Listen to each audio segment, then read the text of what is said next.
Good morning, ladies and gentlemen. It is finally time. I'm only 1 minute late. Calm down, calm down. My goodness. Everyone's hyped already. We still got 2 hours, just to be clear, before the event actually begins. The reason we go live a couple hours before is so that we can kind of recap all of the leaks, all of the expectations, and speculate on what the event's going to be. It's much more fun when we're going to find out all the answers to our questions within a matter of minutes instead of days or weeks or months. But yeah, great to see everybody in the chat. Thanks for tuning in.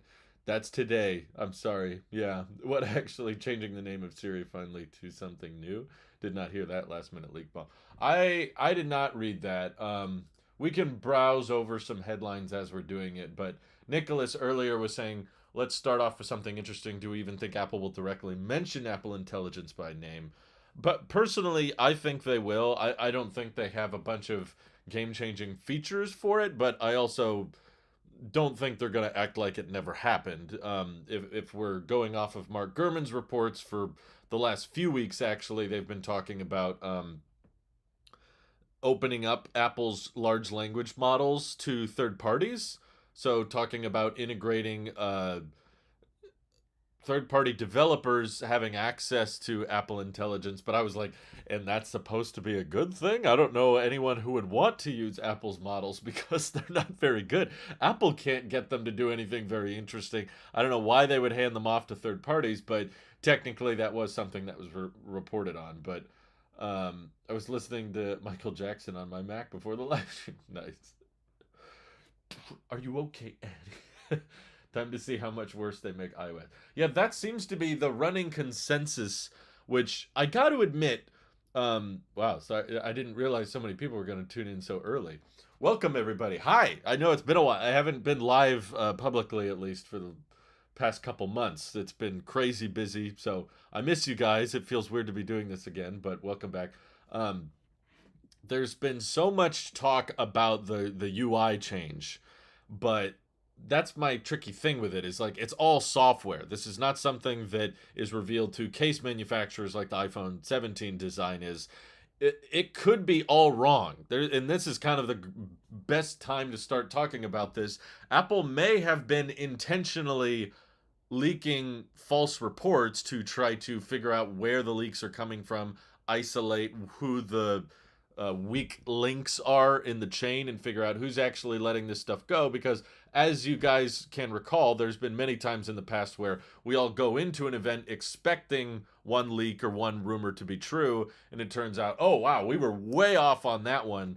And I almost have a little bit of that feeling when it comes to the glassy UI redesign, or even honestly the rebranding of the name to iOS 26.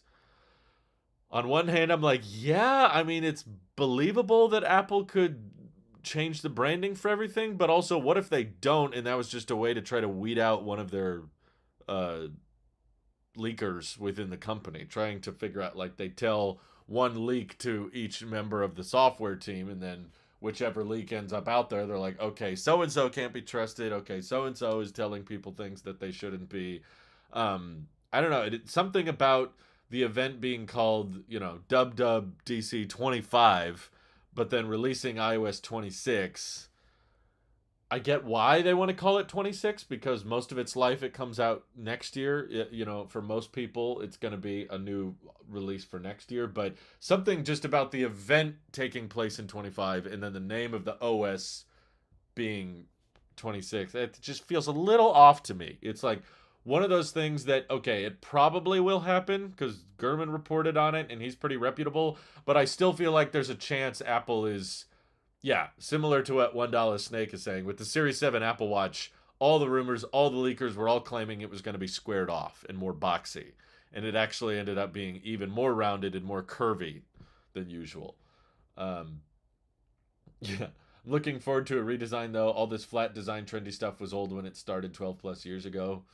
Eh, I don't know if I could say I'm excited for it. I need to see it. That's the thing. Like, the software leaks have never been very accurate in the past, particularly when it comes to design. So if it looks good, I might get excited. But if it, the truth is, it's really not my big problem with iOS right now. And maybe my opinion has changed over the years. Maybe Drew from 10 years ago would be way more excited for a UI redesign. So it's funny. When I said 10 years ago, I used to think, oh, I was a little kid, but I was 2015. So I was 17 years old 10 years ago. Jeez, I'm getting old. But um, back then, sure, I would probably get more easily excited by the look of everything changing. But now, as an adult, I'm using my phone for work so much. I don't really care about what the UI element design is. I want it to function, I want it to work. And I've had so many bugs with iOS over the past few months. I kind of feel like it's a waste of time, at least for me, to be redesigning everything when I would rather them just focus on stability. I don't really need a bunch of new features. I would honestly, I would be okay with a year where they just focus on making the OS more reliable, delivering on the features they've actually announced, um, and just having a catch up year instead of a year where they try to change the look of everything as much as possible. You know, I think that would get old pretty quickly, and it's probably going to annoy a bunch of people. Oh, Drew super chatted. That was nice of you. He says, "Loving your content, Drew. Looking forward to iOS 26." Thank you. I appreciate that. That's very kind. Um, yeah, I just change for the sake of change just because, well, I'm bored with the way it looks is like, okay, are you bored with your refrigerator? Do you like buy a new refrigerator when you get tired? Like, no, most people buy a new refrigerator when the current one like stops working. And I feel like smartphones are kind of nearing that stage of life where most people don't buy a new one unless they absolutely have to, like there's something functionally wrong with the one they're currently using. I wouldn't just be like, I wouldn't open my fridge and be like, I'm tired of the shelves. Those shelves have looked the exact same way for the last 10 years. I want a new fridge with a different kind of shelf design. It's like, who cares? You know, I think they will have the glassy redesign getting ready for the 20th anniversary iPhone a couple of years. Yes, Cameron, you're correct. There's been a lot of talk about how they want to change the UI so that they're ready for the 20th anniversary. The thing is, the anniversary iPhone thing, um, Apple has rarely actually acknowledged that. I mean, when they unveiled the iPhone 10, they didn't say this is a special one for to celebrate 10 years of iPhone. They didn't call it the 10th anniversary. They called it the 10 and they just said there's a bunch of cool designs with it, but I think people are probably building up the 20th anniversary to be a bigger deal than it really is. Um, I mean, I'm not excited if it basically just means the goal of the 20th anniversary iPhone is to make it look very different, but does that unlock any kind of functionality or improvements? No, it's going to be an aesthetic year, which maybe I don't know. Apple's smarter than I am. I'm probably just becoming too vanilla as I get older, and so much of my time and attention is going towards other things outside of the Tailosive Tech channel. So maybe that is part of the reason I don't get as excited or I have a hard time getting as pumped, but they are probably trying to figure out what gets people excited, what gets people pumped for Apple products, and they're like, well, maybe we should lean more into aesthetic upgrades instead of functional ones. Like the 17 Air is a good example of like they're making a super thin iPhone. What does that unlock? Not really. Actually, you got to take out a bunch of things. You got to make the battery worse. You got to make the modem performance worse. You got to have one camera instead of two. The price is still going to be pretty high. You might lose out on stereo speakers, but why do we do all that? So that we can show this really cool image of a razor thin iPhone. And it's lightweight. I guess that's even arguably more functional than the 20th anniversary, which is supposed to just be what? Like an unobstructed piece of glass?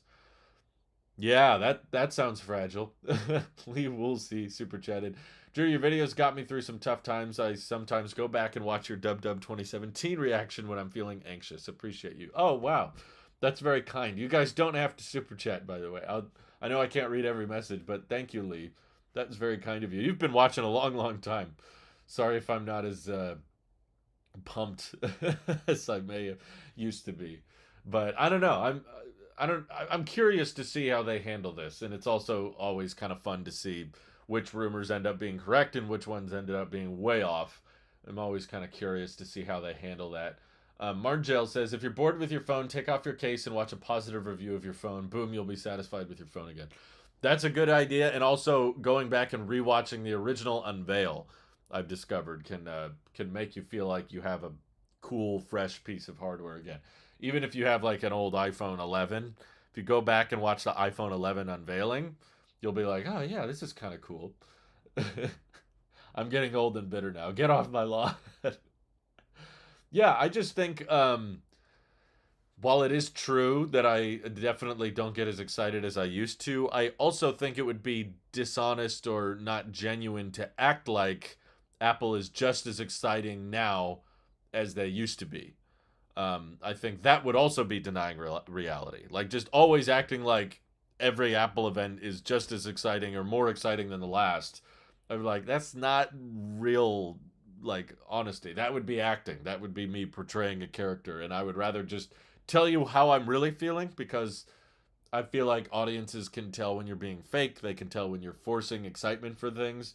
And a lot of the time, there's just nothing worth being excited about, which makes it sometimes more fun to make fun of. And just be like, okay, this is silly, this is ridiculous, rather than act like everything they're doing is amazing, because it's not. Um, let's just be honest about it, because what I loved about this job and what I appreciate so much about you guys still watching is that I love that feeling that we're all just like in the same friend group and we're all watching the Apple event together. I like that approach rather than me try to just be Apple's biggest cheerleader and just like, wow, Apple Intelligence looks amazing. I use image playgrounds all the time. Woohoo! It's a great feature. And everyone's like, really? What's your personal take on non-Apple Intelligence compatible devices? Trying to figure out what you mean by that. I assume you're asking like devices that don't get Apple Intelligence features. I don't. They should still be getting the UI changes. Maybe that's part of the reason Apple wanted to double down on changing the look of the UI and everything, is because they felt like last year they over prioritized the newer hardware with the Apple Intelligence capabilities, but so many devices, even newer ones, like people who spent $1,000 on an iPhone 15 Plus, were immediately software locked. Um, that could be a good reason to redesign things. So I guess I'm coming around to the idea, the more I think about it, of changing the UI, because it's not necessarily something that needs to happen, but it kind of is, like we talked about, worldwide distraction conference, where we get people to stop thinking about the biggest letdowns of Apple Intelligence and all the disappointment, and instead we get more people to focus on, okay, here's some cool design changes, here's some cool looks, changes that will impact all devices, not just the latest generation ones with the best silicon. I've used invites more than I've used image playgrounds. Dude, every time I've tried image playgrounds, it scares me. It just straight up makes the most terrifying images. I would never send them to anybody I like, unironically. It is a big joke. Same thing with Genmoji. I've actually just never generated an emoji. I've never been in a situation where I needed to generate a custom emoji. I don't know about you guys, but it's just, for me, it has not come up. I don't think people take a day off from school or work to see an event anymore. I did see a lot of people online tweeting that out or posting about that. They were just like, this is the first year in a long time that I'm not going to watch the Apple event. And I don't blame you. Honestly, if I was not a tech YouTuber, if you can even call me that, I don't know if I would be watching. I'd probably just watch a recap. I don't blame you. The shiny, glossy look of the WW logo is actually an Easter egg for Tim Cook oiling up. That would be kind of amazing. Tim just rips his shirt off. Good morning! You're saying it's best to be honest about your opinions on Apple. Totally agree with you. It may be officially time to drop the Apple Sheep title from your branding. I've just kept it around so long, it just feels like tradition at this point. More so than the Tailosive EV channel, which is not as old. I feel like the Tailosive Tech channel is very much carried by nostalgia, much more than really anything else I do for work. I can tell because of how many positive comments or positive reactions I get whenever, I use not a green screen, but a screen for my backgrounds now. And I realized that like so many people reacted positively when I was back in the attic again with the green walls and the old Macs behind me. People were like, whoa, I feel like I'm watching an old video. And I put up, all the old Apple boxes behind me, and people got so mad when I tried to take them down. So of course now I just put them up virtually. But yeah, so we have all kinds of different video backgrounds we can choose from now, which is handy for me because it lets me to be a bit more creative, a bit more customizable instead of we're gonna have this background for the next 3 years. It's like, okay, that gets old fast. So I like being able to mix it up a bit, but um, I notice like when I try to change music or when I try to change backgrounds, people are like, no, no, no, go back to the way it was, go back to the way it was. And it's the same thing with people tuning into the channel. Like one of my best performing videos of the last few years, I don't remember when it came out, but one of my best performing videos was about using the iPhone 10, 6 or 7 years later after it came out. So there's just this sense of nostalgia people have for the big moments they had. Like I think a lot of people right now, especially going into Dub Dub with the redesign, we're all trying to recreate that feeling we got with iOS 7. I don't think we're ever going to fully recreate that, but I feel like that's what Apple's kind of going for if the rumors are to be believed. But like going from iOS 6 with this skeuomorphic kind of realistic looking design of materials of all the UI elements, and then Johnny Ive of course took over the software design, and then going from iOS 6 to iOS 7, it was this giant fundamental redesign approach to the look and feel of iOS, and everything had changed. There was not like any stone left unturned when it came to the UI and the look of everything.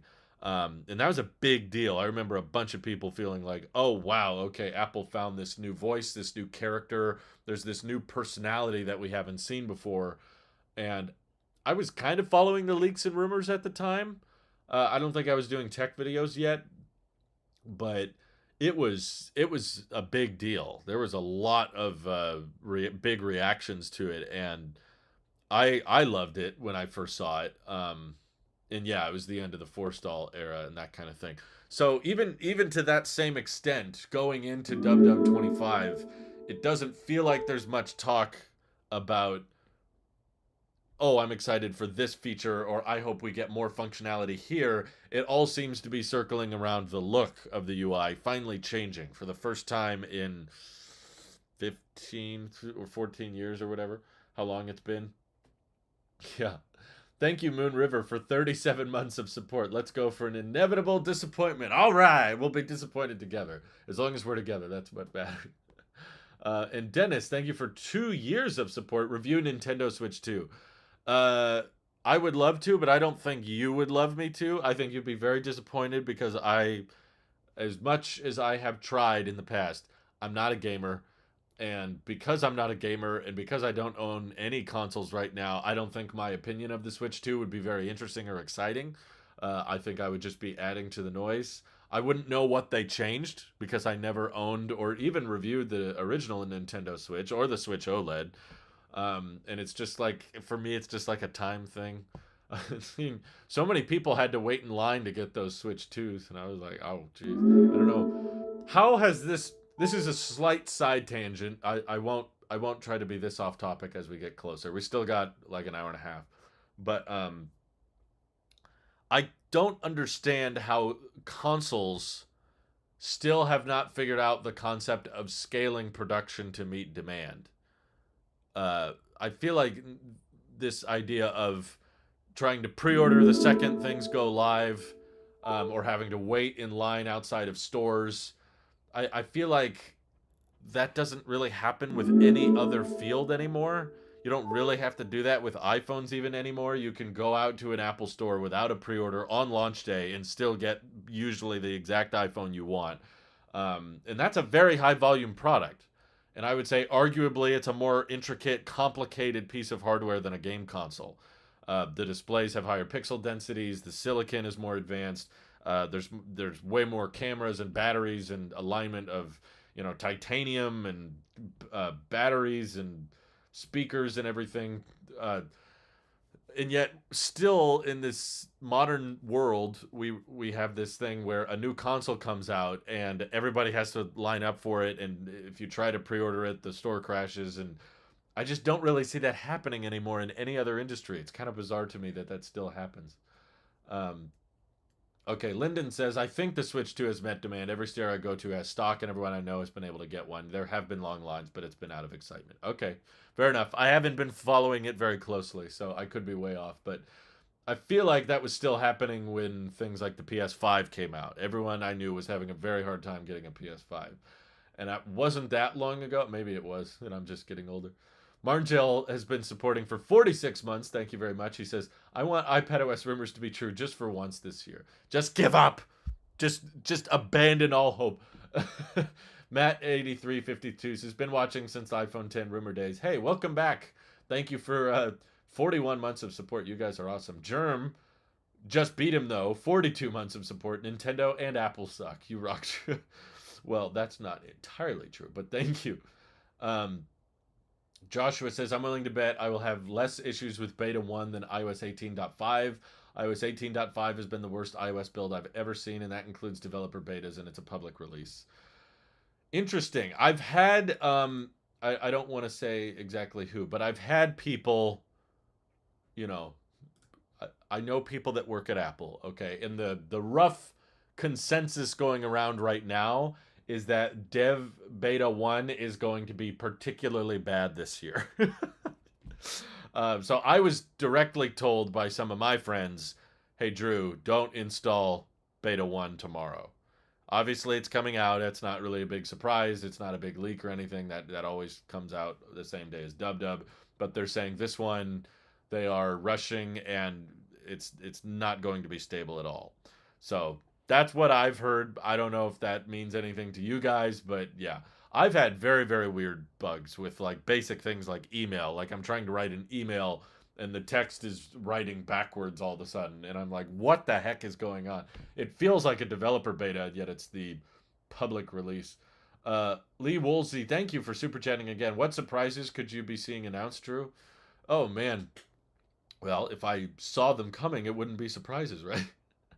I think the biggest one to me that would kind of make sense, but also be kind of surprising at the same time, would be any kind of hardware. I guess there has been some talk about new Mac Pro getting refreshed, but I don't even know if that's a good surprise because I feel like the Mac Pro has kind of sucked for the past 10 years. It's just always been way too expensive for what it is. And the silicon is not really built for that chassis and that size. So I don't even know if that's a surprise we want in the first place. But what else? The HomePad thing would be fascinating and kind of aligns with what Apple has done in the past. If you think about it, like the original HomePod was unveiled at Dub in 2017, even though the hardware wasn't ready to shift until hardware wasn't ready to ship for the HomePod until 2018. So I'm just saying, in the past, Apple has been willing to unveil hardware before it's ready to ship at Dub. I don't know exactly why they decided to unveil it at Dub. Maybe they felt like the software features weren't that noteworthy, or they needed a big oomph, or they needed a one more thing to kind of get people pumped for Apple again, instead of just, oh, AI is a disappointment, Apple's not a leader in AI, yada, yada, yada. That's kind of the narrative fluttering around right now. So addressing, like, here's a HomePod that has a display that could be useful for having FaceTime calls with people who you don't want them having to worry about charging their iPad or having to unlock it. It'd be great for like checking on the elderly. I've been talking to people for years about that concept. They were like, I want to have a device that's just like permanently set up at my, grandparent or parent's home as they get older. And it has a really loud speaker that they can hear very easily. And I can just call into it on FaceTime, and it's really easy for them to answer it. They don't have to unlock it, or and they don't have to hold it or prop it up. It's got a great ultra wide center stage camera, so they can walk around the room. Or there are even some talks that the HomePod with a display product could actually move. There would be some like motors in it, and it would follow you around the room and that kind of thing. And maybe that would be useful for watching videos while you're doing something else in the kitchen, kind of passive content enjoyment. Simultaneously having lyrics up when you pull up Apple Music, or If you're looking up Apple Intelligence features, then it pulls up your answers right there. You could use ChatGPT, right? Because Apple's still partnered with them. That's also something I could easily see happening at this event, because there were talks for a while that Apple was going to incorporate Gemini into iOS so that when you used Apple Intelligence, you could fall back on either ChatGPT or Gemini. Never actually happened, but if they are announcing a partnership with Gemini, that would probably be today. Google has to give Apple billions and billions of dollars for that collaboration or whatever. I don't know. Scott says, I don't want any hardware, Dub. Just show me cool software and tell me how it will make my life easier. And don't say 5G or AI. Well, probably no 5G. I don't see why that would come up. But I do think there's still going to be some AI talk. I just don't think it's going to be center of attention. I don't think it's going to be in the spotlight. Because Apple doesn't really have anything that exciting ready for AI. They might have a couple new nifty tricks here and there, but they're not going to be game changers. They're probably not going to be very proud of them. Ooh, Nicholas has a good idea. I like that idea. If we were surprised by the reveal of the iMac Pro, a refreshed one, obviously. But yeah, next best thing would be update the Mac Pro and give the new Pro Display XDR. They haven't touched that in 6 years. It's been 6 years since they unveiled the Pro Display. They haven't touched it at all. They haven't changed it. So yeah, the tricky part with giving it a ProMotion display is that it becomes very challenging over Thunderbolt to send a 120 hertz 6K video feed. You could put it in the display, but the problem is the display is just a screen. It doesn't. There's not a lot of Macs that have the Thunderbolt throughput to actually output at that frame rate and that resolution, which is why I've said for a while now, I think it would be a perfect time to refresh the iMac Pro, because then with an iMac Pro, you don't have to rely on Thunderbolt for the video output. I think Thunderbolt 5 does it. That's true. It's just like most people don't have Macs with Thunderbolt 5. I guess Apple would probably be okay with that.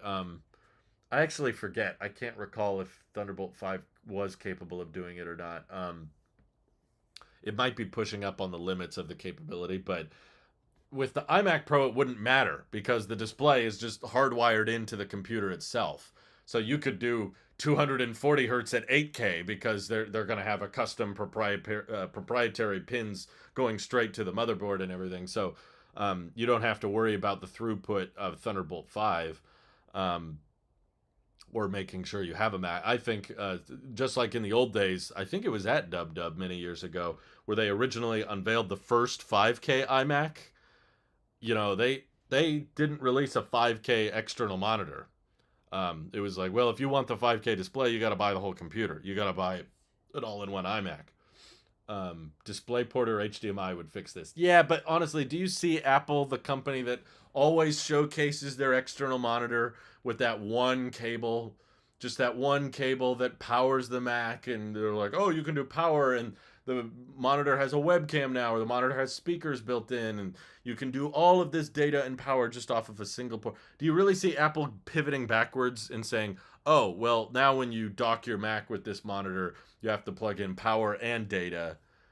I don't know. Maybe because Johnny Ive is gone, they would be comfortable going back to having DisplayPort external monitors, but I don't see them doing it. Even the old 2010 Thunderbolt displays didn't have HDMI or DisplayPorts. They've always been about Type-C and doubling down on Thunderbolt and all that.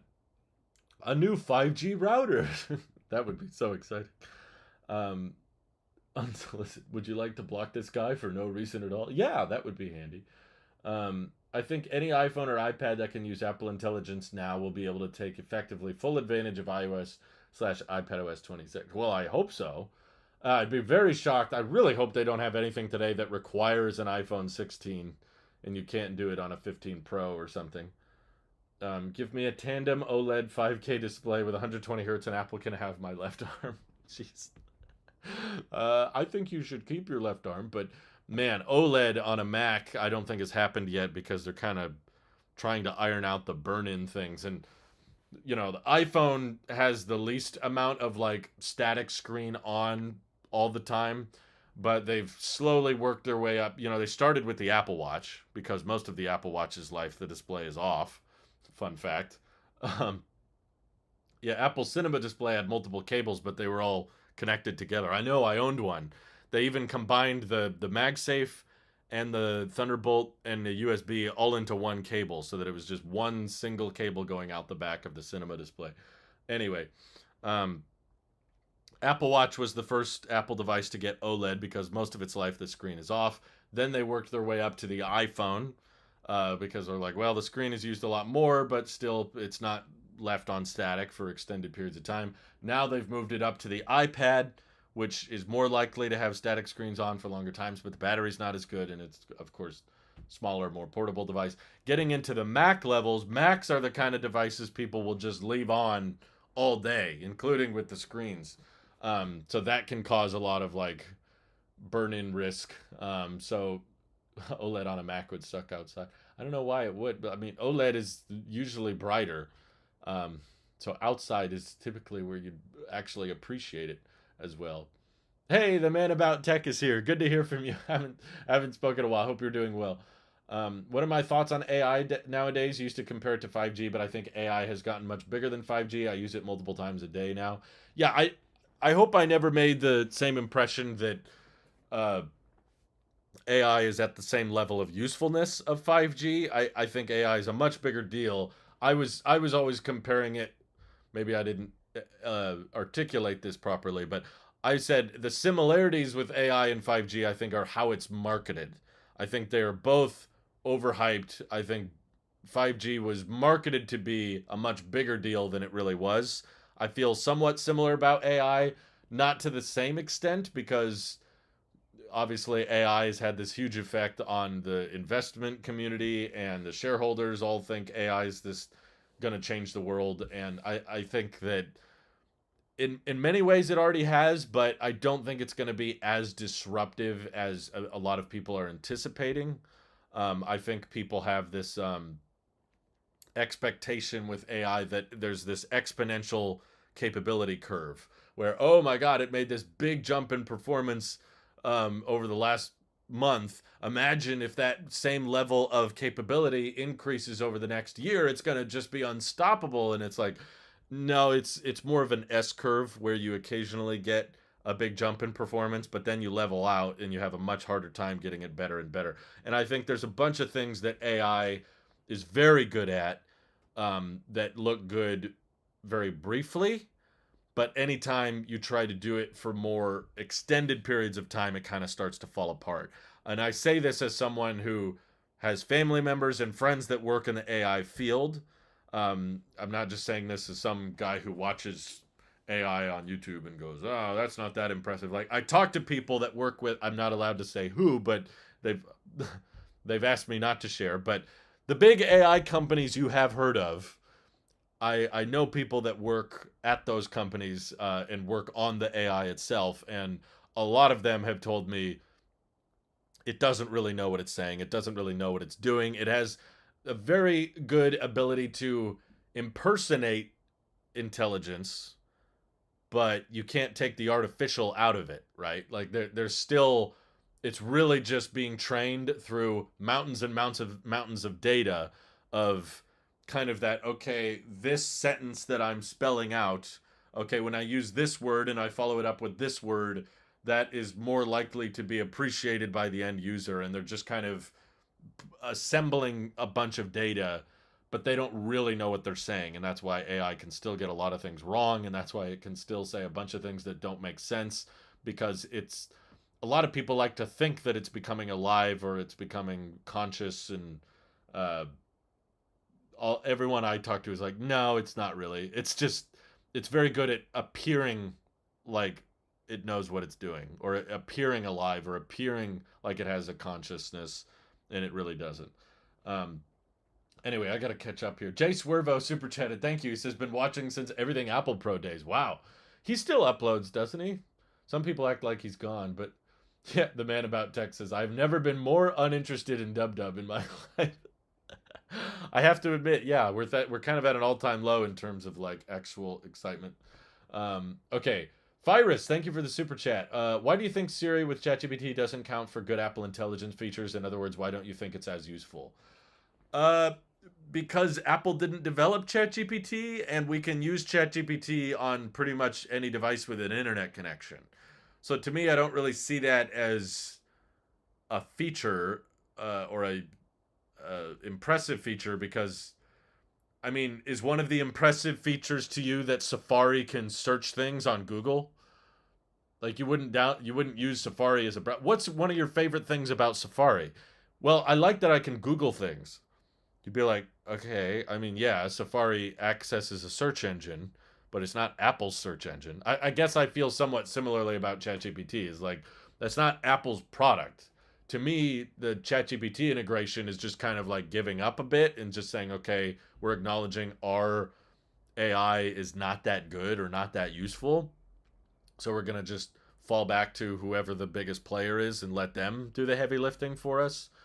Um, so yeah, I guess ChatGPT can be useful, but personally, I don't know. Maybe it depends on the kind of work you're in. There's certain lines of work where I know AI has been immensely helpful, and I've gotten some pushback on this many times on my channel, so that's why I'm trying to be more conscious of it. Um, hey, there's cousin Matt. He's in the chat. It blows my mind when I ask my iPhone 16 something and it says, "Let me check ChatGPT." Like, what? Why are you middlemaning me? Yeah, be funny. What if ChatGPT used Gemini? That would be kind of hilarious. It's like, okay, Siri, what time is it? I don't know. Let me ask ChatGPT. And then ChatGPT's like, I don't know. Let me ask Gemini. They all keep falling back to someone else. Um, yeah, it is weird.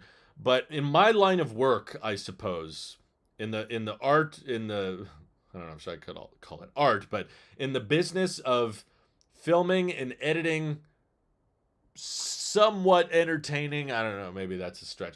Let's just say informative tech videos, or making videos about EVs, or making social media content for Tello trucks. In my line of work, AI has not been particularly helpful. There's been occasional times where, okay, I need a video thumbnail and I can use an AI. Like, I use Grok because I get paid by Twitter anyway, so I know that one doesn't cost me anything, and the image generator on it is not bad. But yeah, I've used AI for, like, okay, I need to generate an image of like Apple Park and I want it to be on fire for this thumbnail where we're talking about AI falling apart. Okay, I can't really just find a picture of that from Google Images, but I can generate one. Or I need a picture of Tim Cook pointing. Okay, generate an image of yeah, let me ask ChatGPT is not a seamless experience. That's very true. It feels very clunky. It feels like Apple directly acknowledging that they've given up. Um, Aside from just occasionally helping me with a video thumbnail, I don't use AI very much. It's not really at the level yet where I can feel comfortable with it editing my videos for me. I don't script my videos either, so it doesn't really help me brainstorm that much. And I use it, by the way. I've been trying lately, like anytime I try to I want to go Google search something, I will stop myself and go, nope, Drew, like try to keep up with the times. I've been studying it in my free time a bit. Like I listened to that whole Waveform podcast with the CEO of the browser company talking about Arc and then talking about Dia. And his thoughts were very interesting. I actually really enjoyed that podcast. It's not a normal Waveform episode. It's definitely more of an interview than, a collective conversation. But I was trying to understand, because I know that AI is kind of the bubble we're in right now. I think in hindsight, it will probably become much more obvious what the limits and what the true capabilities of AI are. But because no one really knows yet, and because there's still new features coming out, everyone somewhat has that in.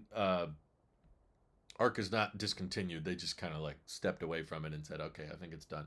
Um, they've just kind of accepted that it's as good as it's going to be, and they're just doing like security patches and stuff now. But anyway, my point is, uh, I try to listen and I try to use ChatGPT more so that I can understand, okay, is this better than using a search engine? But to me, that's really the extent of what it's been helpful for. I feel like if you are in an industry where you have to write a lot of long emails, or maybe you're in school a lot and your school expects you to write all kinds of essays or research papers, where basically what I'm trying to say, or maybe you work in journalism, or maybe you work in blogging or text, text-based careers or applications, like in school where you're writing a lot of papers or research projects, or if you write news articles or anything that involves a lot of planning. Maybe you're a logistics manager and you have to assemble people's schedules and that kind of thing. I could see generative AI nowadays making a huge, huge impact on the way you work. You know, the fact that you used to just have to write out a 5-paragraph essay, and now you can technically crank one out, tweak it, and, you know, try to make it feel like you, or you can use it to help guide you to write the essay. So you're like, okay, I'm not cheating, but I'm using AI to help me brainstorm for this essay. Or you're writing news articles for a living. I could see throwing in a template draft of your news article into an AI generator, and then make this longer or expound more on these points. And then you're like, oh, okay. There's many news, you know, agencies and journalists that get paid by the word, by the number of words they use.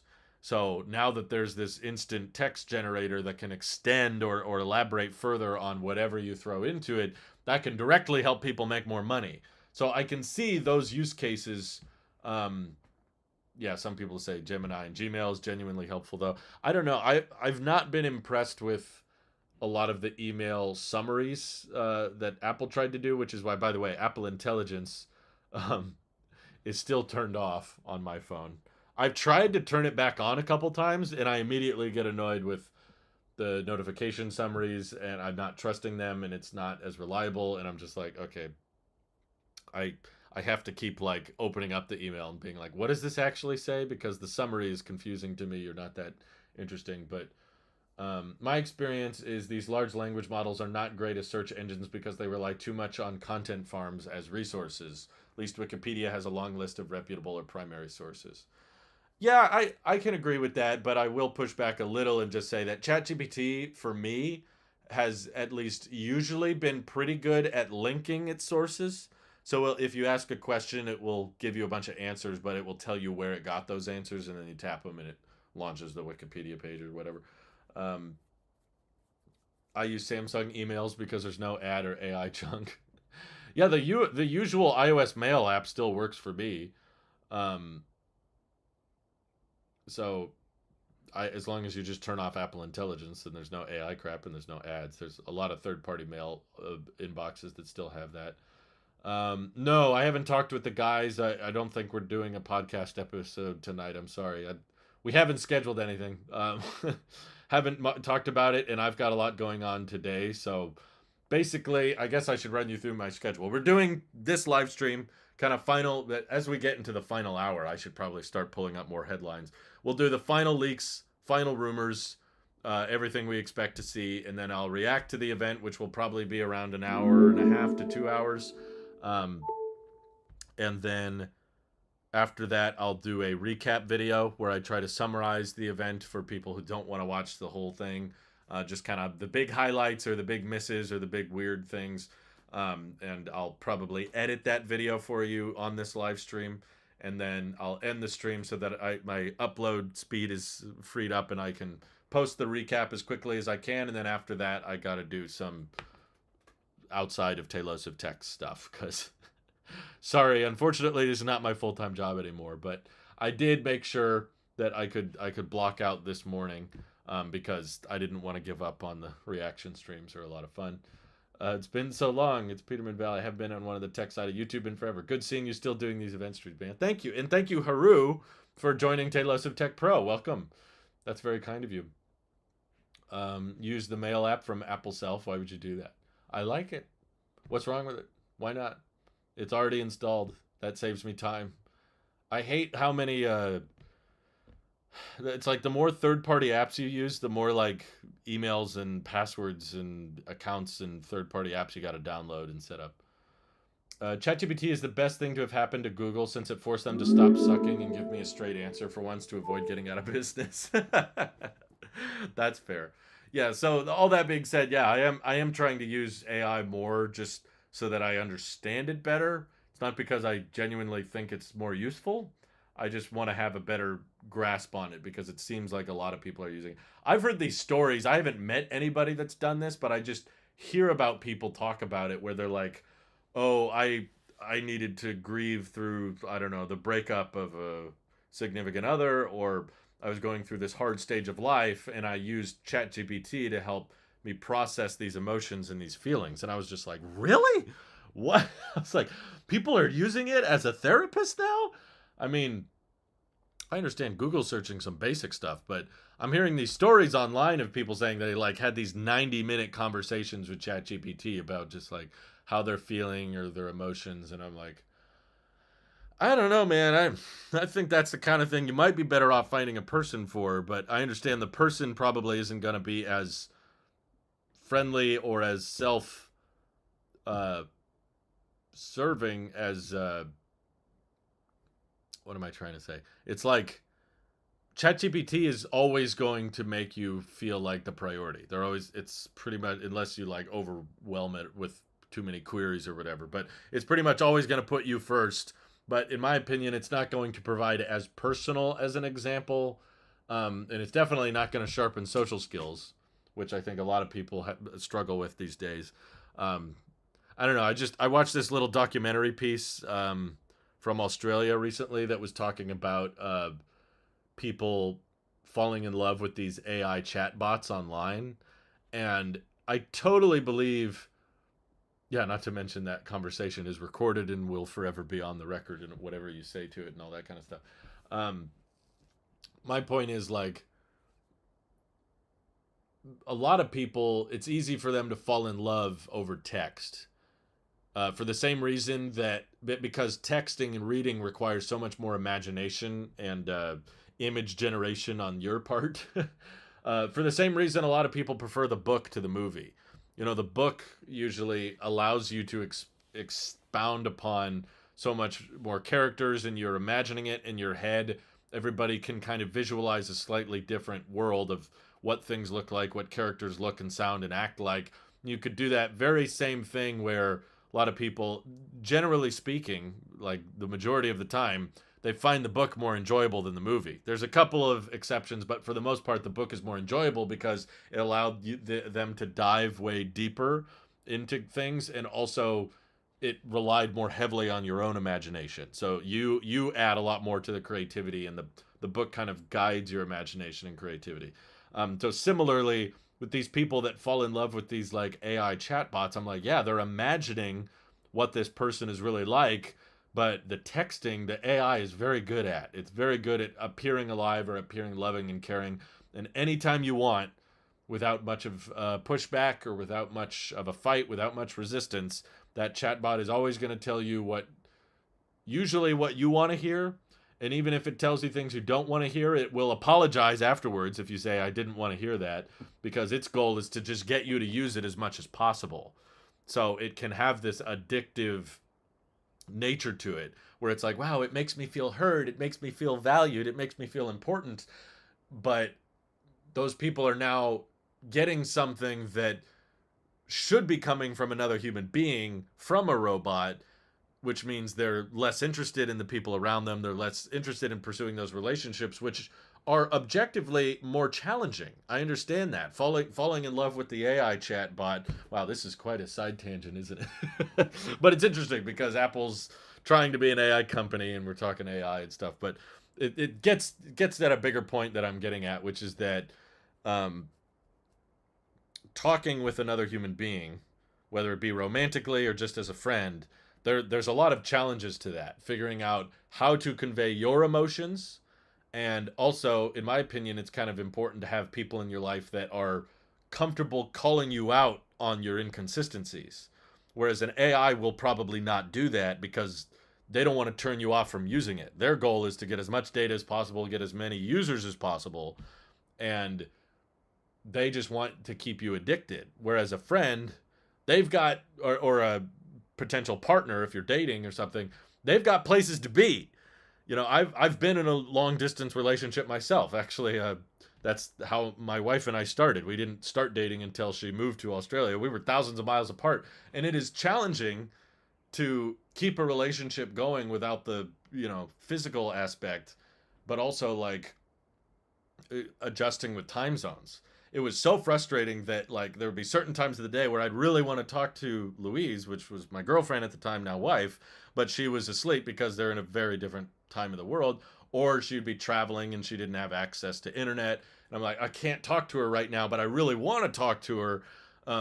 That adds to the challenge. That pushes you to want more of like, when are you moving back? I want to see you again. That gets people on planes. That gets people to live more in person, which is a very different type of relationship. In some ways, it gets easier. In other ways, it gets much harder because now there's so much that you can't hide behind via text.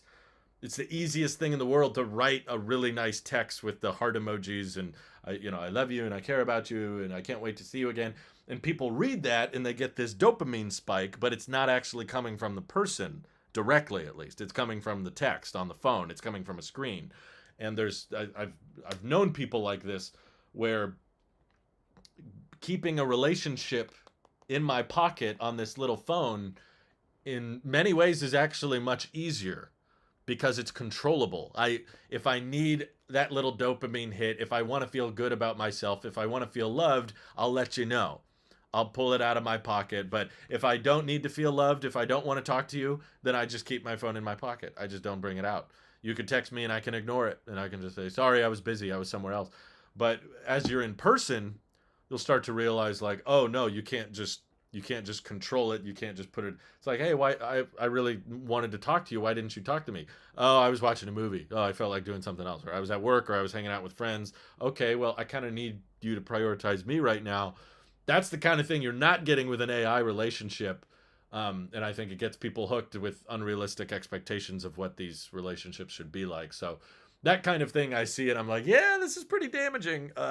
Just look it up. I won't explain the whole documentary to you, but if you look up these documentaries about people falling in love with the AI chatbots, I'm like, yeah, this probably isn't going anywhere, and I don't think it's a good thing. I think it's going to make people worse at dating, worse at connecting, not just dating too, just like connecting with other people. I think a big part of making friends or getting along with coworkers or sharpening social skills is like figuring out that the world does not revolve around you. You have to be good at asking people questions and understanding, like, you have to put in to this friendship or this relationship to keep the world going, like to make other people feel cared for. It's not purely going to be about just like I mean, my wife and I watch a lot of trash reality TV, and we notice this a lot. A lot of people just live in the world of like, how do I find the perfect guy, or how do I find the perfect girl? What do I need to go out and find? What features like? And if I find a guy that doesn't put me first and prioritize me above all else, or a gal that doesn't always care about my need or always do what I want, then that means they're not for me. And it's like, this isn't the healthy way to approach dating or relationships. It's like the question you should be asking is, what do I add to the relationship? What can I bring to someone's life that would make me worthy of being loved? What can I bring to the table? And it's a similar thing with friendships, even though there's no romance involved. It's just like, it can't all be from one side. And I think that's the problem I have with this whole AI relationship thing, is it's all prioritized on the human. And the human doesn't have to give back in any way. They don't have to sacrifice any time, any energy. They don't have to express curiosity. So it's a weird setup that a lot of people are kind of falling into. But Bryce Summer, thank you for joining Tailosive Tech Plus. Feels weird to be darting around like this. But not only did they join, they also super chatted. Thank you. Says, I'm actually kind of excited for WW today. I haven't been looking at any of the leaks, period. Oh, well, I apologize in advance because we probably are going to look at some of the last minute leaks in a little bit. Maybe 5 minutes. When we're 1 hour away from the start of the event, I'll probably pull up the headlines and see what they're all saying. I'm enjoying philosophical.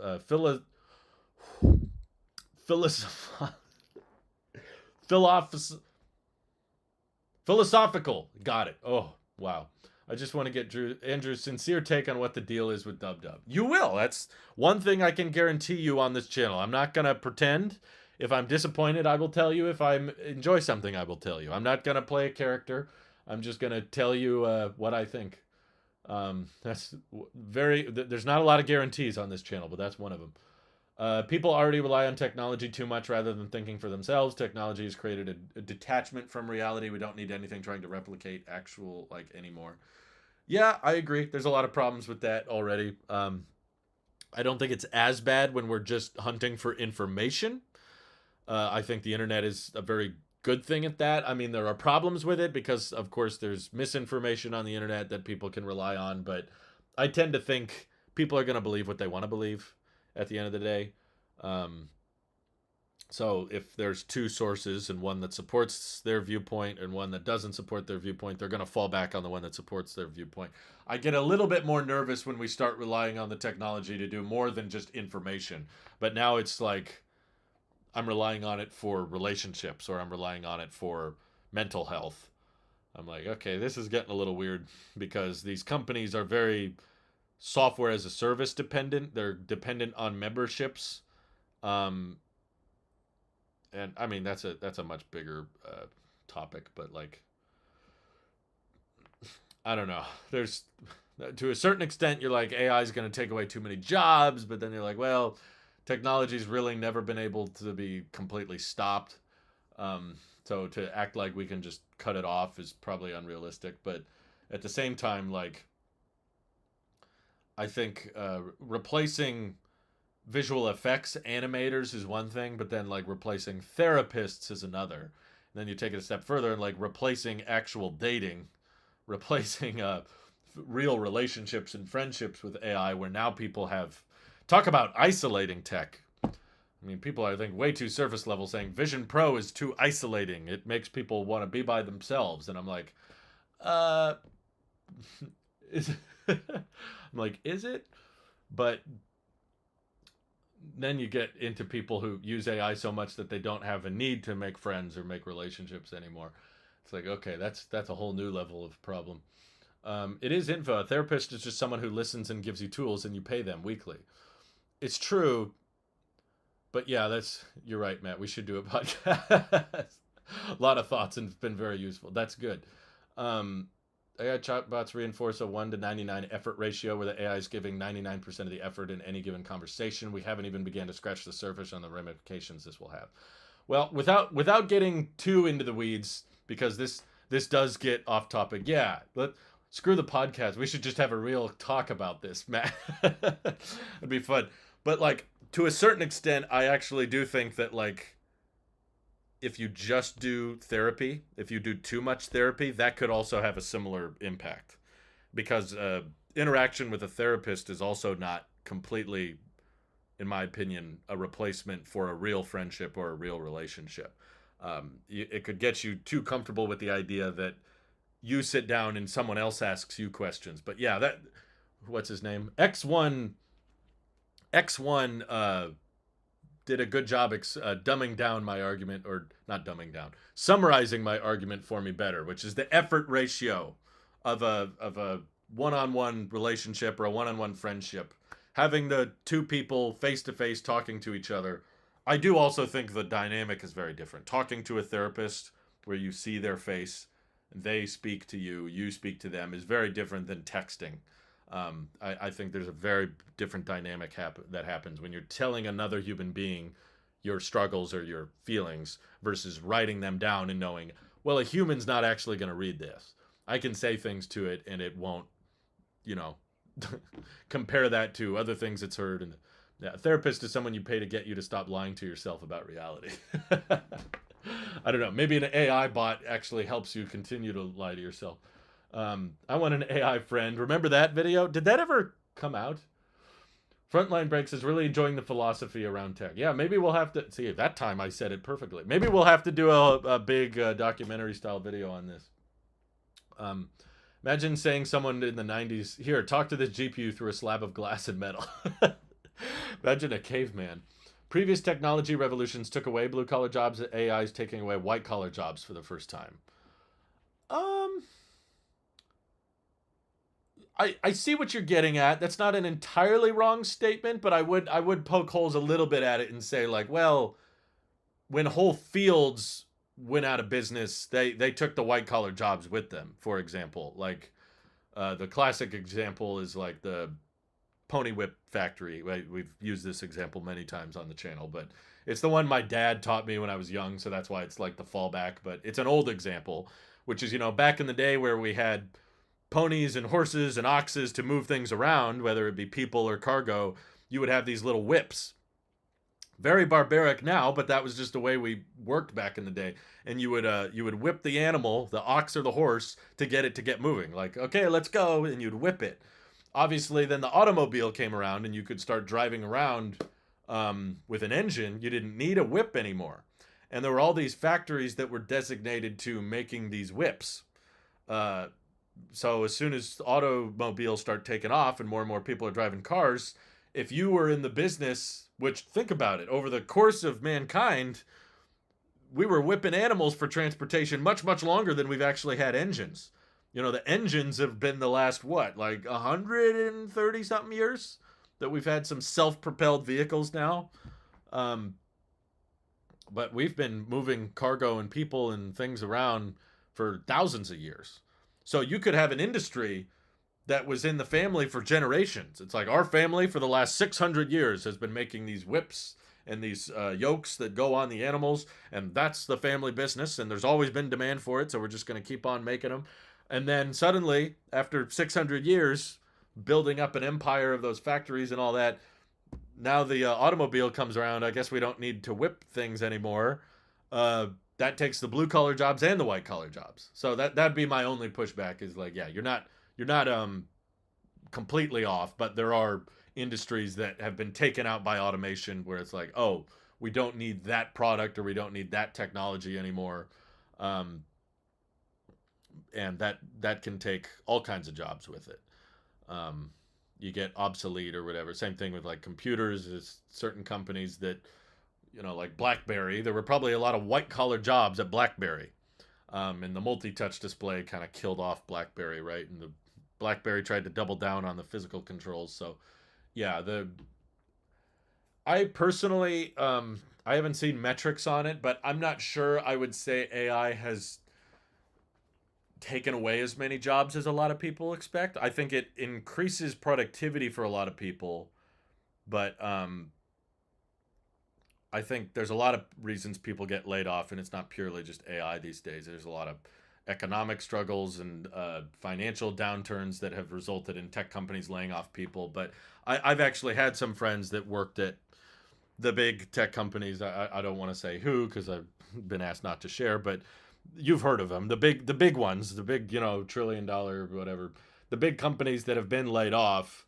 But it's not just because like their job got AI'd. It's not like, oh well, we found an AI that can do your job now. Um, your dad taught me this. Don't be the cashier at McDonald's. Be the guy who fixes the kiosks.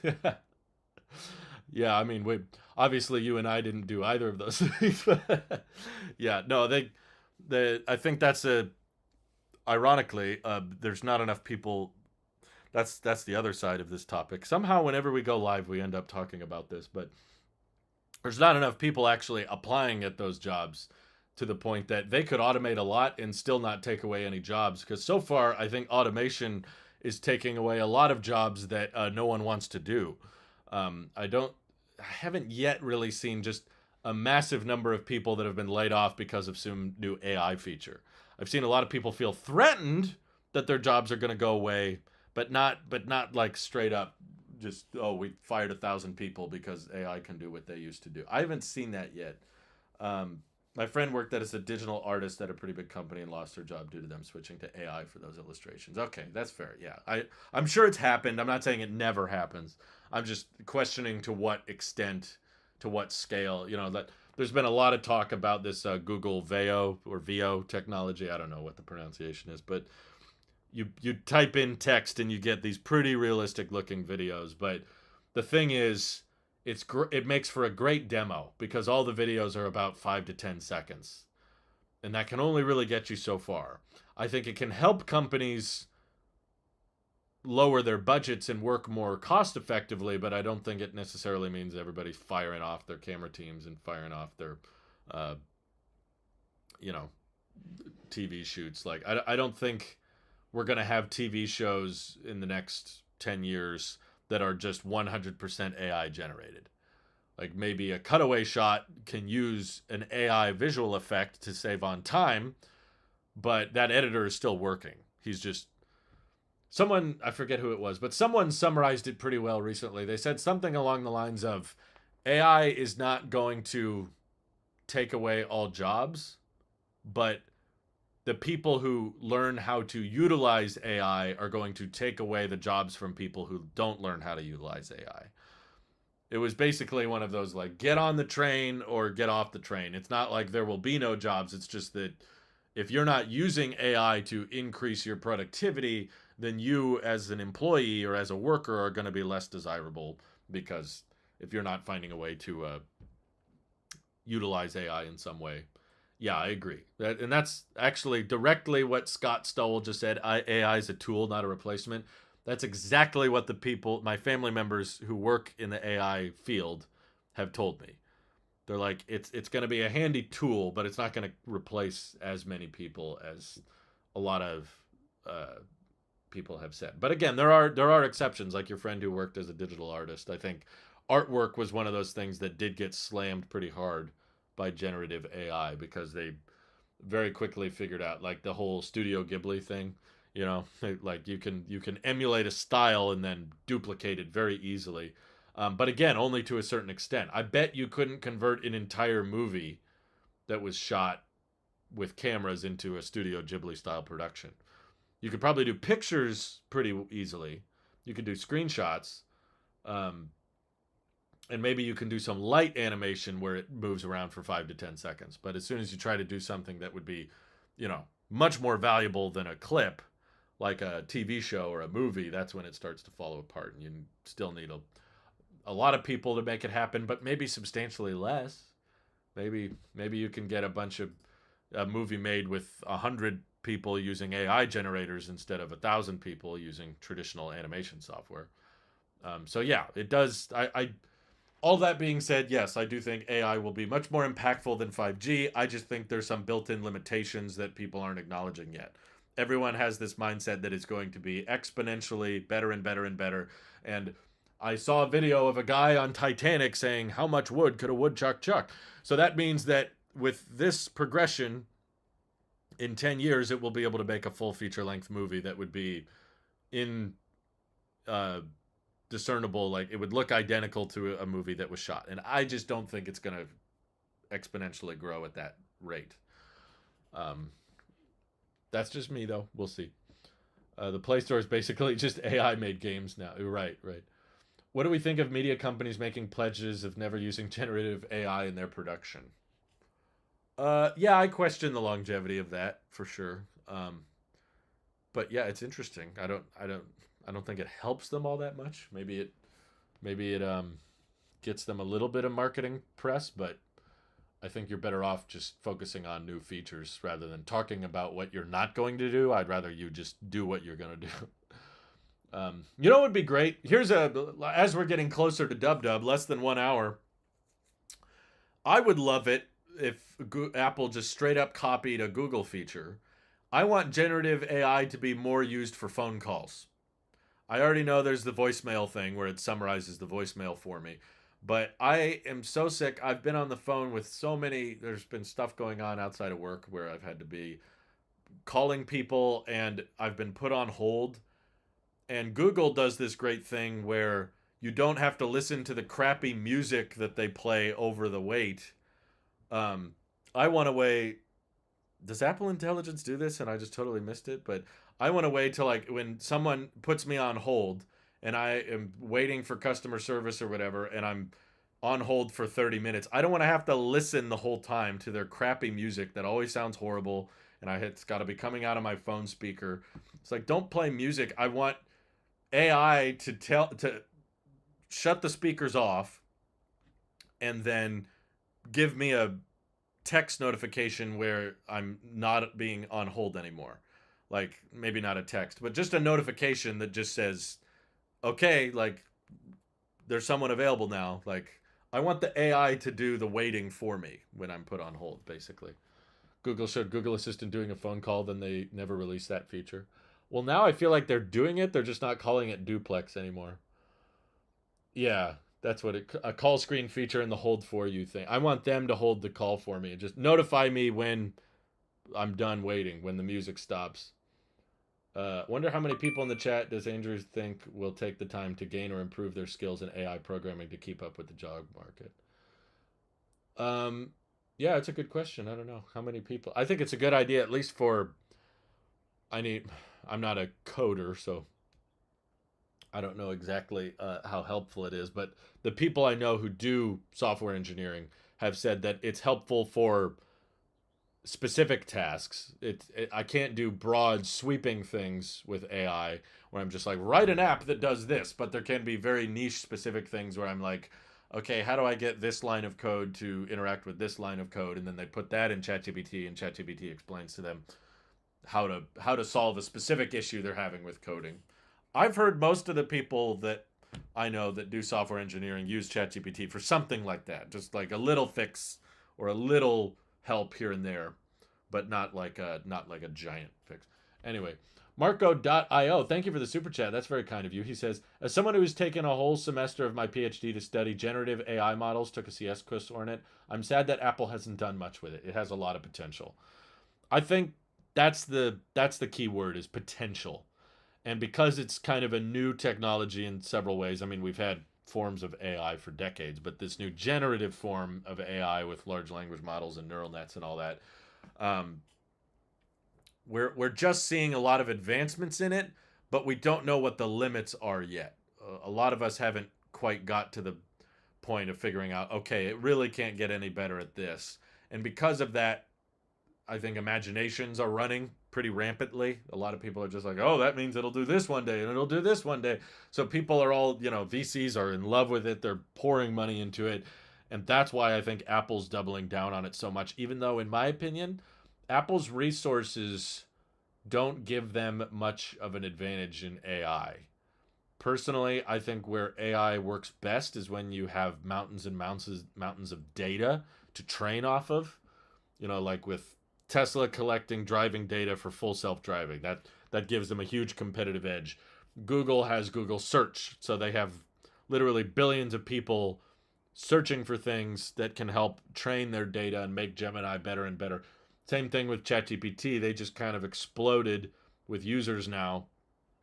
That's going to be very hard to catch up with for all of the investment they got and for all of the data collection they can do and generating they can do. And I just don't see Apple as a company with a bunch of valuable data. Apple has really impressive software, but it's always been in service to hardware for the most part. More recently, they've tried to get more software that's in service to a membership, like with Apple Music or with Apple TV Plus, but that's hardly software. It's just streaming services, you know.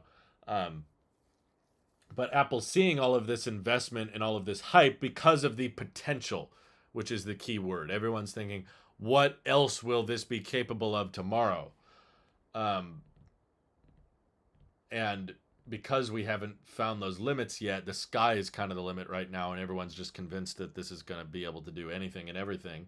And Apple's seeing all of that investment go to Google and go to OpenAI and go to Microsoft, and seeing all this big money from AI research is probably making Apple feel left out and like, okay, so what can we do? And they just don't have the mountains and mountains of data to help with training. And they're ultimately, as great as they are at software, I still feel like Apple's fundamentally a hardware company at their core. Whoa, how did that get in here?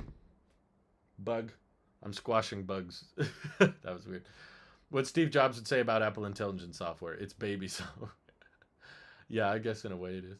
Um, but yeah, I'm definitely no expert on the field. Uh, I don't think AI is a fad. Like we're all gonna stop using it in the future. Like I think AI is here to stay, and that's another way I've compared it to 5G. It's like 5G was over marketed, but it's not like none of us are using 5G. It's like we obviously, like anyone with a somewhat recent smartphone is still utilizing 5G technology.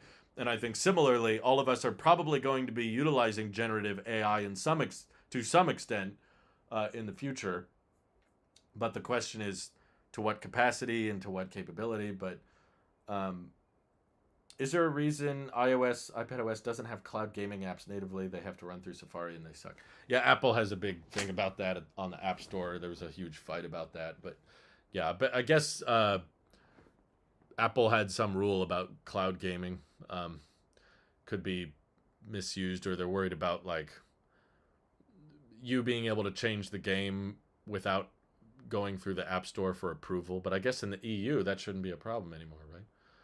Drew, on a scale of 1 to 10, how dramatic will the redesign be from what we use right now? Ooh, good question, Christian. I would guess like not quite 10 if the redesign rumors are true. I would guess like I don't know, like a solid 6. But it could, all the rumors could be way off. Maybe the redesign hasn't leaked yet, but I'll be honest, I've seen a lot of people speculate that it's going to be like this, the glass in the UI reacts to the lighting in the real world. So like if you have a light from over here, then the reflections on the UI change based on that light. And I saw that concept and I was just like, that sounds like a battery hog. That sounds like it's going to use a ton of power, and I'm not that interested in it. Um, yeah, it's something to do with App Store policies, but to Apple's credit, as unfair as they are and as silly as they are in many things, I do kind of see their point about the cloud gaming though. Because if you let in cloud gaming, there's also very easy situations where you could download an app and it is supposed to do one thing, but because it's all basically running on the cloud, the developer could easily change the app or change the game to do something completely different that is not okay. That could scam people or could take their money. So, we always think of the benevolent use case of just, well, I want to play Halo, and my iPhone can't maybe run the latest Halo, but if they run it on an Xbox in emulation somewhere and I stream it to my phone, what's the problem? I'm like, yeah.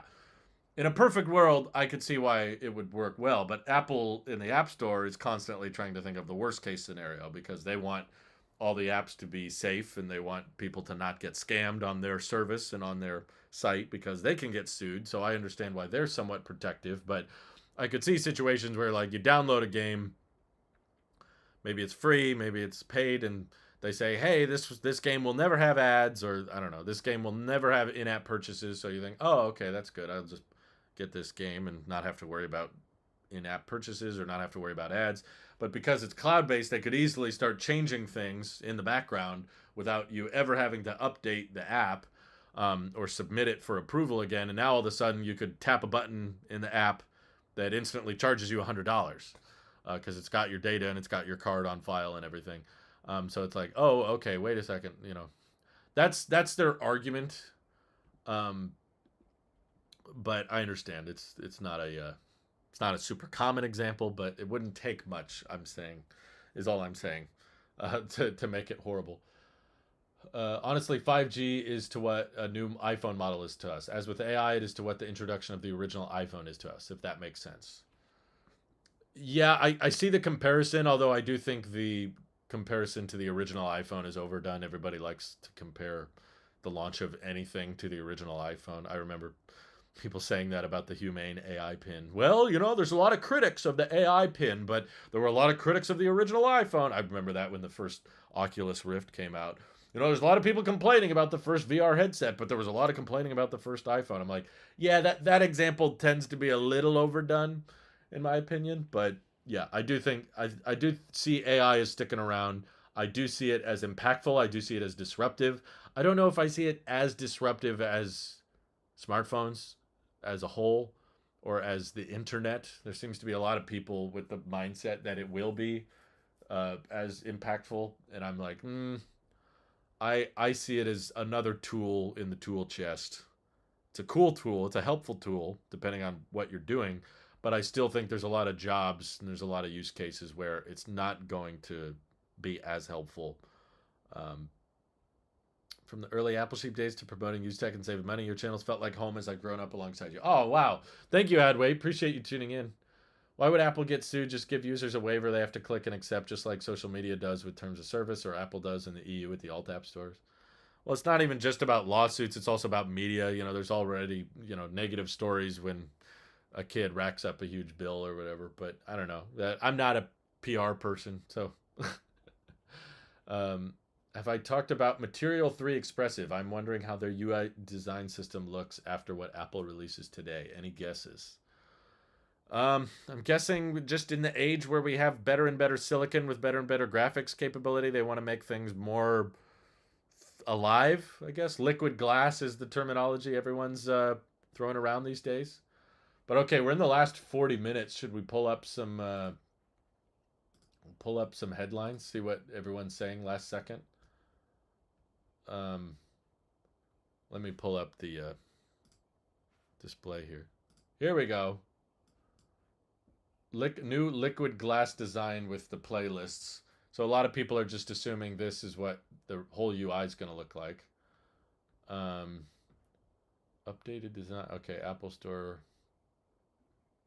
Okay, drink bottle tote bag. Apple AI focused Apple Music reboot. Oh, great. Just like Spotify with the DJ. Again, to me, this kind of reeks of the investor involvement. The investors saying like, "How are you utilizing AI in your music streaming service?" You're like, "Why do we need to use AI?" But Spotify's like, "Oh no, we gotta hop on the train. We gotta look like we're utilizing AI." So they came up with this DJ thing. I don't know anybody that really likes it, other than people in the tech community talking about it. Um, how do you feel about Apple planning to release a dedicated gaming app? I don't really see what problem that solves. It reeks of a marketing decision. It's like we want to come across as more of a gaming focus. Uh, I don't know. It's funny. The third party developers like they want to have one app capable of as many things as possible, right? But then with Apple, they want to be able to hype up or brag about uh, the operating system and all these great features it comes with. So for Apple in the first party solutions, you kind of want as many apps as possible so it feels like you're getting more for the money or for nothing or whatever. Um, so for Apple, I could easily see a scenario where they're just like, well, let's spin off the games section from the App Store into its own separate app, just so it feels like people are getting more out of the operating system. Gives them something to talk about, but I don't think it really changes anything in the end. Anything to make Apple Music better. I switched to YouTube Music since it comes with my YouTube Premium subscription, and the algorithm on YouTube Music is way better than Apple Music's was. Well, that's the funny thing, right? Is like Apple Music, I think, is more manually curated than AI curated because again, Spotify has just this massive amount of data. Same thing with YouTube. They have all these algorithms to help figure out what music or what videos even you like to watch. They're like, well, you watch this guy, so let's recommend this person to you because other people liked him if you watch this and all that. So that bleeds into the algorithm for YouTube Music as well. We've noticed you listen to this. That means you might be good at, you might enjoy listening to this. And Apple doesn't appear to do that as much, or at least as in an advanced way. But I just have a feeling that the AI focus is going to turn into the same like Spotify DJ that tries to talk to you. And I don't think people want that. I think one of the reasons people like Apple Music so much is because of how easy it is to just manage their existing libraries. Especially because for a lot of people, Apple Music merged with their purchased music. Like back when people bought tons and tons of music on iTunes, or even when they bought CDs and added them onto their computer, they still have, that old iTunes match feature. They still have their old music libraries merging now with the music they get from Apple Music. Um, they just love the simplicity of it, the lack of ads, and just like my music is arranged in the way I want. And I think AI might actually start to mess with that and tick people off. That's what Apple needs. More disappointing AI features. That would be beautiful. Um, but yeah, it sounds like just scrolling through the headlines, at least on Mac rumors. There's some people talking about Apple ditching the Siri name. I think that's actually a good idea. Similar to Internet Explorer, there was so much negative press and negative association around it. Microsoft was like, you know what? We probably should just stop calling it Internet Explorer. Because honestly, they had improved it a lot. Internet Explorer was not even that bad anymore, but it didn't matter because the jokes were there, the memes were there, um, and you couldn't shake the perception around it. So similarly, um, ooh, here's a story from 9 to 5 Mac. Apple Games web domain has just games.apple. What happens when I click it? Nothing. Cool. But yeah, so I guess they're calling it Apple Games. There you go. That's Apple's break into the gaming market. Okay. 3 ways Apple's rumored AI smart glasses could beat Meta Ray-Ban. Genmoji. What is it? Uh, yeah, there's not. Honestly, there's not a lot of last minute leaks today. Okay, here's a good one from 9 to 5 Mac from Ryan. iOS 26 will add 3 big Siri upgrades. Here's what's new. Okay, what are the 3 big things? Personalized Siri. Yeah, are we sure we want to talk about this feature again after that didn't come out? Apple gives 2 powerful examples. Play that podcast that Jamie recommended, and Siri will locate and play the episode without the user having to remember where it was mentioned in a text or an email. Okay. I feel like most people aren't going to remember to do that. That's another issue I have with a lot of these AI things is they always assume everyone wants to do everything with dictation. They always assume people want to talk to it. I know a lot of people that don't want to talk to it. They just want to text everything. I think that's why part of the reason ChatGPT has done so well is because it's so text-based. They could ask, when is my mom's flight landing? And then Siri will find the flight details, cross-reference them with real flight tracking, and give an arrival time. See, both those examples I don't see particularly useful because it's like, usually I'm going to be curious about a podcast when they send it to me. And then I'm going to tap the link. And then it'll be open in Podcasts app when I'm ready to it. Or same thing with, if I want to know when my mom's flight is landing, that's a very common use case. I pick up my mom from the airport a lot. She's usually going to text me the flight number like right before. So the time it takes for me to just tap that link of the flight number, opposed to, because it's not going to know what flights she's on unless she provides some kind of more information. It's not going to just magically know where my mom is. It's not. That's something maybe Google could do, is figure out, oh, this is Drew's mom, and her phone is at this airport and getting on this plane, which is on the runway at this time.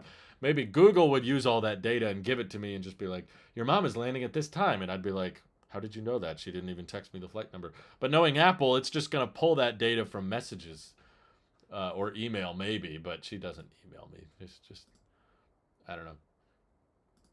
Because Apple Maps is atrocious. How do you have your tabs on the left? What? They're pinned? Yeah. Adding AI to the Shortcuts app is the most compelling use of AI by far.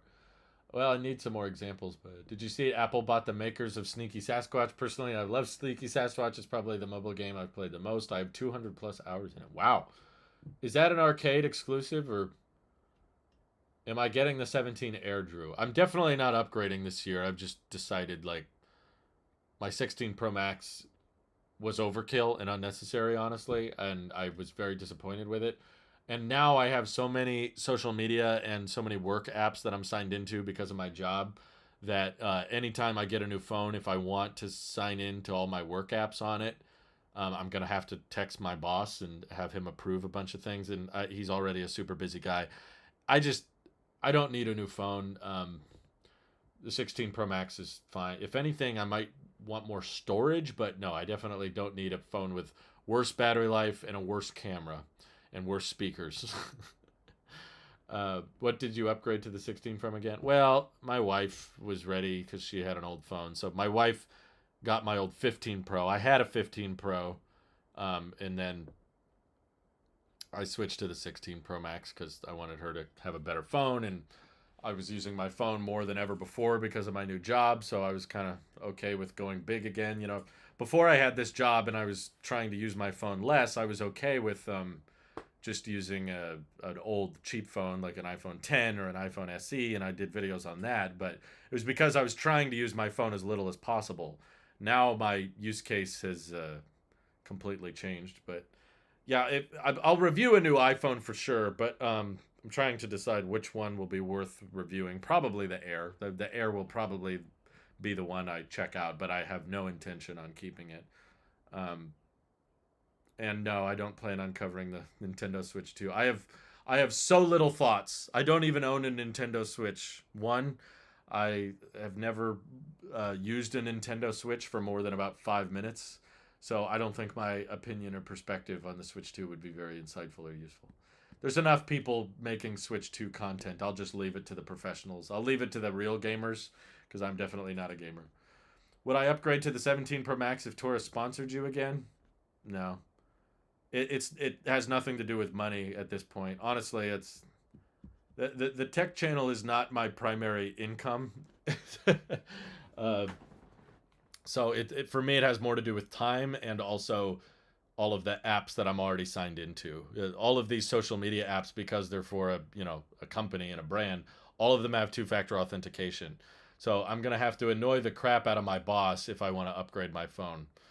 Um, so I don't, and my phone doesn't. There's nothing wrong with it either. The closest issue I've had, other than iOS has been buggy on this thing, but that's not going to be solved by an iPhone 17.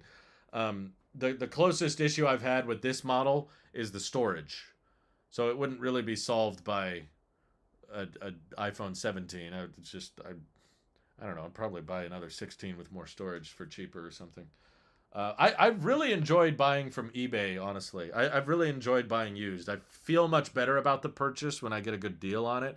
Um, and I like reinforcing the idea that, the older tech is still good and you can still get a lot of life out of it. And I'm really enjoying this Apple Watch, which is now paid for itself. Fun fact, the video I did about this Apple Watch has made more money than the watch cost me, which is, I mean, to most of you, probably not a big surprise, but it's like, I like when things work out that way. But that was part of the reason I was able to justify this purchase, was because with the sponsorship covering the cost of the phone, I was like, okay, well, it's no money out of my pocket. And then my wife gets a new phone because she needed one. So that feels like it all kind of worked out in the end. I used to get the biggest storage option, but that was before they had a terabyte. But now, with as much as I'm filming, a terabyte might be actually kind of helpful, but I don't know. It's a lot of money. I'd rather. At this point, my next phone is probably more likely to be a 1 terabyte 16 Pro Max than it would be a 17. That would just be much cheaper, I think. What are they going for? Now I'm kind of curious.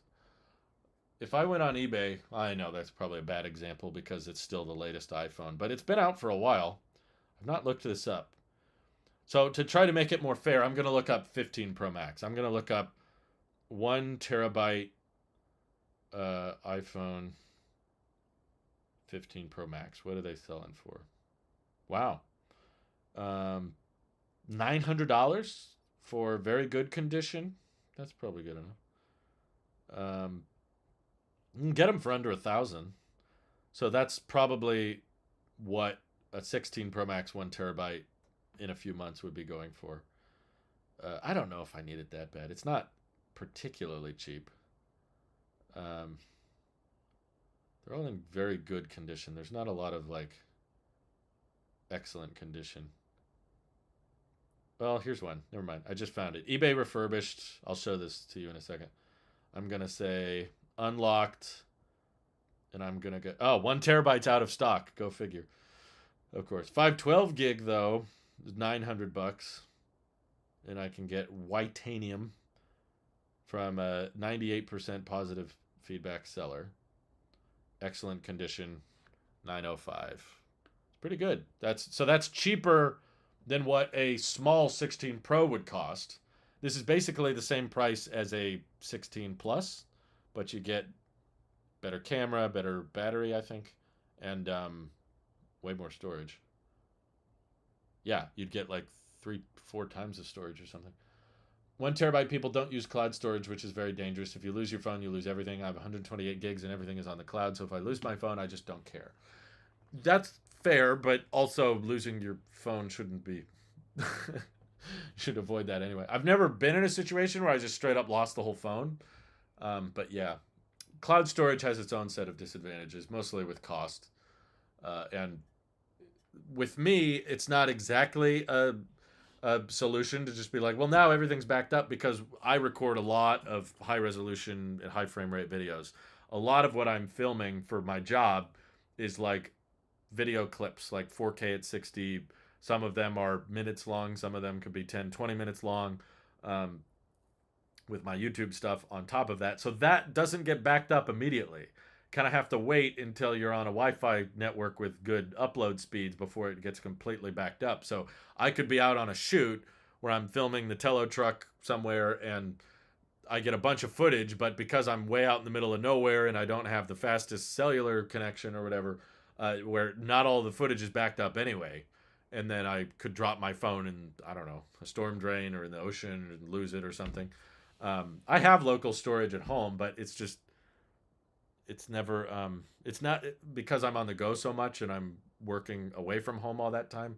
The local footage doesn't help me as much, but uh, cousin Matt helped a lot with this. He just talked about having copies of things on the cloud, having copies of things locally, and then copies at other people's houses. So what I've done with Tello is uh, offloaded all the footage that I have onto a drive and then let them have it on their computers so that there's multiple copies so that even if if my house burned down, it wouldn't matter if I had local drives, the footage would still be lost, but now it's at multiple people's houses, so it's less likely to be lost and that kind of thing.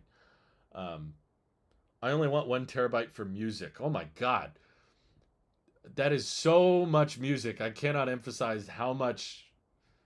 Like, how could you possibly listen to that much regularly? If you had like 700 gigs of music, there could be songs on there that you don't listen to for like, you could listen to purely original songs, never repeat a song for, I don't know, probably like a year, and there would still be music on there that you don't play. You should have both local and offsite backups. That's what I did. Yeah. I have offsite backups and I have local backups, but I don't use a lot of cloud storage just because of cost. It adds up. Wow. Josh said he did his first Apple Watch band purchase in 2 years a few weeks ago. Guess which one? Pride? That's my guess. Yeah, I'm just never away from internet for that long. Music streaming is one of those things that is, for one, it's not like you have an original copy, so you're not at risk of losing it. And also, there's just always internet around. I I download some music before I go on a long flight, but 10 gigs of music could cover you for like a 24-hour flight, and you'd never listen to the same song twice. Apple Music is the highest download quality, good for about 2 months continuous play. So, like, I don't know. To me, that seems about overkill. It's like you're going 2 months nonstop without repeating a single song. I don't know. You do you, man. It's your life. I'm not here to judge. It's your call. You can do it, but I just think that's a little. Whew. Two, yeah. In the world of IT, there's a saying: two is one and one is none. I like that. That's good. It's been a long time since I came back to the channel. Somehow I missed that you're working at Tele now. How did that happen versus being full time at Tailosive?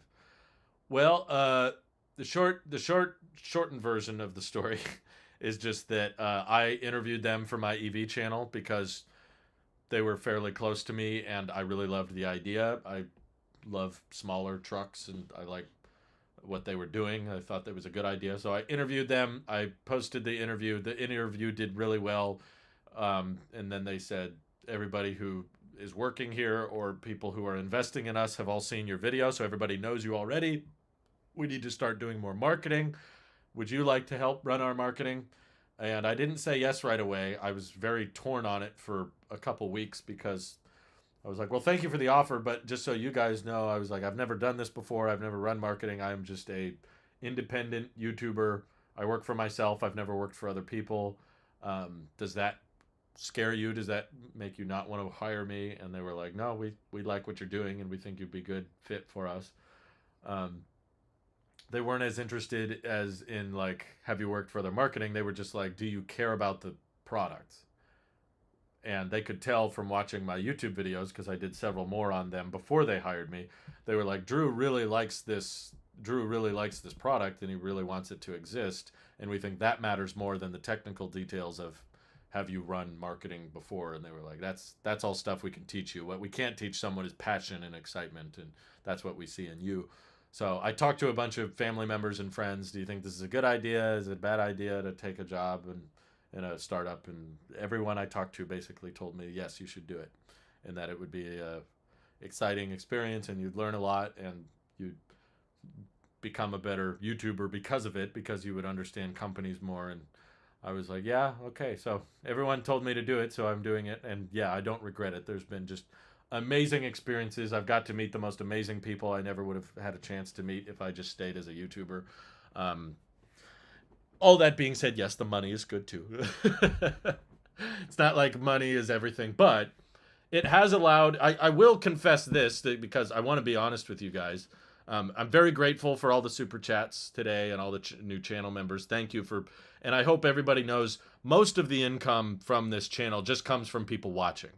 So I really don't want anyone to feel pressured into, oh, I'm prefacing this because I'm going to tell you something that might come across as more, I don't know, selfish or money hungry. Um, my point is, you're helping me out a lot just by watching the channel. So don't feel like you guys need to be channel members to help me out, or you need to super chat to really help. No.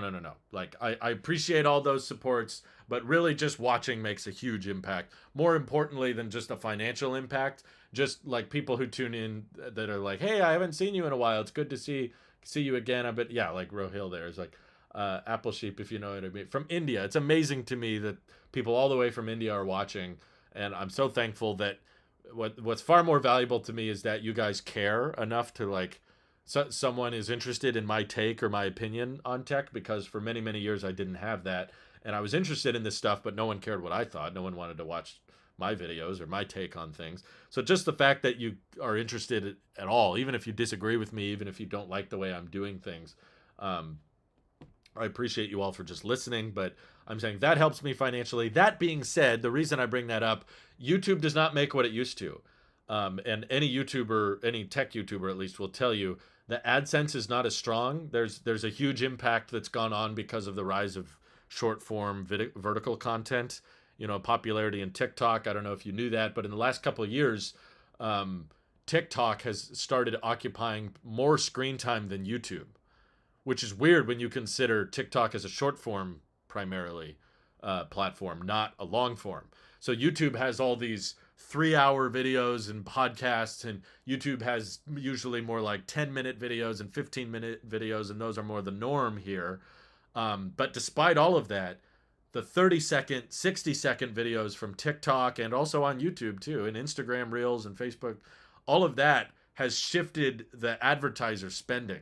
So what that means is, for those who don't understand, like the amount of money we used to make from 100,000 views is not what it used to make.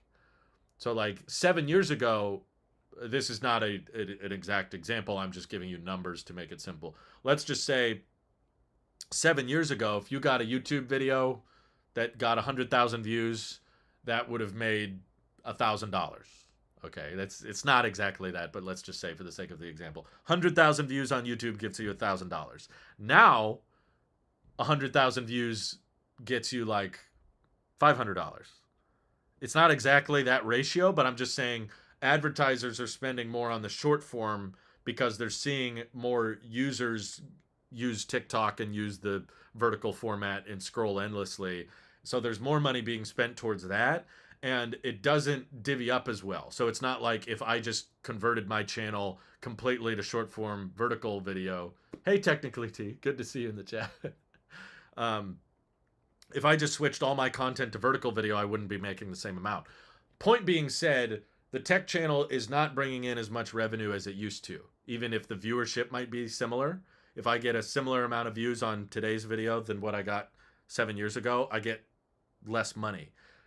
So there's many different ways channels can handle that. For one, they might try to double down more on short form content. A lot of them, no judgment, this is a totally respectable, fair way to handle it. Some of them are relying more heavily on sponsorships.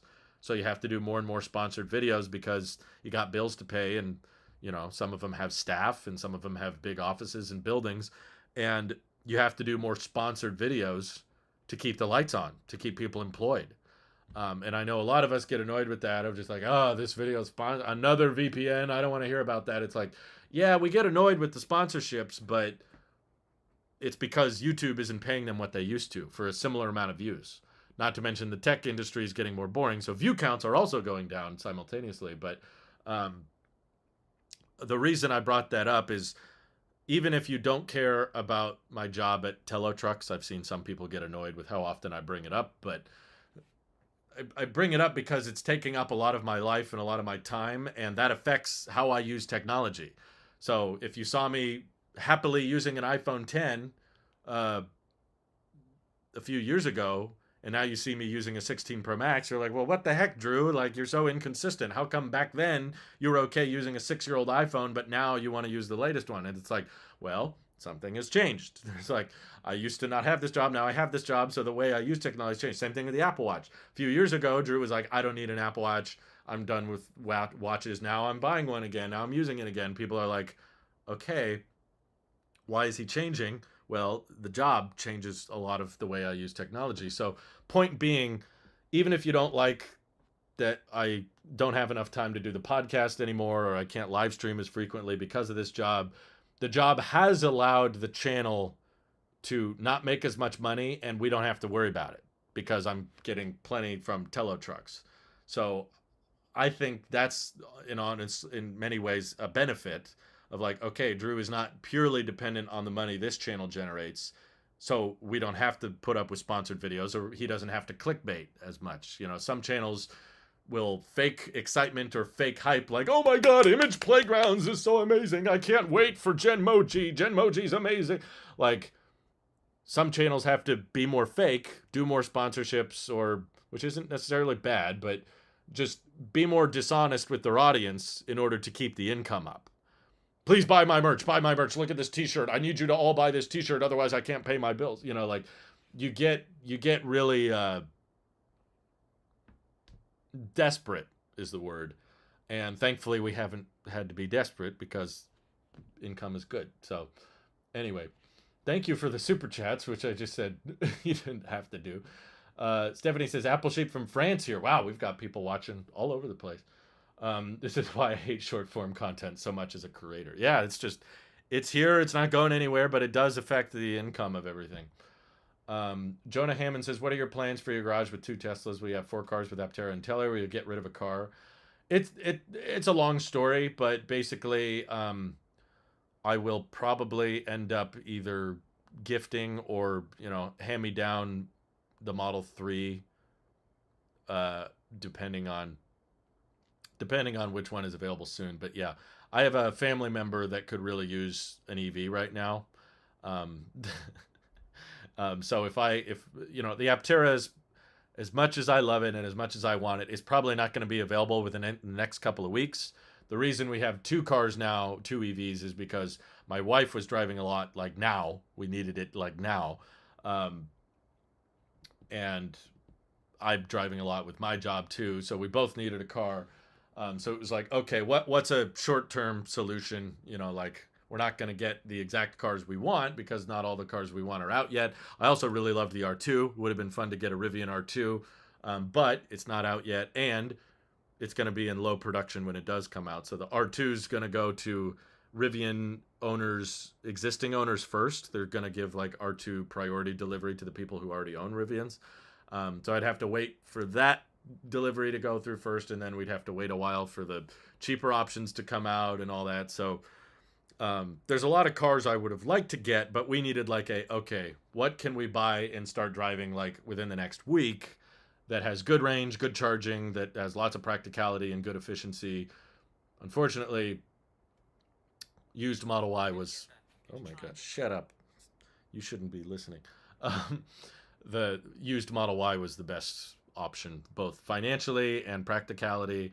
Long term, yeah, we want a Telotruck, we want an Aptera. That would be kind of the dream driveway, but neither are out, and neither are probably going to be out within the next few months, and we kind of needed one yesterday.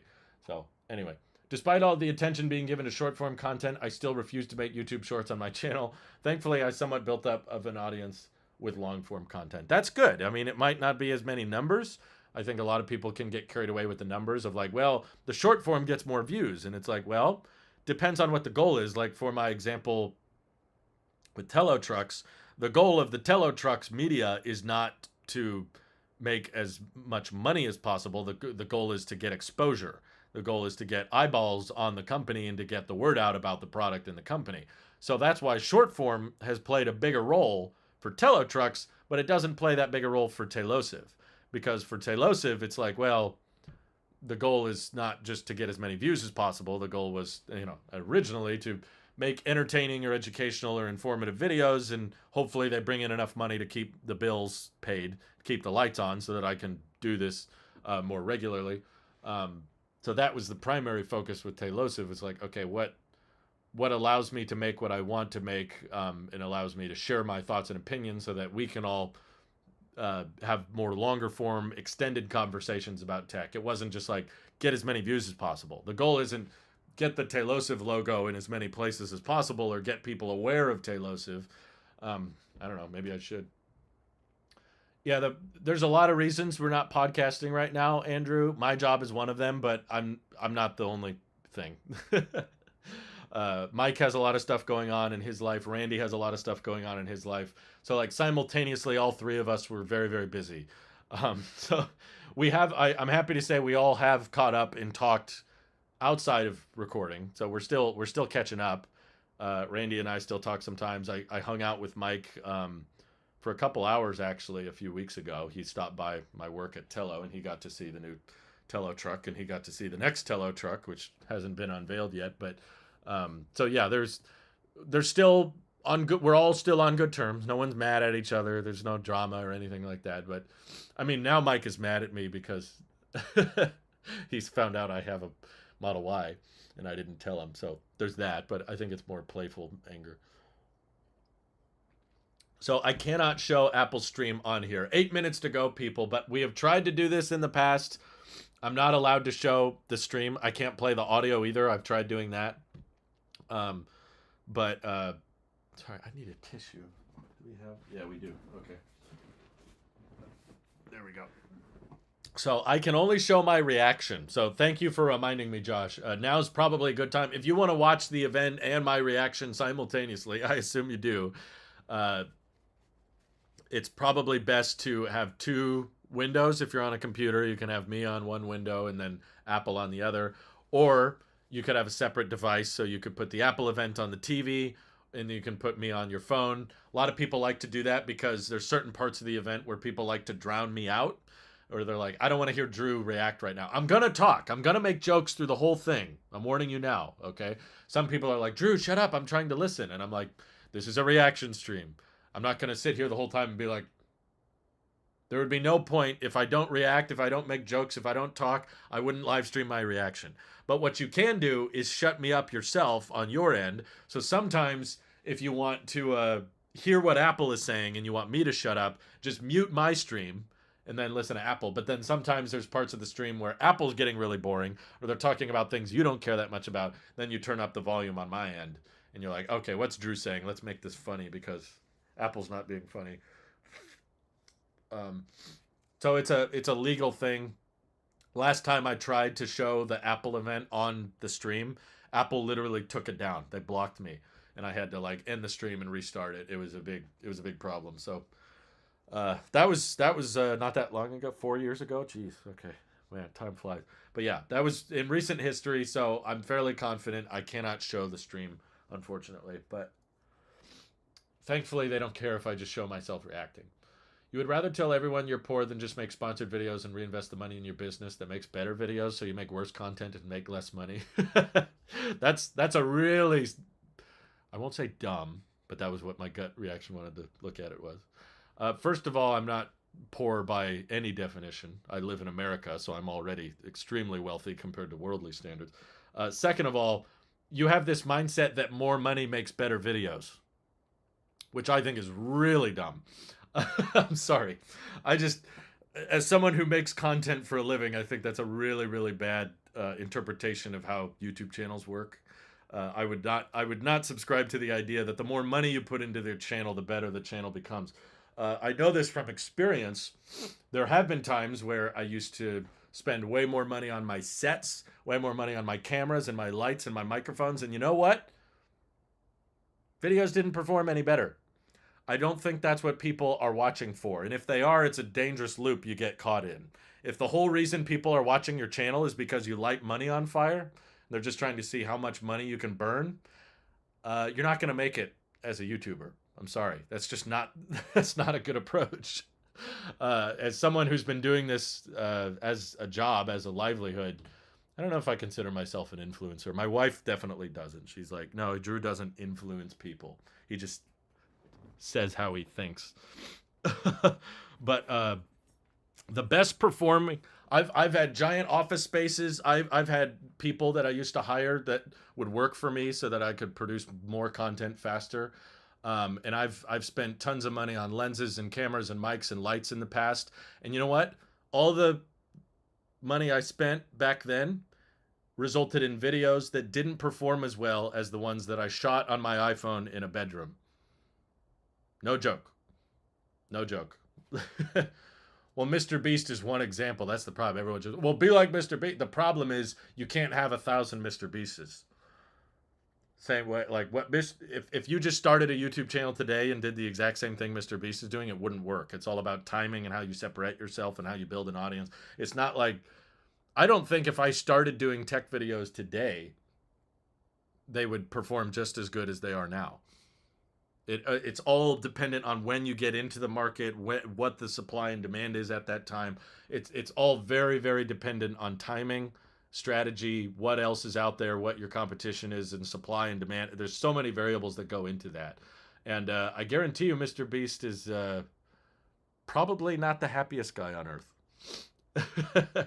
My goal wasn't to become super rich when I made a YouTube channel. My goal was to make a living at something I enjoyed. I didn't need it to be an extremely extravagant lifestyle. I know people that make much more than I do that are much more sad, that have way less flexibility in their life, way less time, and they hate their jobs. But they make a lot more money than I do. I didn't care so much about the money. That wasn't the reason I got into this. Making sponsored videos and paying quality people to help make better videos. Yeah, and that's the thing. I've never seen more negativity around Marquez now.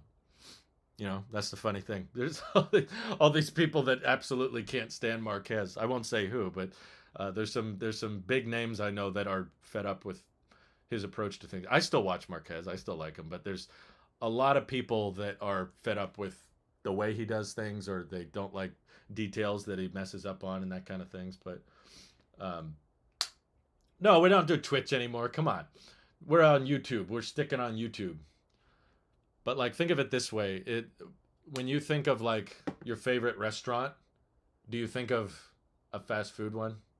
When you think what restaurant has like the best ingredients? What restaurant has the best food? Are you going to say Taco Bell? Are you going to say McDonald's? Are you going to say the one that, sells at the highest volume? No, you're probably going to think of a small local joint. Right? Most people are going to think of some back alleyway restaurant that has really good, secret sauce or really good recipe. It's not a franchise, So that's my approach. Anyway, it's 2 minutes to go. I have the event stream up, if you don't believe me. Oh, there it is. Oh, cut back. Oh, there it is. Oh, don't block me, Apple, please. I will start talking when the live stream starts to be in sync with Tim Cook so that hopefully you guys can get in sync. Now's a good time to remind everybody, Twitch was just a phase, Mom. Yeah. Let's see. Better live streaming service. Twitter for videos kind of just sucks right now unless you're doing short form verticals. Marquez Basement. Would you recommend video editing software? Start with the free ones until you know for sure that video editing is something you're going to be doing routinely. If someone's new to video editing, has never done it before, I wouldn't recommend going out and buying Final Cut. Yeah, they're playing music. It's catchy. We're getting the glassy, colorful orbs in the event stream. But remember, I have to, even if I had the best internet in the world, there will always be a delay. So I will always be a few seconds behind, usually around 10 seconds behind the Apple event, because you guys are getting streamed the Apple event at the same time as me. The difference is I have to record, encode, and process my video feed, send that up to YouTube, and then YouTube streams it to you. And that process, there will always be a delay, even if I have fiber optic internet. So I'm warning you now, I'll be a little bit behind the stream for you guys. So all you have to do is pause the Apple stream for like 10 seconds or around there to get it more synced up, and then you can hit play or pause to adjust accordingly. But the music stopped. I think we're starting. It's 10 a.m. Let's get disappointed together. Okay, here we go. Still music, never mind. It's 10 a.m., Apple, come on. I'll agree with you. Money does not equal better content. It's all about ideas. And if you don't have any, then money won't do anything. In 5 years, you will make nothing from YouTube. Like, okay. What do you make, dude? From YouTube. Oh, we're starting. Racing. Okay. Is everyone... More Tim acting! Wired headphones from Tim? He's not using AirPods Max. How dare he? Wow, we gotta fire him. John Turnus, take over. Oh. Oh, this is a TV Plus ad, isn't it? Oh, Craig is racing. You're the only one.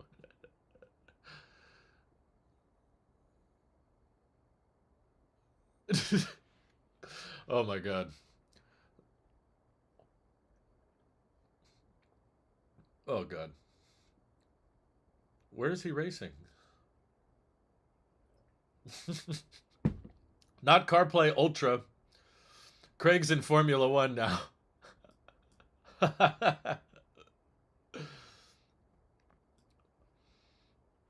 Let's get to...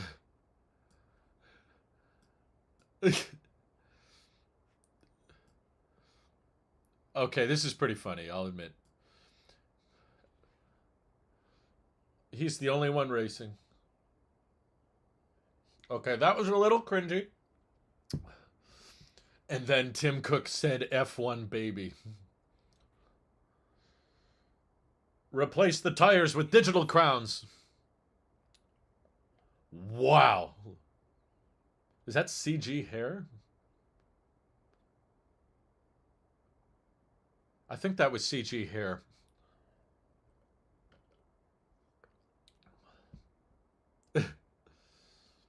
What? Baby. Why does baby keep coming? Baby software. He said good morning.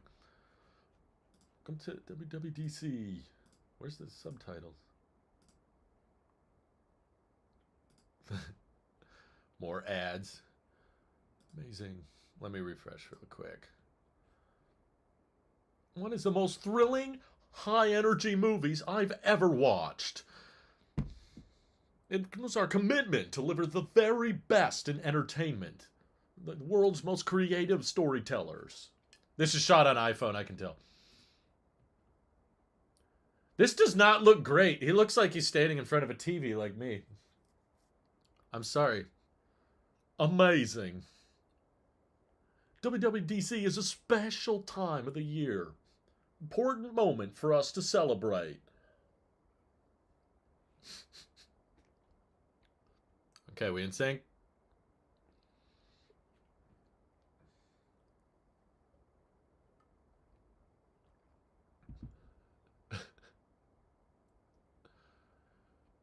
Innovations. Innovations could mean hardware?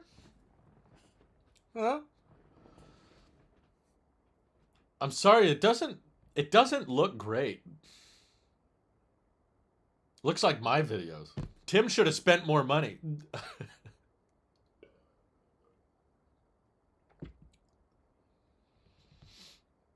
This is going to be a long event, I can tell.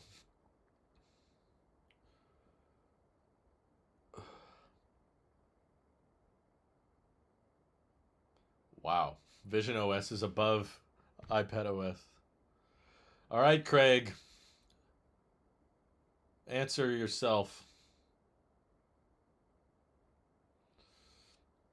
Great intro music. Oh boy. Look at the glassy text. Oh, AI is the first.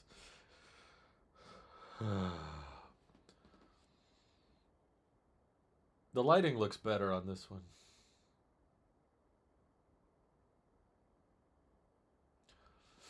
This is repeat information. We get it.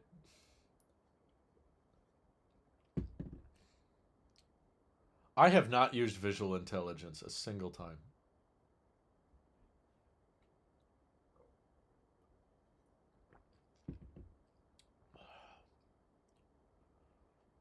Notifications, notes to quickly get the gist, response with a single tap using Smart Reply, and more. All of this while taking an extraordinary step forward. Privacy and AI with private cloud compute. Yeah, let's get the cringe out of the way. Get the cringe. We did things. Remember that? We also made a commercial with a feature we have no idea how to make. More about it. In the year, no update to the personal series.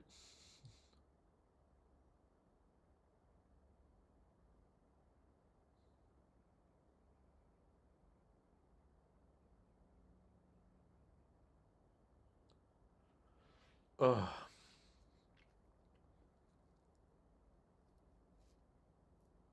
Okay, so they're intermixing AI instead of doing it all at once. But this is a bit much. Something new?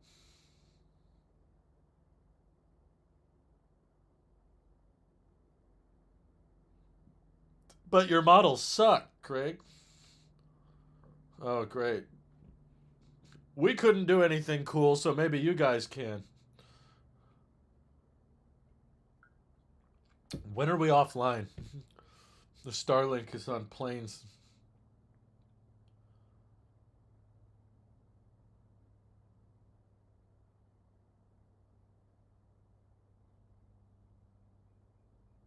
Wow.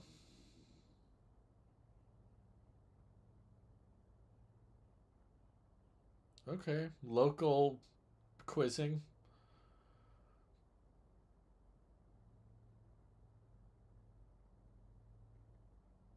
Apple will screw this up somehow. I don't know how, but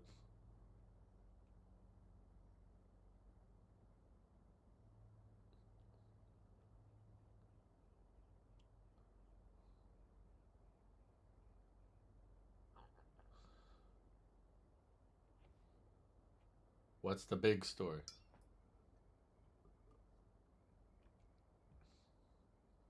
Decade. Oh boy. Okay, it's real. The design is real. Even they're bringing up iOS 7.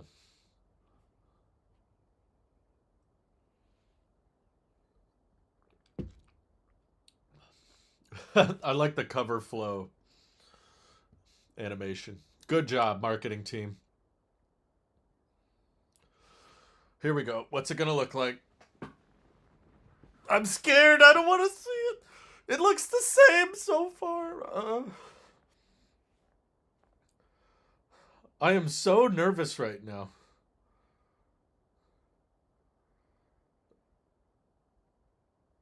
I can't believe he referenced iOS 7 being the last big one. Oh, that's just Apple Park. That's not my home screen. It's all about glass. I'm feeling glassy. Ooh, don't eat too much cheese. Are those his real glasses? He's wearing glasses. Look at all the glass on the table. Glass. Glass. What does it look like? Show us.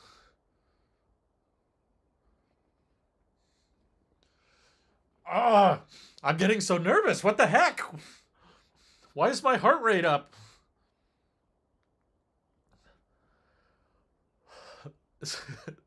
Slightly more rounded blocks. That sounds fun.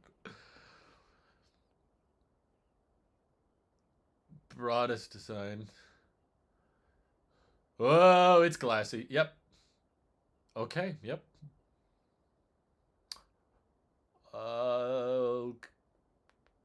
Wow. It looks kind of similar. Sorry. It looks exactly the same.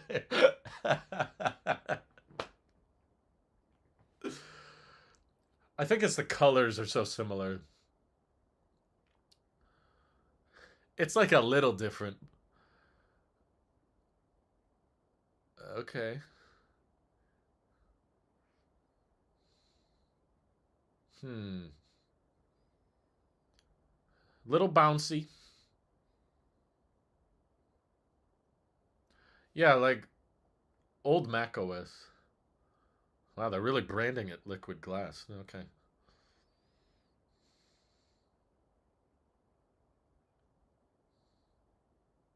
Ugh. Interesting. Everything looks a little transparent. Amazing. Ooh.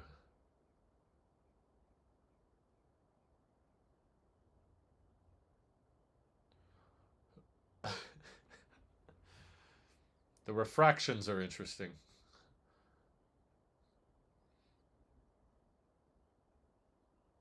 Oh, okay. More menu bars. Yeah, it's not a bad look.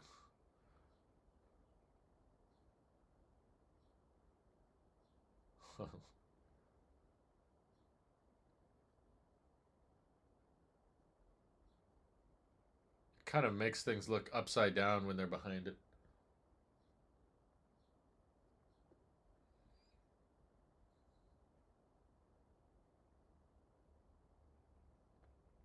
They just tone down the transparency.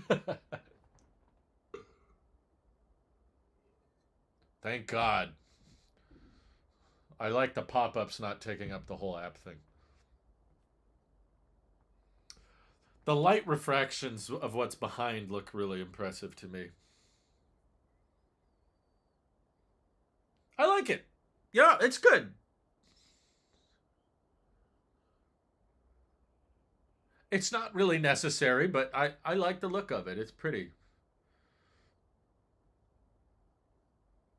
Oh, tints. Clear. Interesting. That's very minimal. So this affects the Mac and everything. Wow.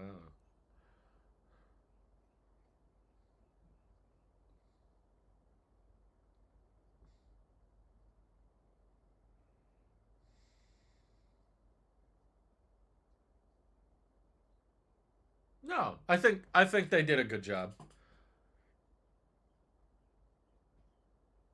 It's a good balance of familiar. It's not too different. It's definitely not as big a deal as iOS 7 was. Like from that distance, I can't tell the difference. The naming is true. Oh, what's it called? 26. It's true. Wow. Good job, Mark Gurman. Mark nailed it. It's 26. Name confirmed. You see, the apps mostly look the same. There's the game app. It doesn't look that different.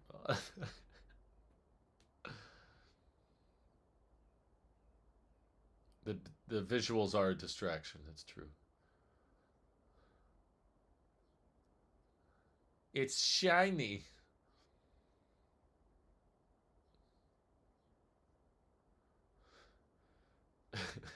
The detail to the curves. Look at the clock. The clock one's very different.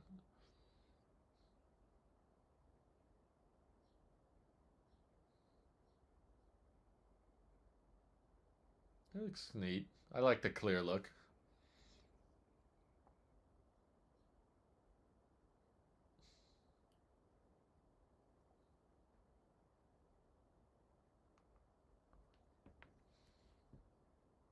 Whoa! Look at how the time went.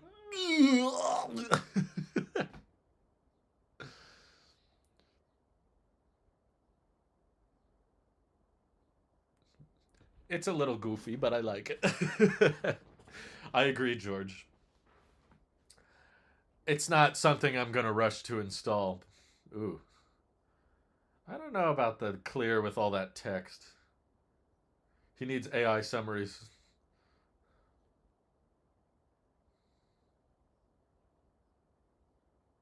Oh my god, a kangaroo.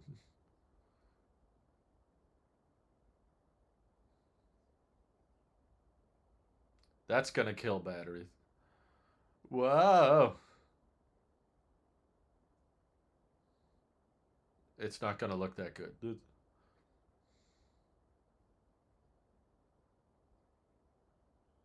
Ah, animated.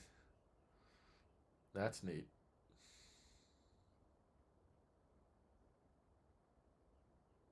Nice. Really nice. I don't like the new camera app icon. You guys see the camera app? It's weird.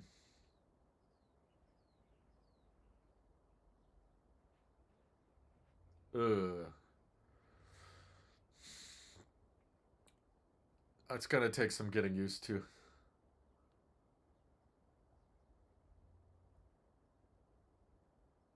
Uh-oh.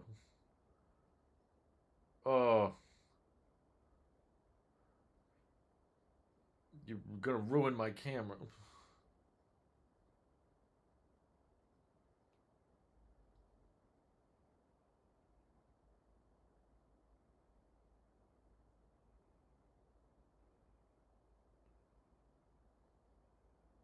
Okay.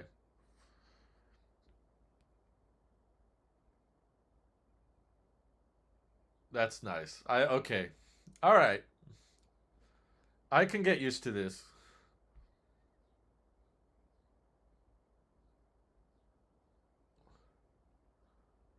Many of you hated the last one. You're changing it again? Oh god. Everyone's gonna be confused.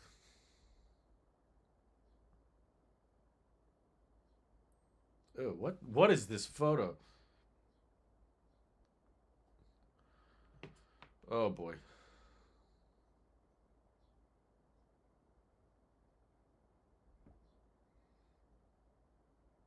Oh, that's nice. I like that. Clean.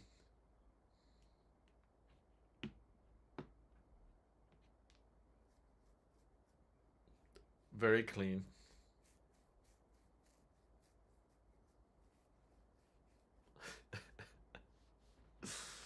Liquid glass my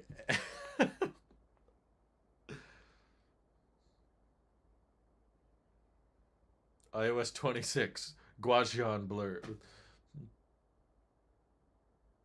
Camera control is still useless.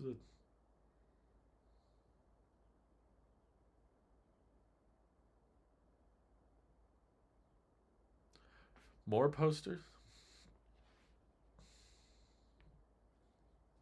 Huh. My CarPlay is gonna run on liquid glass.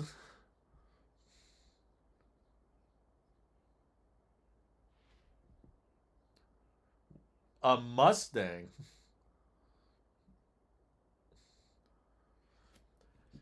Is that car carbon neutral, Apple?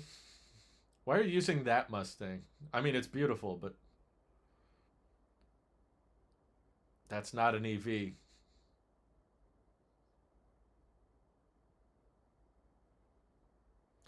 Wait, are we getting CarPlay Ultra?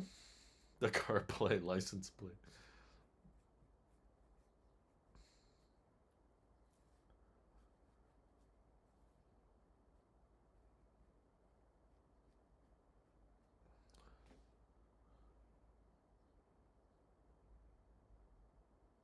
What was it before? I don't know.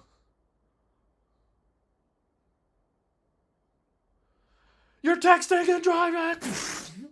Drives off the road. Mm. So is the Mustang getting CarPlay Ultra?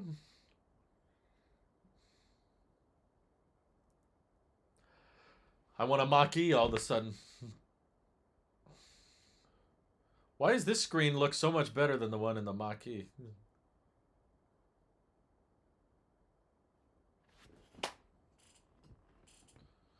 Boy, what a noisy car. Oh, he got a ticket.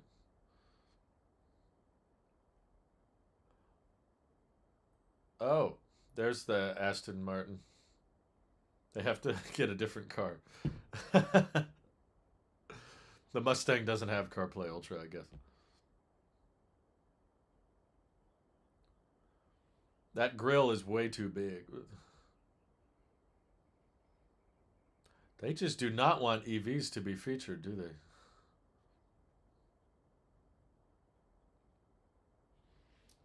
The biggest design change is the texture.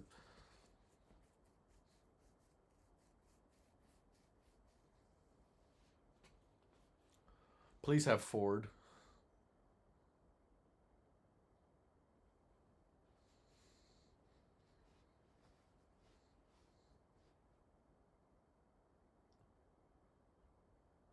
Pay attention. Why are all these cars so loud?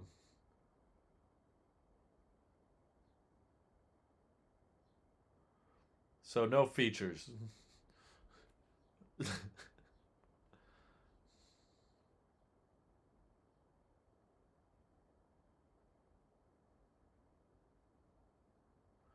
Yeah, iOS 26 is going to take some getting used to. That's a lot of syllables.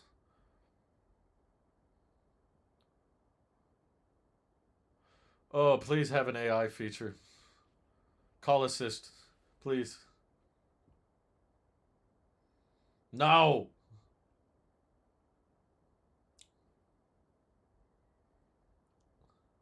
I don't know how I feel about the text overlaying.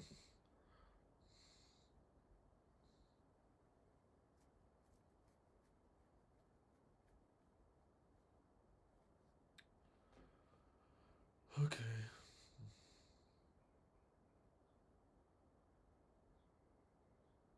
I'm still worried I'm going to tap it and call them back. You see on the liquid glass how the menu items are on top of text? I don't know if I like that.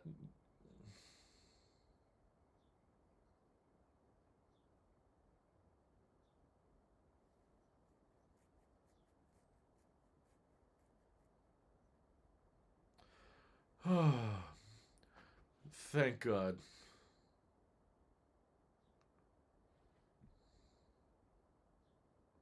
Oh, you answer them automatically. I don't know if you should do that.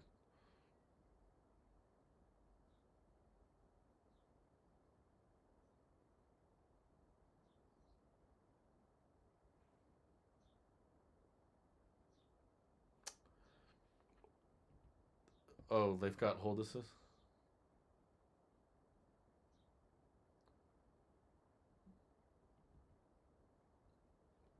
Finally. I just was talking about this. It's a Google feature. It's not a new idea.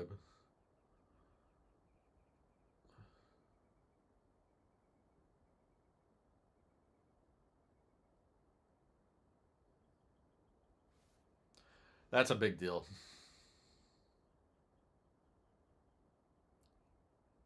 That music sounded kind of good.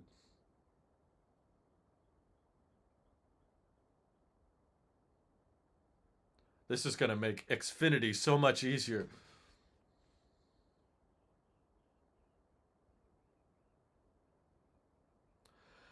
Love that. Favorite feature already. Oh boy. Background. Ooh.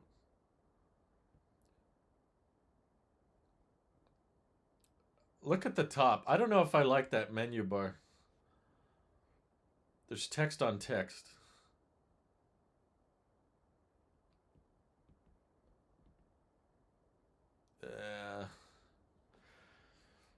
Oh God. That looks disgusting. I'm sorry. I don't like like when the text is on top of text. Look at the menu bar.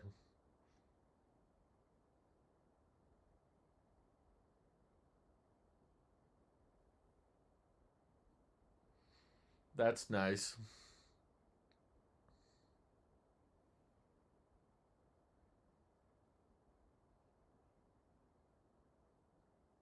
Who should we kick out of the group chat?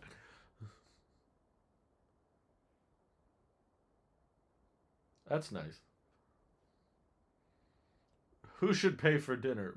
Poll.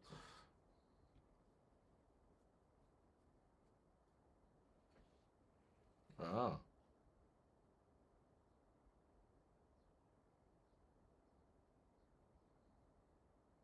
Is that highly requested?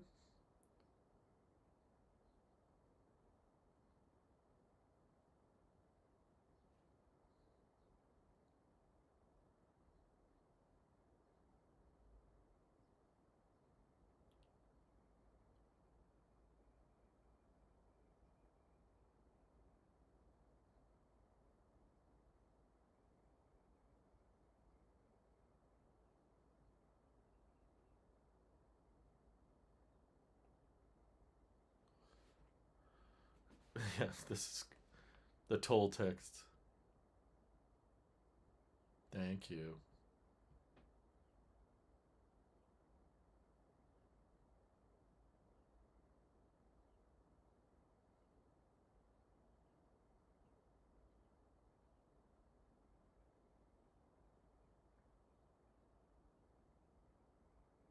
Wonk.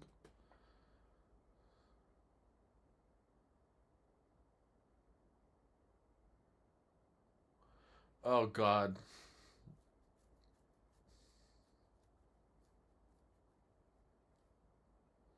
Oh, no.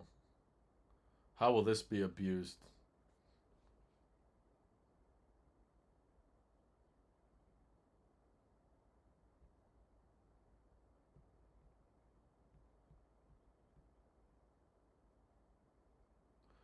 No one does that. I'm sorry.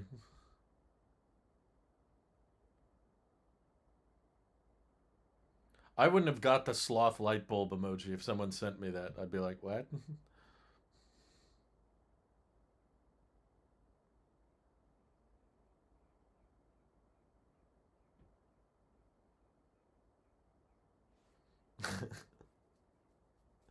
Or you can just not use Image Playground.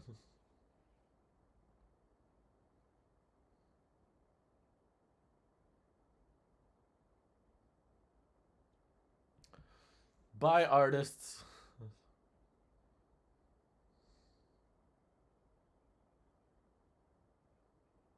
ChatGPT is a style. I need more AI slop.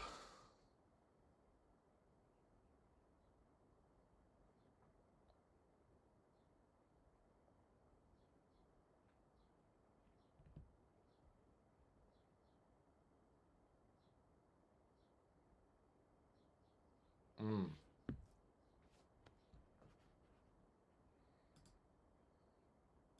Pesky language barrier.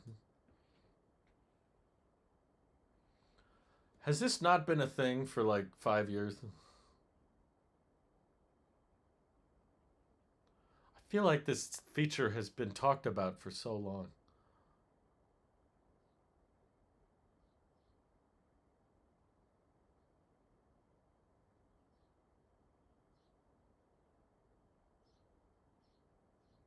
That's good.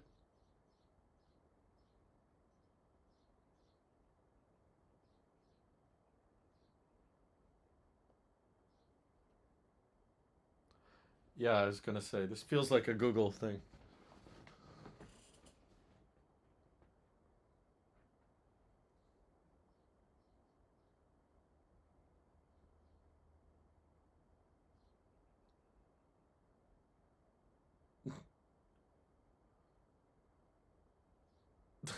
Oh, right.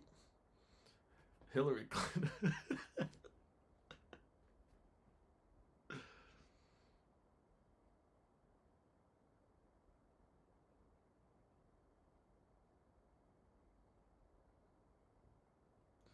Well, that seemed buggy already.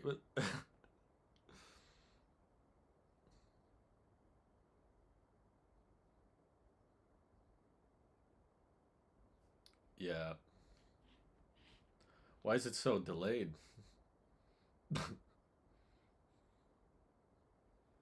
Even if you call an idiot who doesn't have an iPhone.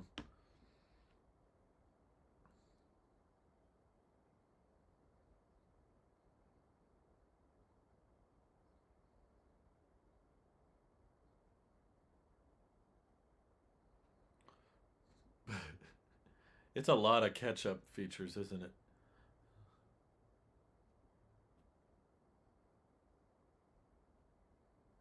We're canceling the Apple Card, which is going to damage everyone's credit score. We're going in the Maps app. It's amazing. Wow, that looked really bad.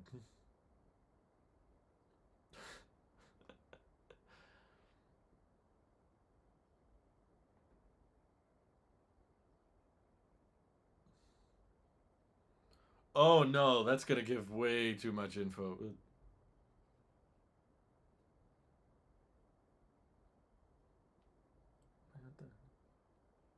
Uh oh. Legally, I can't show the video, Max. Apple will take down the stream. Thank you for the super chat. Oh, I like the transitioning. Bye, all DJs.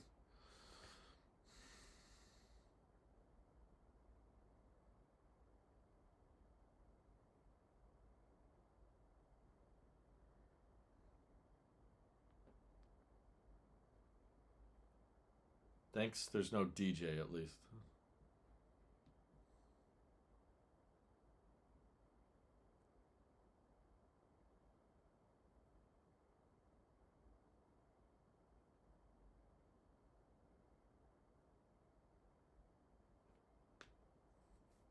You go to school and work?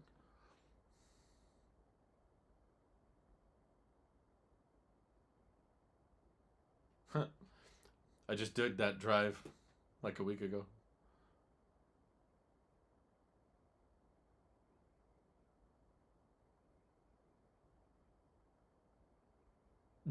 There's traffic. You're screwed.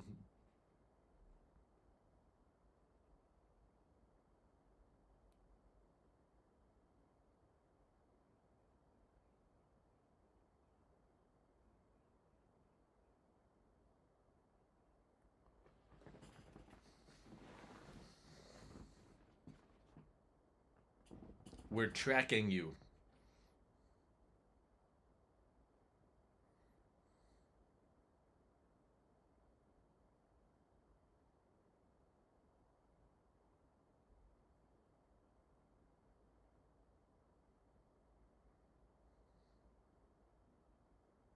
Right. I use this a lot, so what'd you do?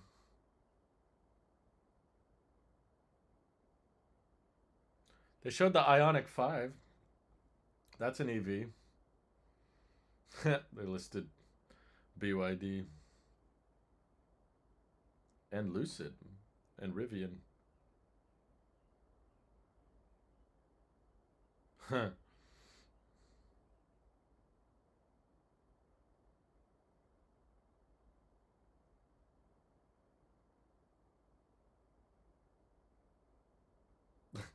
The smile. Ooh.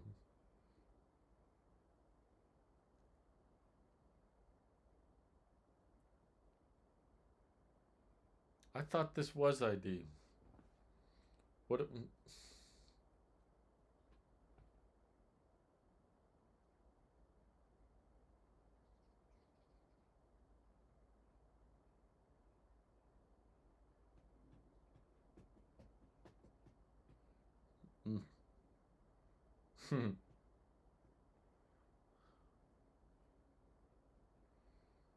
Introducing Pay Apple.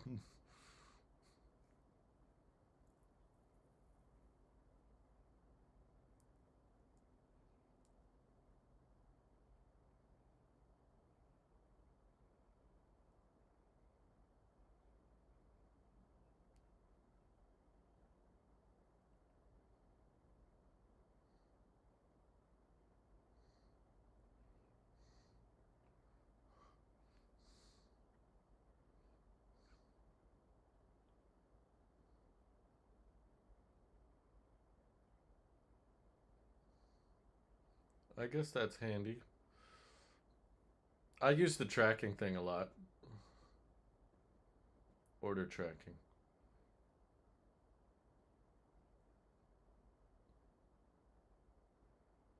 Anne is a major gamer. She plays Candy Crush. Legends.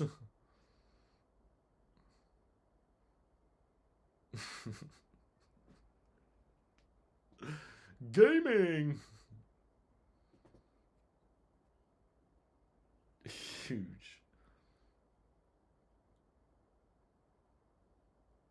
$500 million?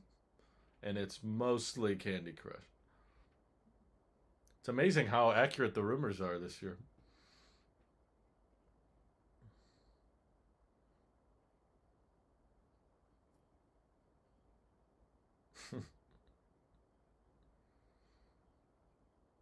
Where you'll see liquid intelligence.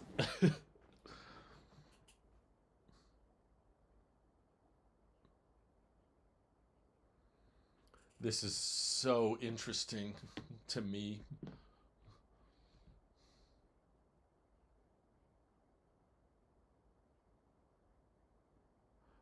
Fortnite. Where's Fortnite?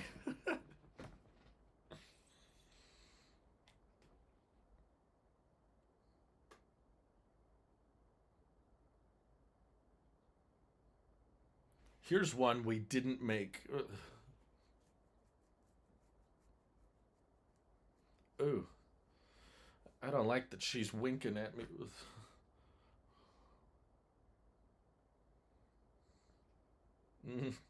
Challenges. Approve Fortnite for the App Store.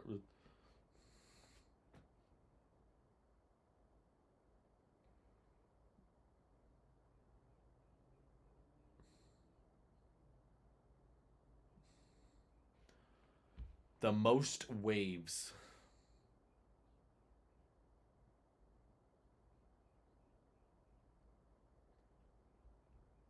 Game Center is back.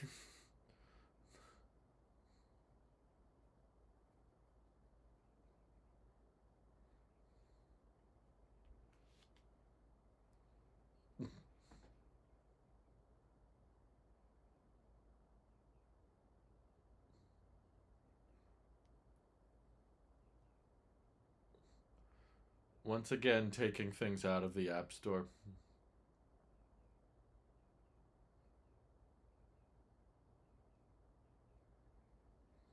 Oh boy. Google Lens.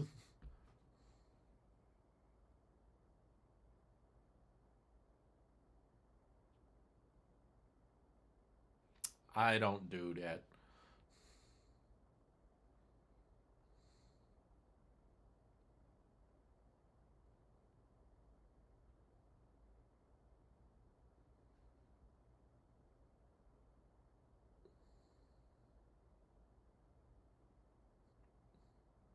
You can Google it. It's Google Circle to search. This is a lot of catch up.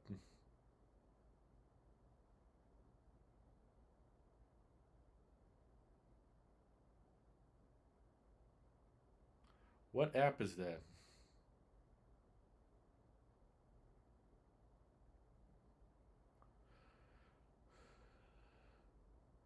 Uh-oh.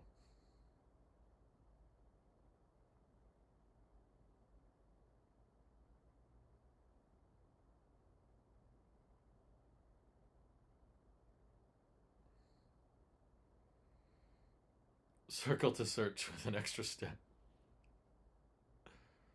That was so delayed when he swiped up. I dig this lamp. I love lamp.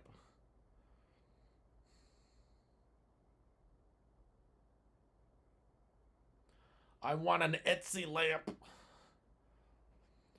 Let's keep endlessly scrolling.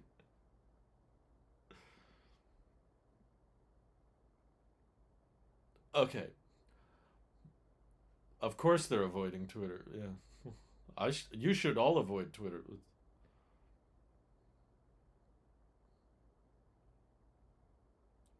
Wow, look at the way it jiggled when he pressed it.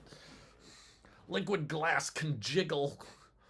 You can see the ripples fluctuating. Oh, I want this guitar.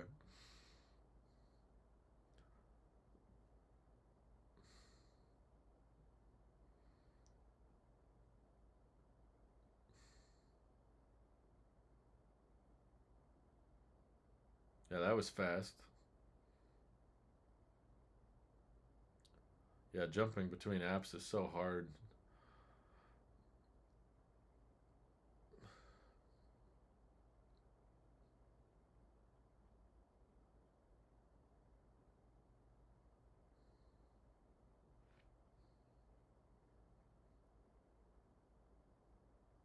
We're 40 minutes in. Oh,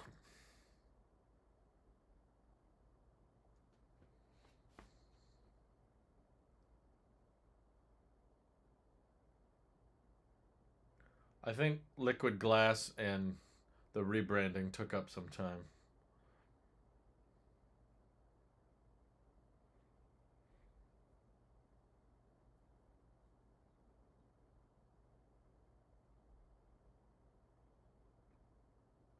Background.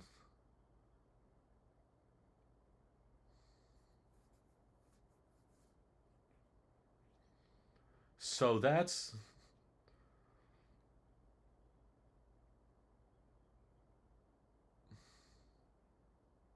what can they possibly think of? We got liquid glass on the watch.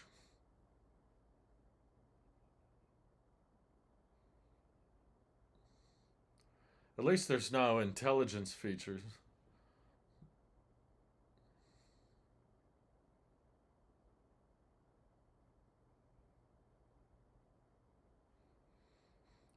We get it.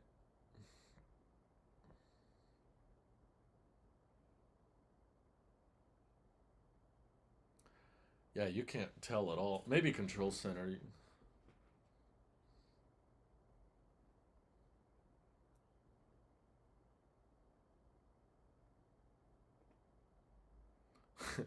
Don't jinx it.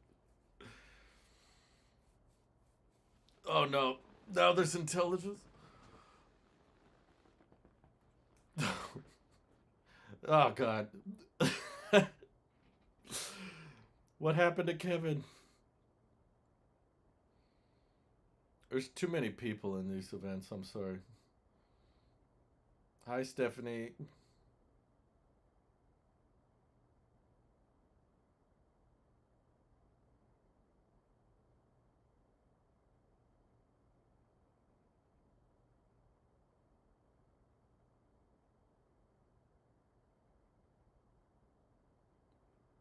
Oh boy.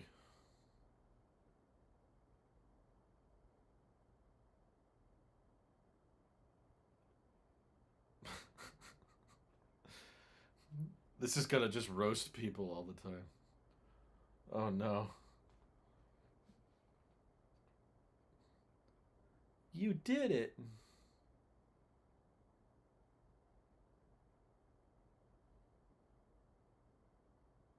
Oh no. That was your slowest mile yet, you fat idiot.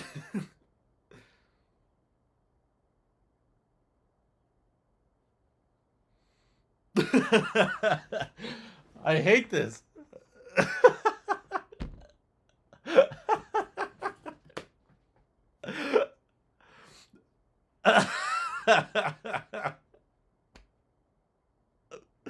That was embarrassing. It sounds like the TikTok voice.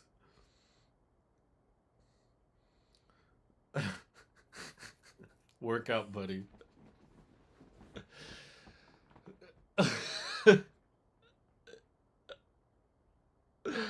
Oh no. This is so bad. Get out of your chair, you fat. uh. She's annoyed.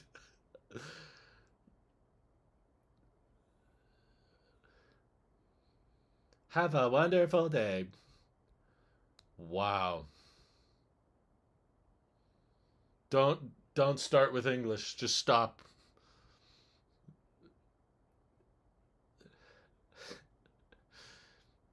You haven't ran out in 3 weeks.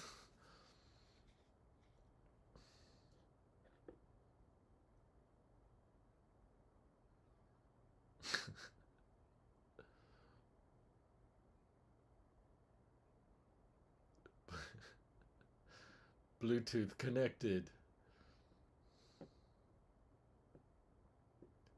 Good job.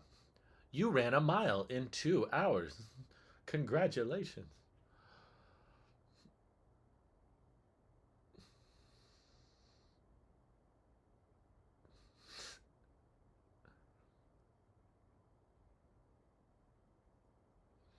The voice is awful.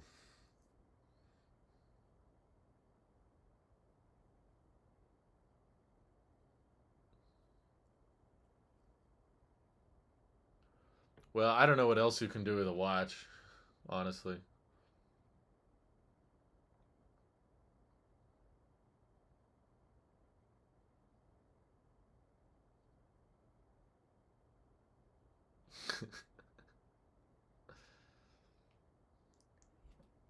That workout sucked.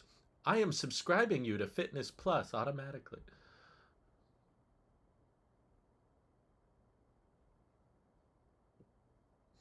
I don't need to work out.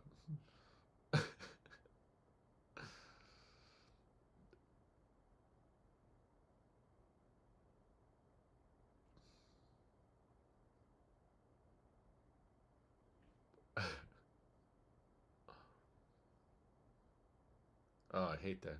It's annoying.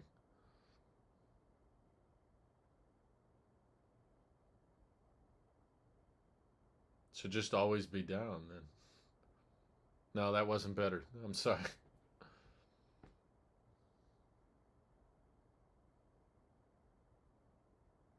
No one's gonna know how to do that. We call it flick it a wrist. Introducing flick it a wrist.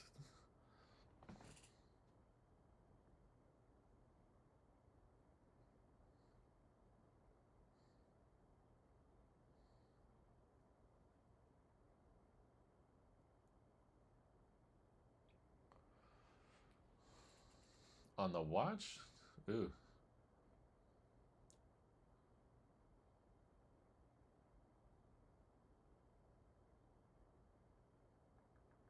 That's gonna drain the battery.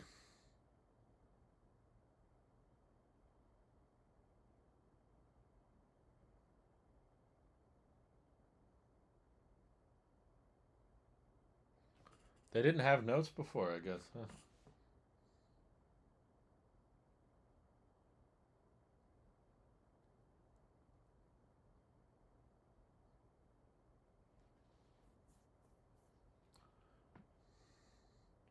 The problem is wrist flick requires you to go back to the screen. If you just twist your wrist, it doesn't do anything. I'm not sure I understand. It feels so weird.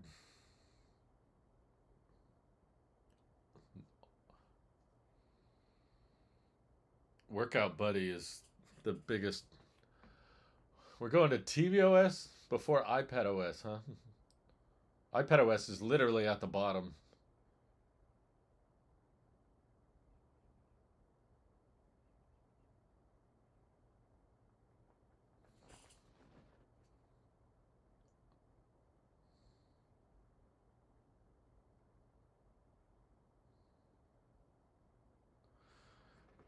How many times did they say liquid glass?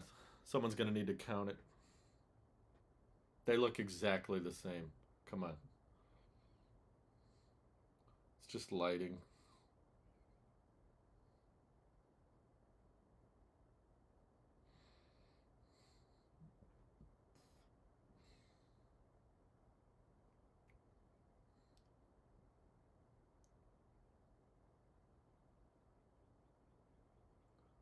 Oh, that's so helpful. Thank you.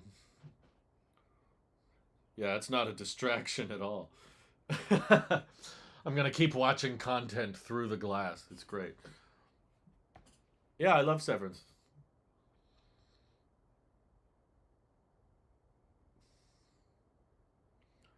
That's that's different. I couldn't tell. But...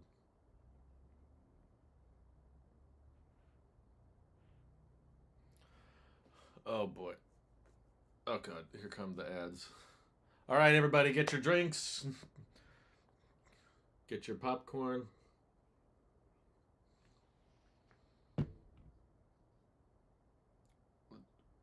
I don't like when they advertise 50 things at a time.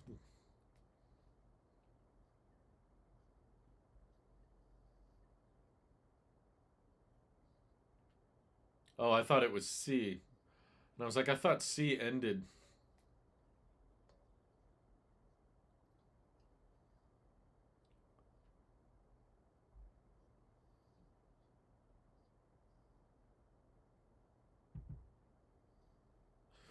Oh.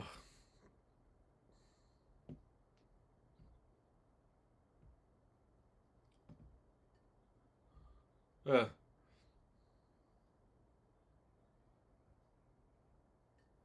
the lost bus took place very close to where I lived.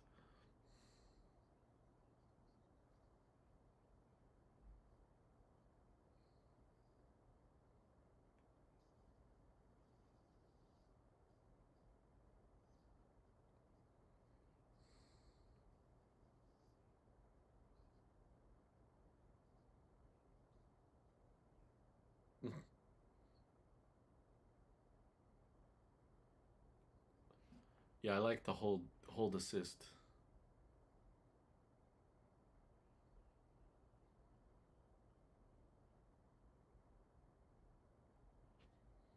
Mm.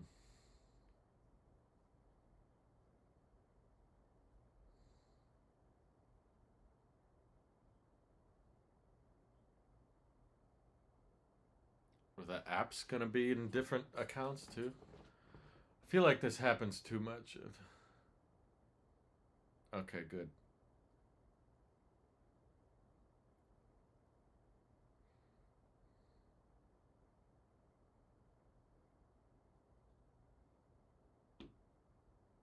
It's just usually the streaming apps have profiles anyway.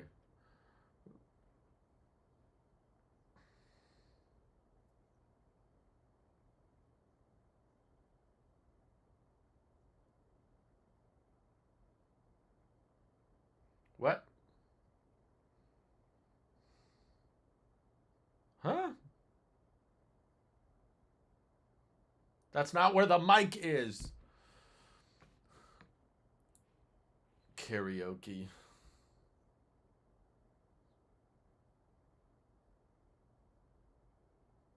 Yeah. One of the features is just there's more shows.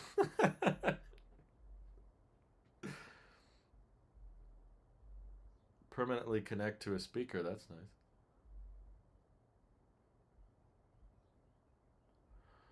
Oh boy. I'm ready for weed. How many cars are going to be in this?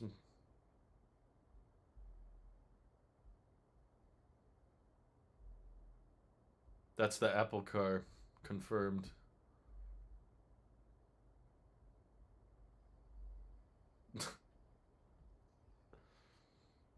Why does it have a parking brake? It's electric. Saving the worst for last.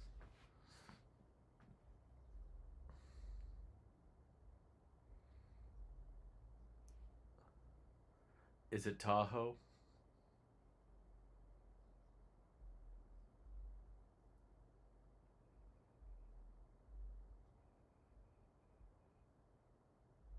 $26.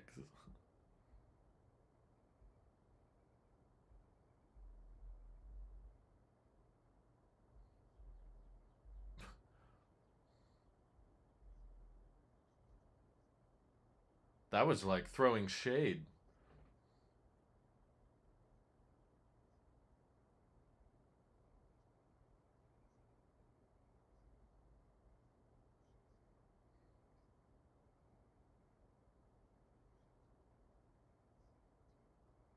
Yep. There's lots of glass. Should I brick my Mac? Oh, absolutely. You don't need that thing. Ooh.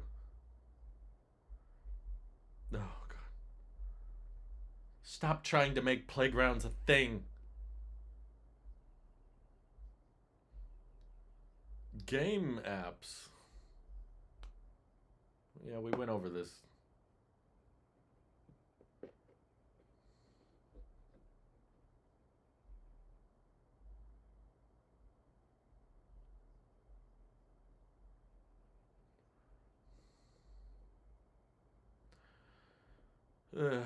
I can't tell when they're that small.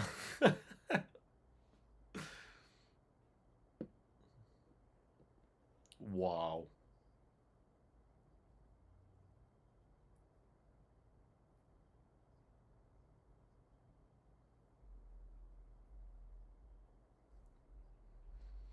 I'm sure it does.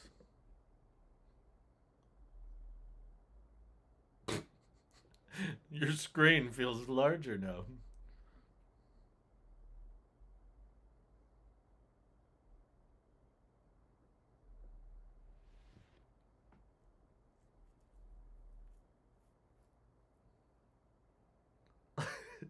Liquid ass.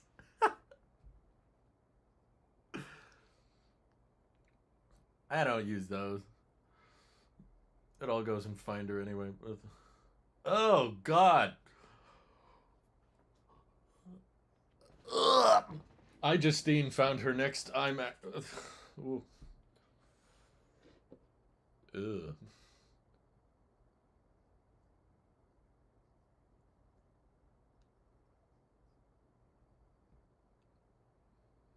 It's not touchscreen friendly.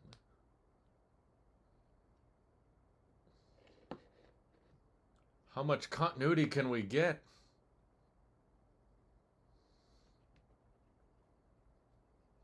For what purpose? I wanted to keep exporting when I closed it.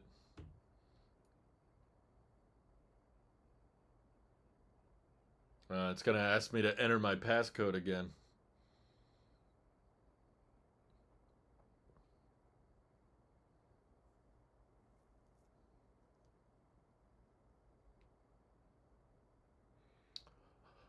Thank you. I actually would have used that the other day. Depends who's calling. I don't like that photo.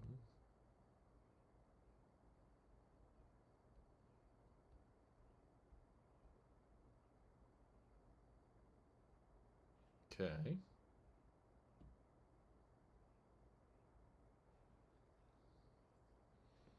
That's me. I'm a pro. Show me how to be more pro, Raja.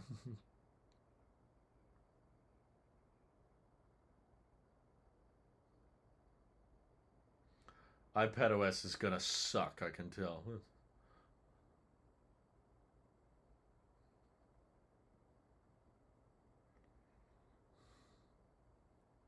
That's way too many shortcuts.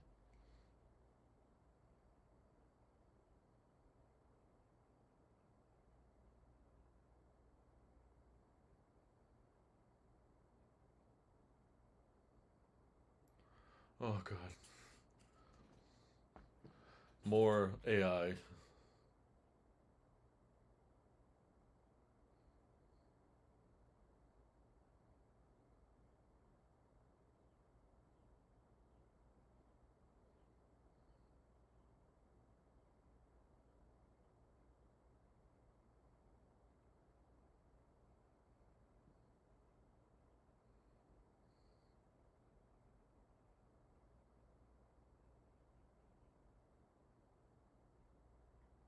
Is this easier?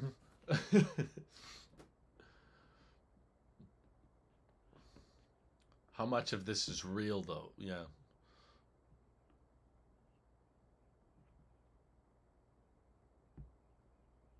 You were using ChatGPT to figure out how to use Siri shortcuts. Oh, no. Cellular mitosis.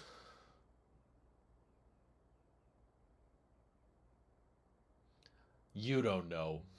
You don't know what I want.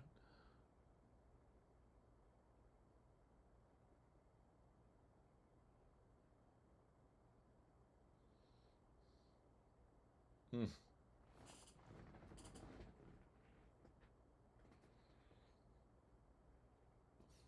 Play podcast in Spotlight.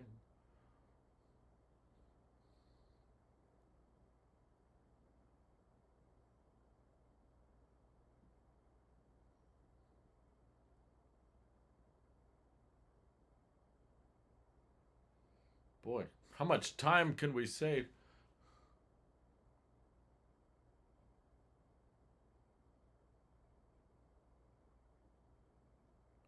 Have they said the word Siri?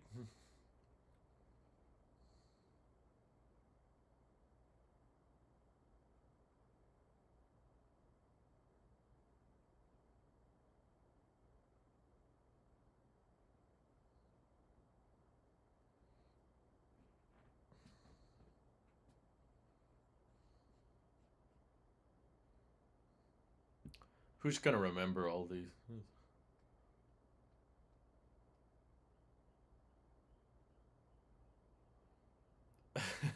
Workout buddy called me fatty.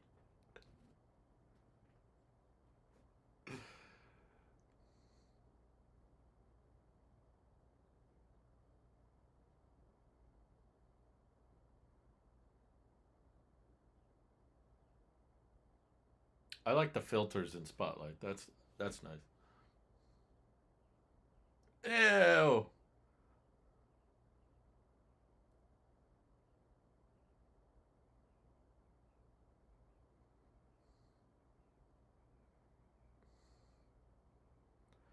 The icons are glassy. They're just so small you can't tell.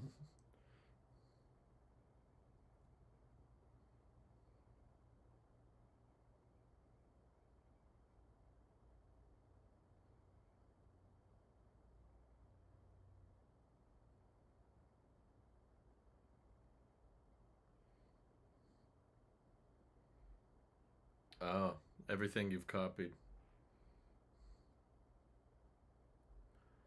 That's handy. I like that. Good. Useful.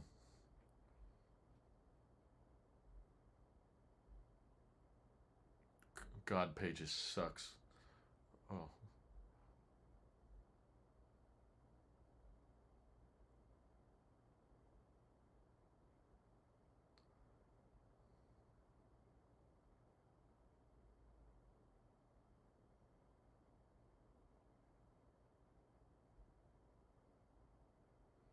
They were like, just do it yourself.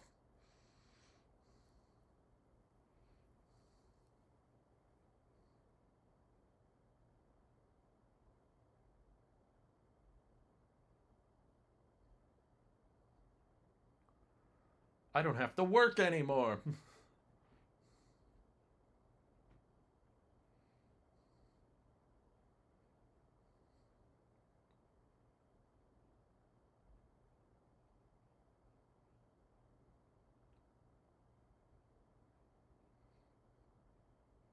The glassy effect isn't noticeable when the apps are that small. The corners are more curvy too.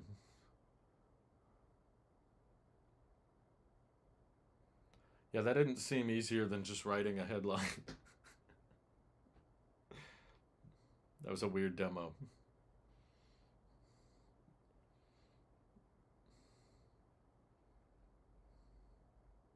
Very weird. That's it for macOS? Okay. Clipboard history, I guess, is nice.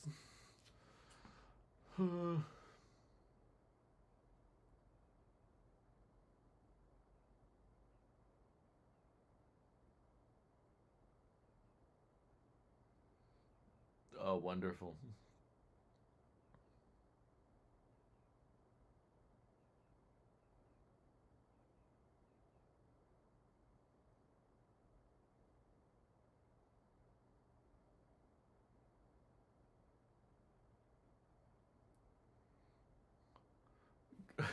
Gaming in glass. Wow. Wow. Can I just play that over and over? Here we go.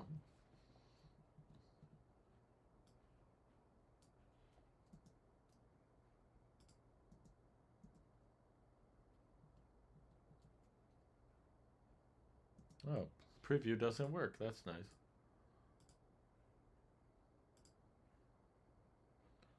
What the heck kind of game is Sims?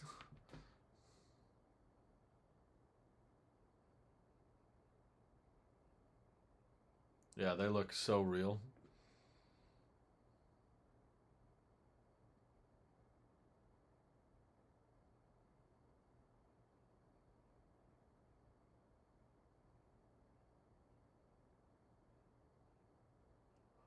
What a game. We got the journal app.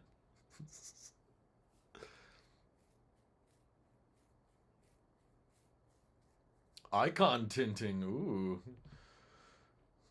Exciting. Mike? iPad OS is after Vision OS. They showed that at the beginning. Remember this thing?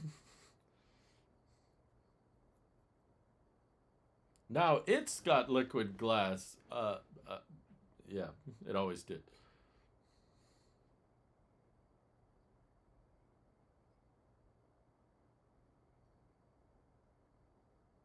They went already to 26.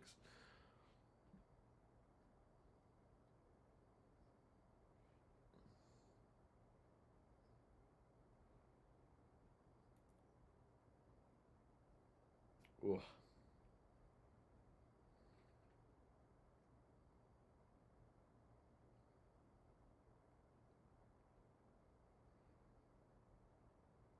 Why would they? Okay. Can I put them on the walls? Leave them on the wall.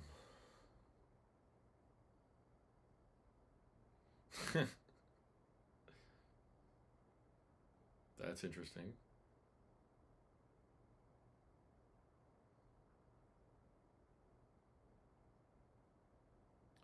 The calendar's in the wall. I like how they're showing it just a wall. Weather. Yeah, this would be great for AR.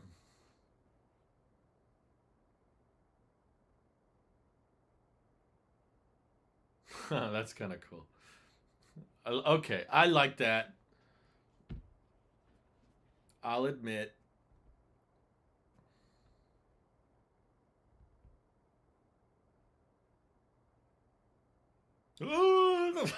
Just overwhelmed. I like the widgets.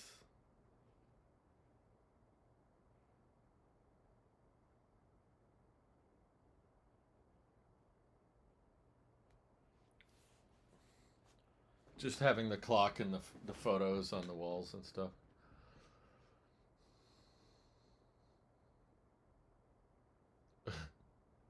Seven Vision Pro users will be thrilled.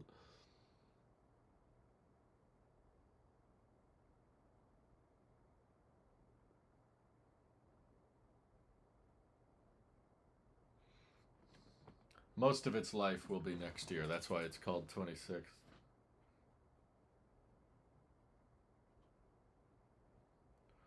That's a frog. Whoever named the frog got it right. That thing's a frog.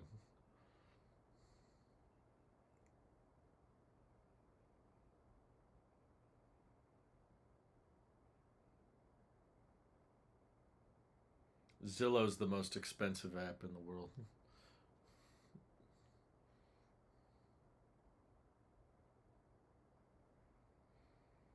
Oh, did you fix it? Oh my god. This is the demo and it looks weird. What?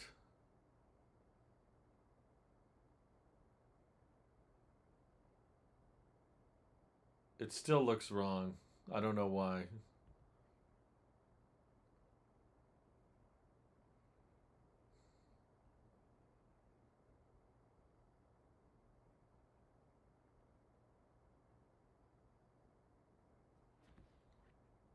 Yeah.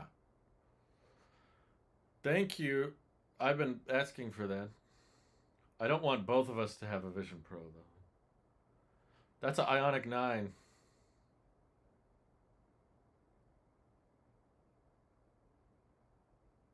Oh, thank you. I also want to look like an insane person.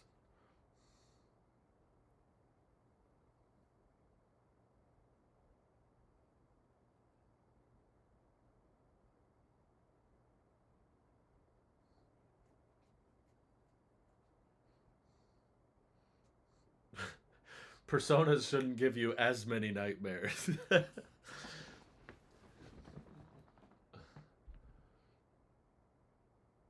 Oh, that's about time. They needed that on day one.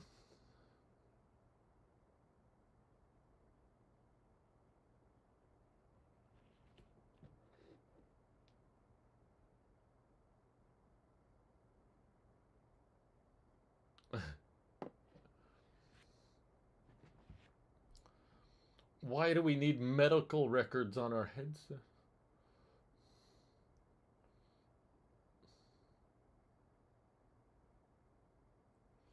Two people wearing Vision Pro. What? Muse?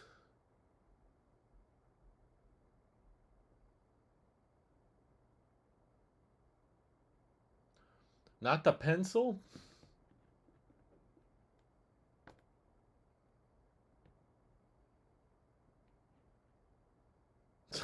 They don't want to make their own controllers.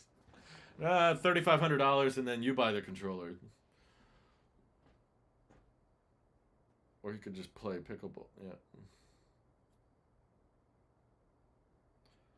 I sense an ad coming. I can play racquetball with my friends with my $3,500 Vision Pro.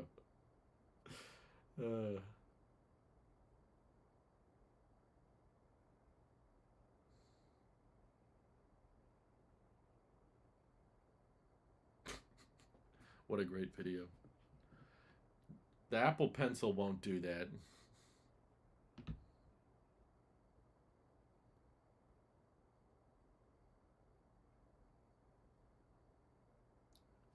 Hey, honey, let's put on our Vision Pro.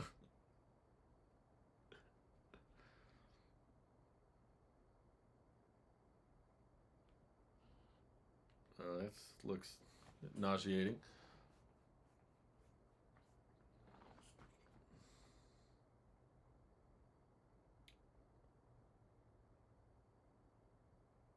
You can order vitamin D online rather than going outside and playing pickleball. Beautiful. Oh. Why Amalthea and not Europa?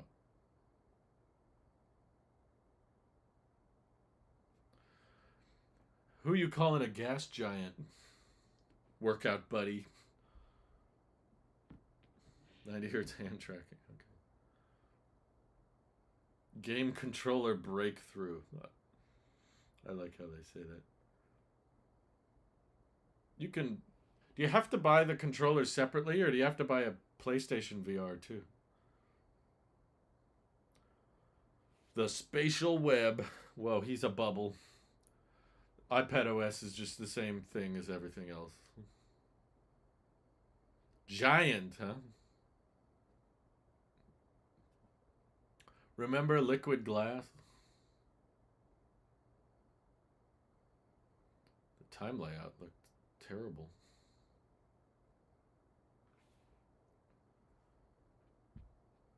They're speeding through. I hope there's something big. I'm gonna freak out if they have Mac OS. Can you buy the controller separately? You just have to buy a PlayStation. Oh. Which looks really dumb on a screen that big. Gaming! He is on speed run right now.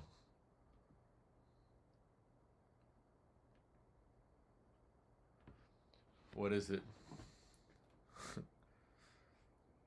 What's big? It's a new notes feature.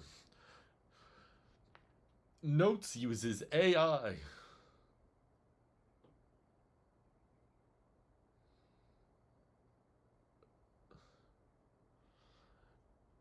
Huh? How so?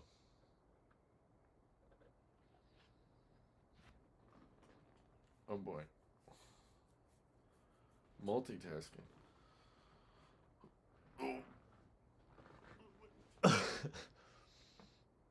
Oh, it's macOS. Kind of.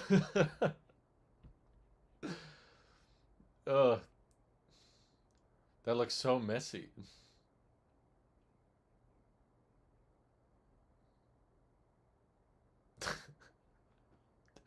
I want a screen recording of him saying, "We think it's pretty great."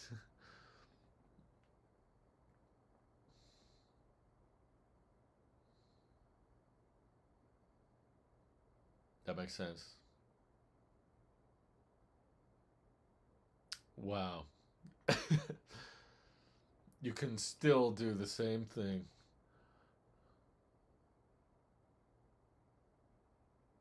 Okay.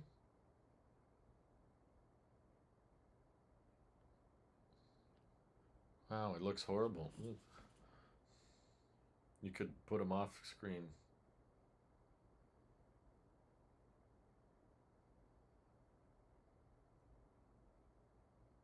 Oh, it's a mouse.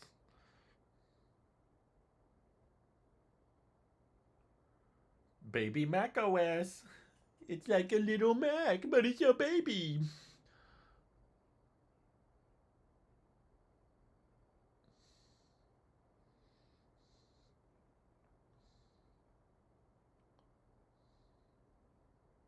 Like a Mac. This is definitely not Mac. Okay.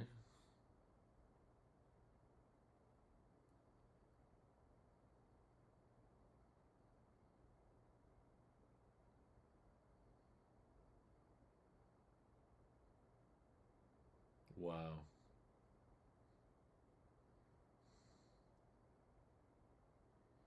Oh my god. This is overwhelming. Too many.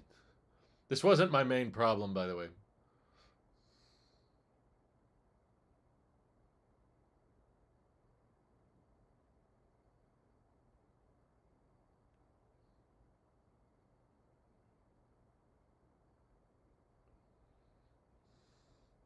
That's a freaking mouse. I don't care what you say.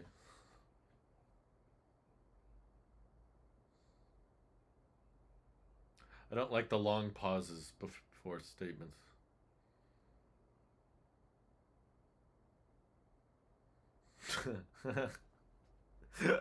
Menu bar. Uh...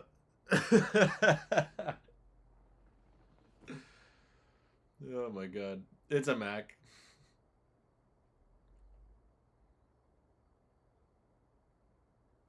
Don't stare at me like that.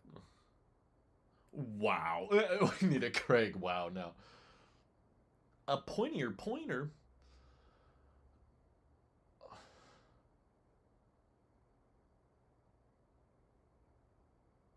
Huh?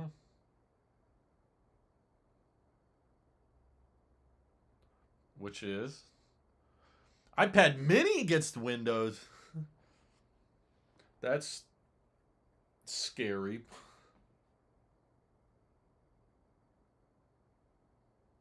With the menu bar. Some other updates, like what? Oh, good.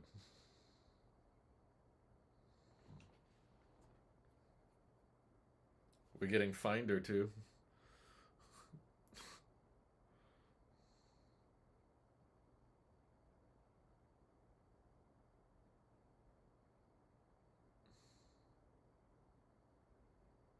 Supercharging. Oh, like a Mac.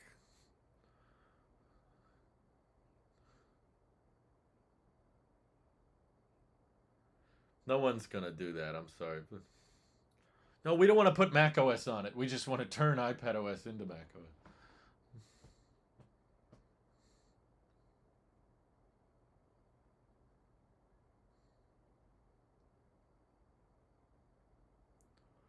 Baby Mac OS. So like a Mac with the download. It's just a Mac. Oh my god. The downloads animation. Of course you are. You're bringing everything. Right.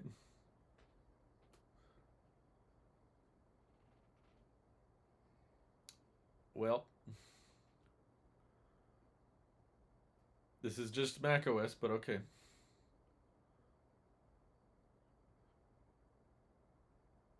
Can you name one iPad OS feature that's not just brought over from Mac?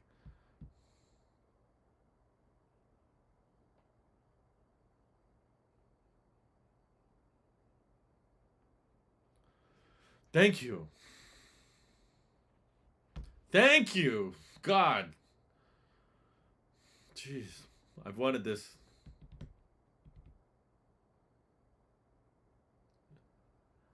Yeah. Oh, like a Mac.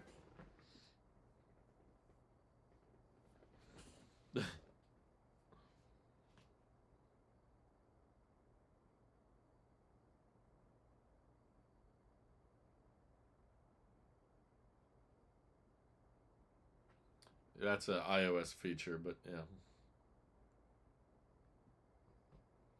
I appreciate that.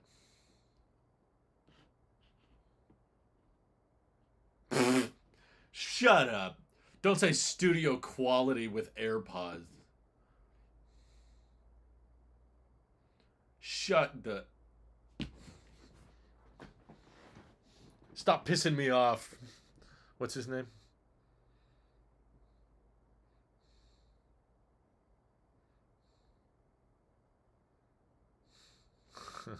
QuickTime is coming next.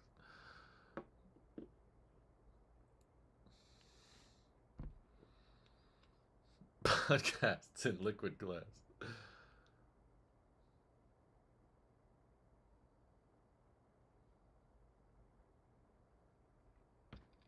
Mm, the I/O is going to be the problem with the iPad, but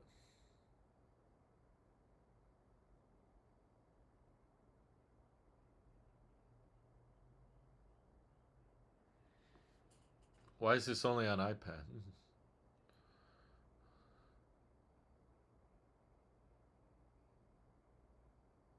Thank you.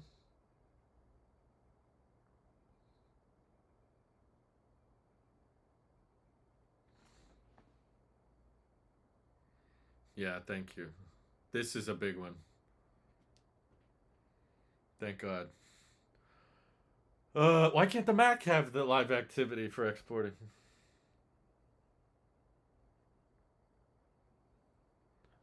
Absolute cinema.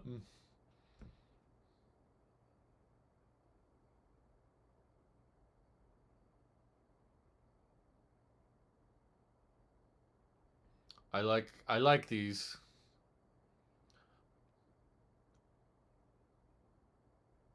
I appreciate that. The exporting's good.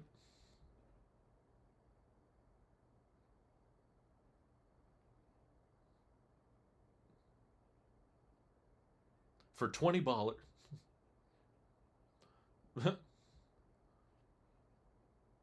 You decide how long the event is. What do you mean you don't have time? It wasn't on the. Oh yeah, it wasn't. The journal app. That's pretty good. iPad OS was pretty good. I'll give it that.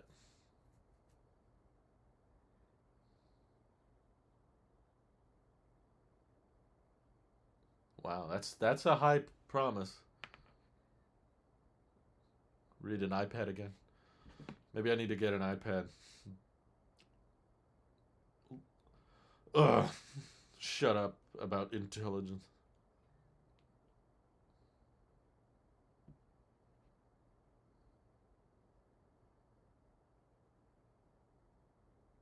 iPads are expensive.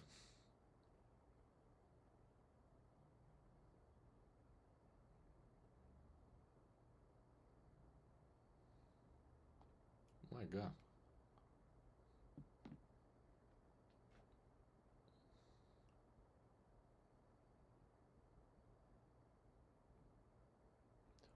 I don't know the compatibility.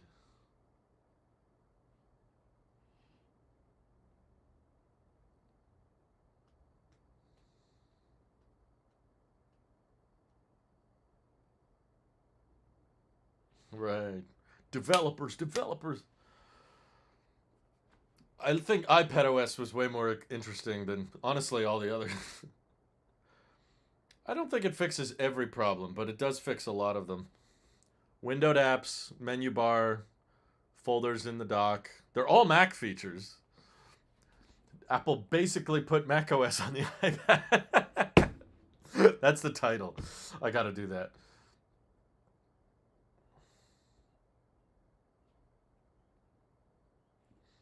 Okay, we got a lot to talk about. Do I want to spend $1,400 on an iPad so I can pay $5 a month for Final Cut? No, but I don't know. It's cool. Mac was weak. I agree.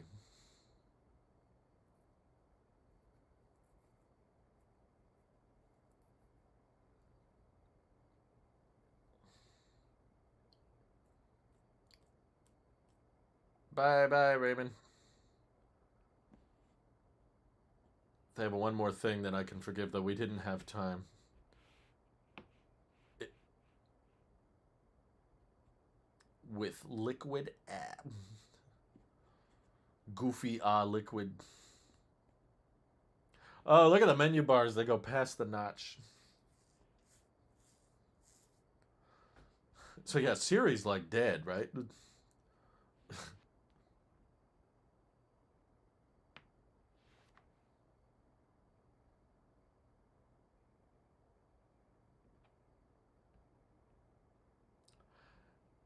Yeah, I've heard ChatGPT a lot, but not Siri.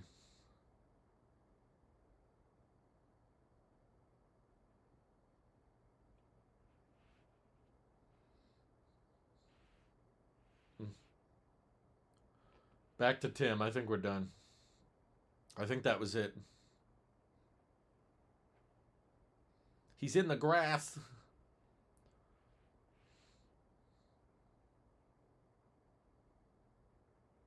He's thinking about tariffs right now.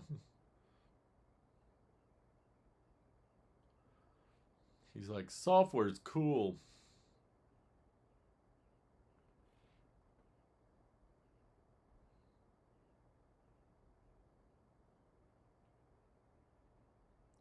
Yeah, I don't think they said Siri a single time.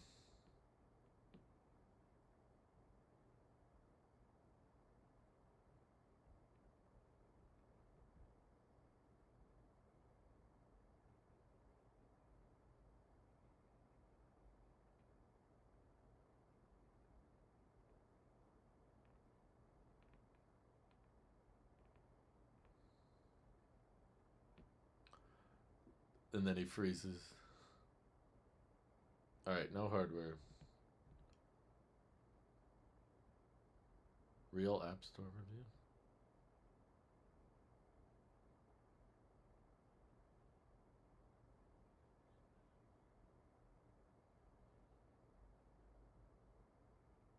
This is like chat music.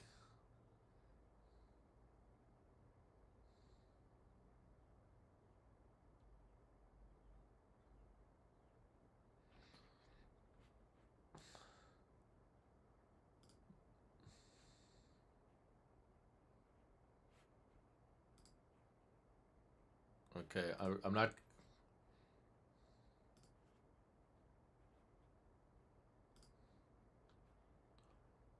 You're not hearing this, right? Okay.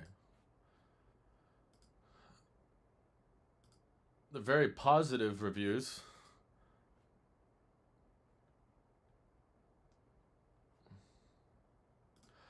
I want the compatibility list.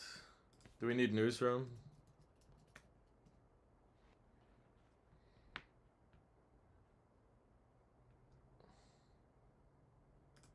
This is probably the most exciting one.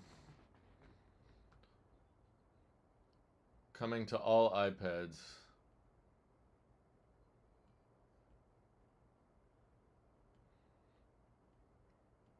They finally didn't just get handover features. Does this link work? Glass.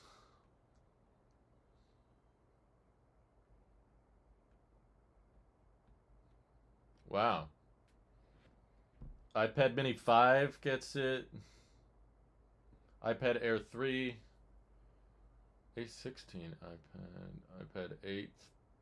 That's good.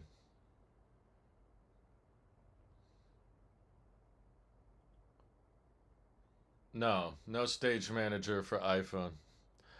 Mr. Cook, tear down this wall.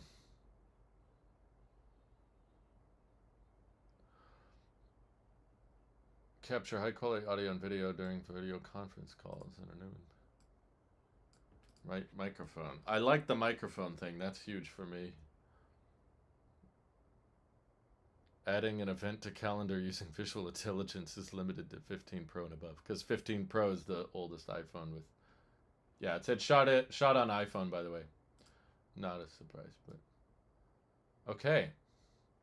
How about, wow, they just have a little window up here for all the software. Compatibility all the way back to iPhone 11. Okay, rest in peace 10s. I think the 10s got iOS 18. I can't remember. Yeah, pretty good compatibility list. Who expected the iPhone 11 to get iOS 26? Not me. Yeah, there was no HomePad, but that's right. Any leaks turned out not true? Not really. Most of them were pretty accurate, I would say. Some were claiming that Apple Intelligence wouldn't be mentioned. I don't think Mark Gurman ever said that, but I do think he said, oh, sorry, I can do presenter overlay. So you can still see me. Hi. Liquid glass was all over the place.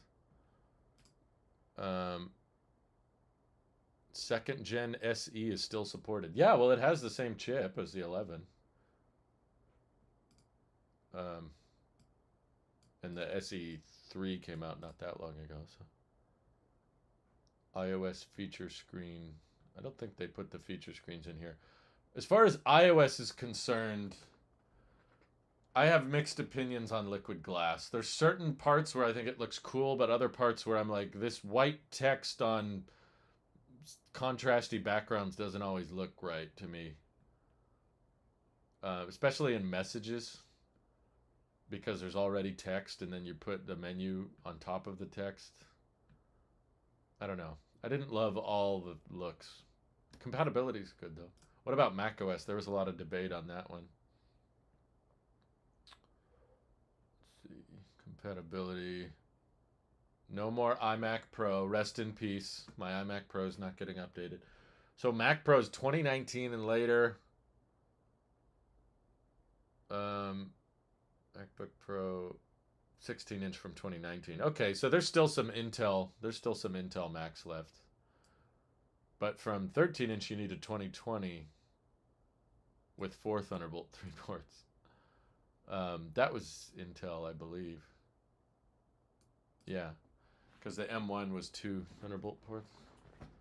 And that came out in 2020. Yeah. MacBook Pro with Apple Silicon. I see. Yeah. Okay, they're preferencing the difference.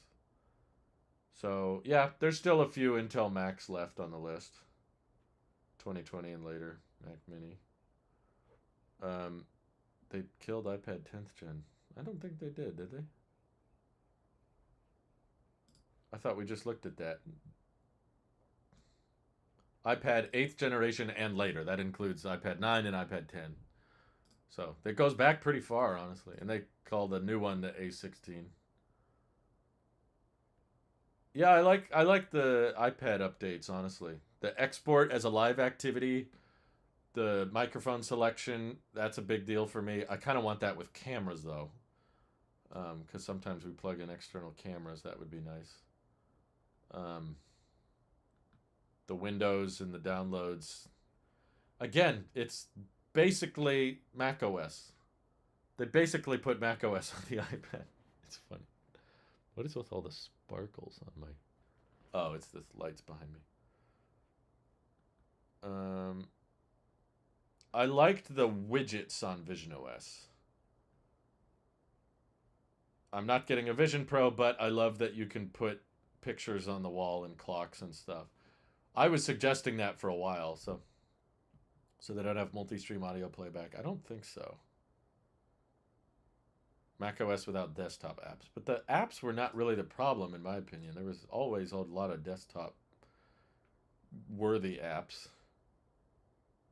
But, you know, a bunch of developers are probably not going to have their apps ready for resizing. Now it's infinitely adjustable, I think. The Watch Buddy was the biggest flop of the event, I think. Workout Buddy. Unlike Android, you don't still get app updates after your last OS. This was dumb. I'm sorry. Workout Buddy was silly. Talking to you. You've climbed 2,000 feet of elevation. Liquid glass is mostly fine. I get a little nervous when I... Like that. That's a good example. When there's text on top of text, even though the text behind it is blurred out. This looks a little messy to me. The TikTok buddy. Yeah, you're the only one that's excited for Workout Buddy. I'm sorry.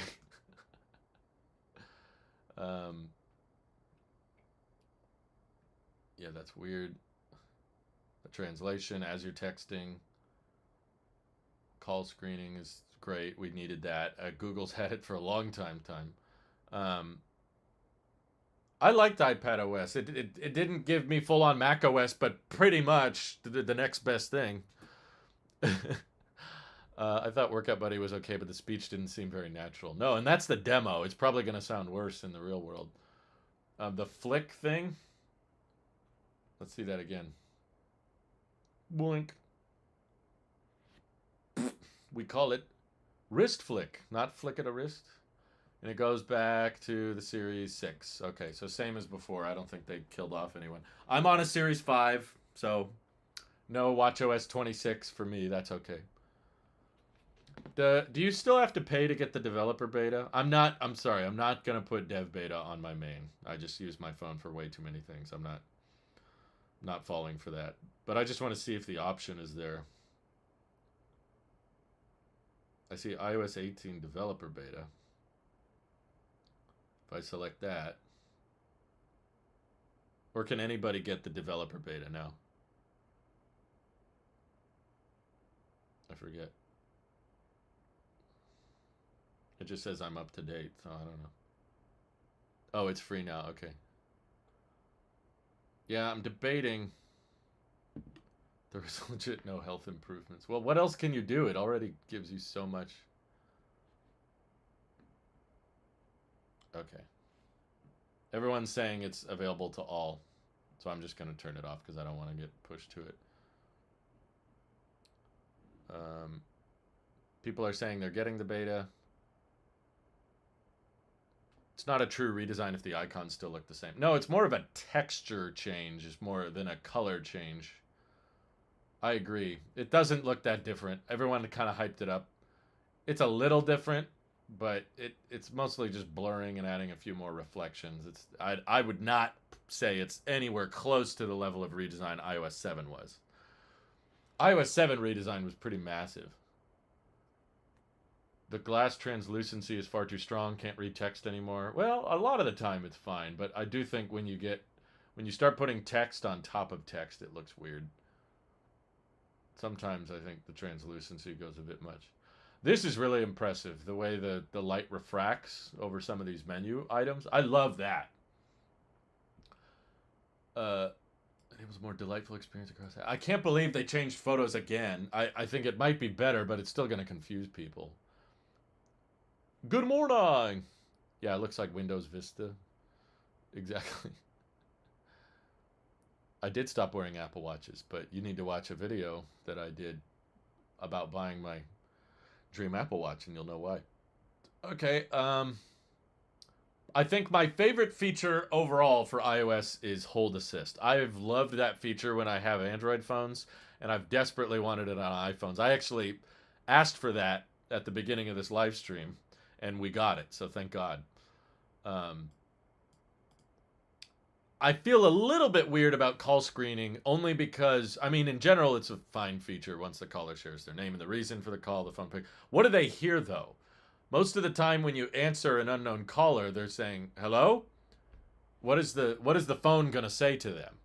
Does the phone say, I am the call screener for this person? And then a scammer can probably still say, yeah, iPhone is asking the caller for their name and why they are calling. I want to hear what that sounds like. It probably doesn't sound like me. Hold Assist is great. I have no complaints with Hold Assist. There's so many situations where you're on the phone with customer service and they put you on hold for an hour, and I hate having to listen to that. And I've always been like, my phone, state your purpose. Why are you calling if you're not? If you stop, it can stop automatically calling. I hope so, because I don't want my phone number to answer every unknown caller. That could set a bad precedent in the future. Um, Polls and messages is good. The backgrounds has been done many times. It's kind of weird. Uh, yeah, visited places. That's kind of nifty. It's like, well, if you travel here a lot and there's an incident, we'll notify you before you get in the car. A lot of scammers wait for your answer. If you answer, humans get in. Yeah, that's true. I was going to say, a lot of the time, the scammer won't keep calling if you don't answer. But if you answer and say, who are you calling for, then they activate the human. The biggest change, in my opinion, was a pop-up show where you click instead of the middle of the screen. Yeah, it seems like they finally fixed that. I've been complaining about pop-ups for way too long. For a while, they were acting like you need a dynamic island to get rid of the low battery pop-up. And I was like, shut up. You could get rid of the low battery pop-up. Yeah, Mixer and Apple Music looked pretty cool. It's really not a design change, Liquid Glass. It's more of a texture change. A few pop-ups and menu bars look a little cleaner, but for the most part, it's very similar, which is probably a good thing, if I'm being honest. I don't think they should have changed the look of all the apps. That would have confused everybody. There's literally like billions of people that use these devices. If you change the icon for every app, it would throw people. I'm already thrown off by the camera app. I don't like the new camera app symbol. It looks like too many third-party camera apps, and I'm not going to be able to tell it apart anymore. They don't have a good photo of it. The inside of the app looks good, but the icon... If a scammer is a real person that can mimic who they are and the reason behind calling IT design to fight automatic system. No battery intelligence. Oh, thank God. That would have been dumb. If you can boost battery life, just do it. Start recording video and camera by pressing and holding on AirPods and AirPods Pro. I can't believe they said capture high quality audio and record in high definition in camera with AirPods and studio quality. Apple is ditching flat design. New UI look bad. It's honestly, I don't think it looks bad. It doesn't look that different, if we're being honest. It's a texture change. It's not really a different look. Oh my God. I am in way too many group chats. I can't stand this. Why can't my people know? I'm at Tailosive Tech right now. I can't answer these texts. Okay. This is pretty cool for minimalists, the clear theme. There is battery intelligence. There is battery intelligence? What does that mean? I didn't see it down here in the so much more section. I think it's going to automatically track shipments and put them in the wallet app. I like this. More ways to express yourself. Shut up. The design change is pretty underwhelming. I understand the need to keep things familiar because old people use iPhones, but they didn't add any real functionality to the new update at all. I disagree. The phone one is big. I experience this a lot. I don't know about you guys, but I am put on hold a lot when I'm talking to people. Hold assist is huge. Screening calls. That's going to come up a lot for me. I think that's on the top of my list. And I would argue that's very functional. The aesthetic is noticeable enough to the nerds, but familiar enough for the regulars. No, the more I think about it, I'm decently surprised with iOS. Not a disappointment, but my expectations were somewhat low. I actually would use polls and messages the more I think about it. Like, that comes up a lot. But the thing is, a lot of my group chats have RCS people, and I know that's not going to work in RCS, but productivity gains in the new macOS Spotlight were great. Yeah, macOS wasn't huge, but I do like the Spotlight copying your clipboard history. The menu bar disappearing is kind of cool. Just keeping the icons up there. Yeah, translations I've never... They added live activities, that's right. Let's see. Filtering Spotlight searches. Yeah, I would probably use that. It's nice. Will you try using an iPad again? I do. The problem is I'm actually leaving soon, and I don't... If I ordered an iPad today, I would be gone when it gets here, so I don't... I'm going on some summer trips, so I don't know if I can review one now, or maybe I should run out to a Best Buy or something. I don't know. It's just, what's the point? You know, I could review it, but I'm not going to switch to it. It has worse battery life, worse ports, worse speakers than my Mac for more money. Very expensive. Is the new clipboard history and Spotlight coming to all platforms? I'm not sure it is. I don't think they did say that. I think that might just be a Mac thing. Yeah, watchOS was kind of a joke. All right. I think I've got the basics ready for a video, so why don't I get ready to start recording? The hold assist is going to be useful. It's not a unique feature. I understand that, but it's a great feature, and a lot of people can't switch to Android for all kinds of different reasons. So, new UI looks like glass-only skeuomorphic design. If you buy an iPad, which one would you get? Well, I'm not keeping it, so I'd probably get a M4 13-inch. Was hoping to see the changing on the mail and calendar apps. Changing what? The look? Clipboard history just switched to Mac a week ago, and hell yeah. No, the clipboard history will be useful for sure. I like that. And when you're filtering. Yeah, this is a pretty decent overall. I know during the event I was probably kind of all over the place in terms of reactions, but they had some decent ones. I'm not going to say this is mind-blowing, but I will say there's some nice quality of life improvements that I will definitely appreciate, but I'm not running out to install a dev beta. I'm not ready for the bugs. Maybe if anything, wait till the official release in the fall to try out the iPad again. You could honestly probably get a good deal around back-to-school time. Yeah, it's just I don't have a need or a point to having a Mac and an iPad is my problem. If I get an iPad, it needs to replace my Mac. I'll put it that way. I'll just be very blunt with you. I'm not going to get an iPad and then also use a Mac. The only way I'm going to buy and keep an iPad is if the Mac is redundant and unnecessary. And I'm not sure that's going to happen. I don't think I want to subscribe to Final Cut Plus or whatever. It will be amazing if iPad allows virtualization to install another operating system. Yeah, today would have been the time to announce that, and they didn't announce that. So, okay. The camera app icon looks retro. It looks pre-iOS 7. Yeah, I don't like it. There it is. See, I'm already not loving the Photos app look. It's too bright. It looks overexposed. Circle to search. Yeah. Anyone know how to get the two dividers on the dock like he has there? Here? This is just recently used apps. It should do that automatically. I use a Mac Mini for work and an iPad Pro for media watching. Yeah, I work on the go like almost constantly. I'm rarely, if this was a normal day, if there wasn't an Apple event today, I would not be at my desk. You look overexposed. Well, that's because I'm a redhead. I'm always overexposed. Barely any mention of new Apple Intelligence features. Did you watch the same event I did? Holy crap, they must have said AI 50 times. Nothing about Siri improvement. I don't think they said the word Siri. Can we Command F that? Yeah, the only parts are in the fine print when they talk about Apple Intelligence is available in beta. Yeah, it's not out of beta still, so. No, they did not do anything when it comes to voice.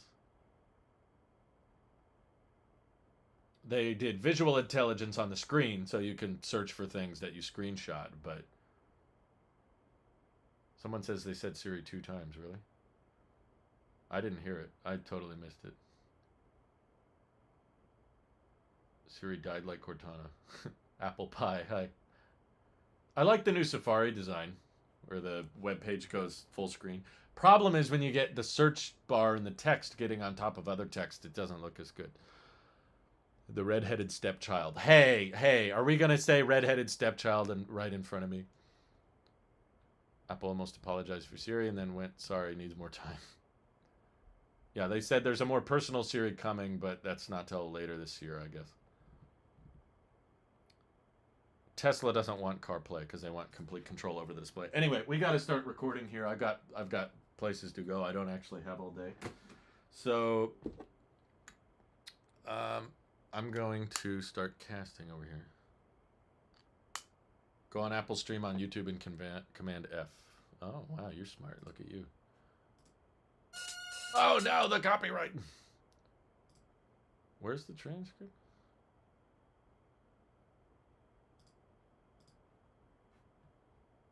Show transcript. Oh, God.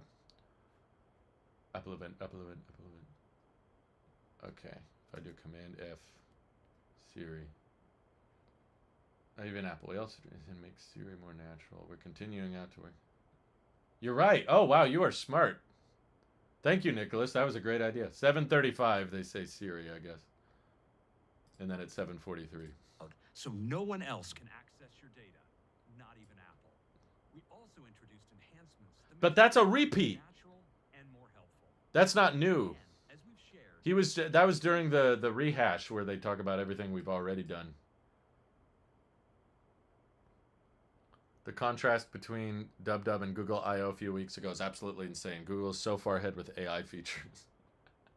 Yeah, it's not even close. That's for sure. Do I see the developer update available anywhere? I'm not trying to get it, so chat, help out Joe here, because I'm not doing any dev betas today.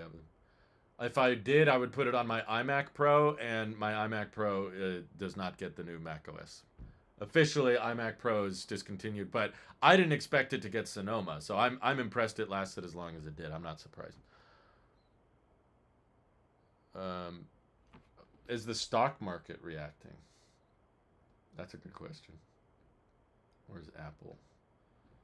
I don't own any Apple stock. No, it's down 1.2%. So not a lot of movement, but basically right as the event started, a bunch of people sold.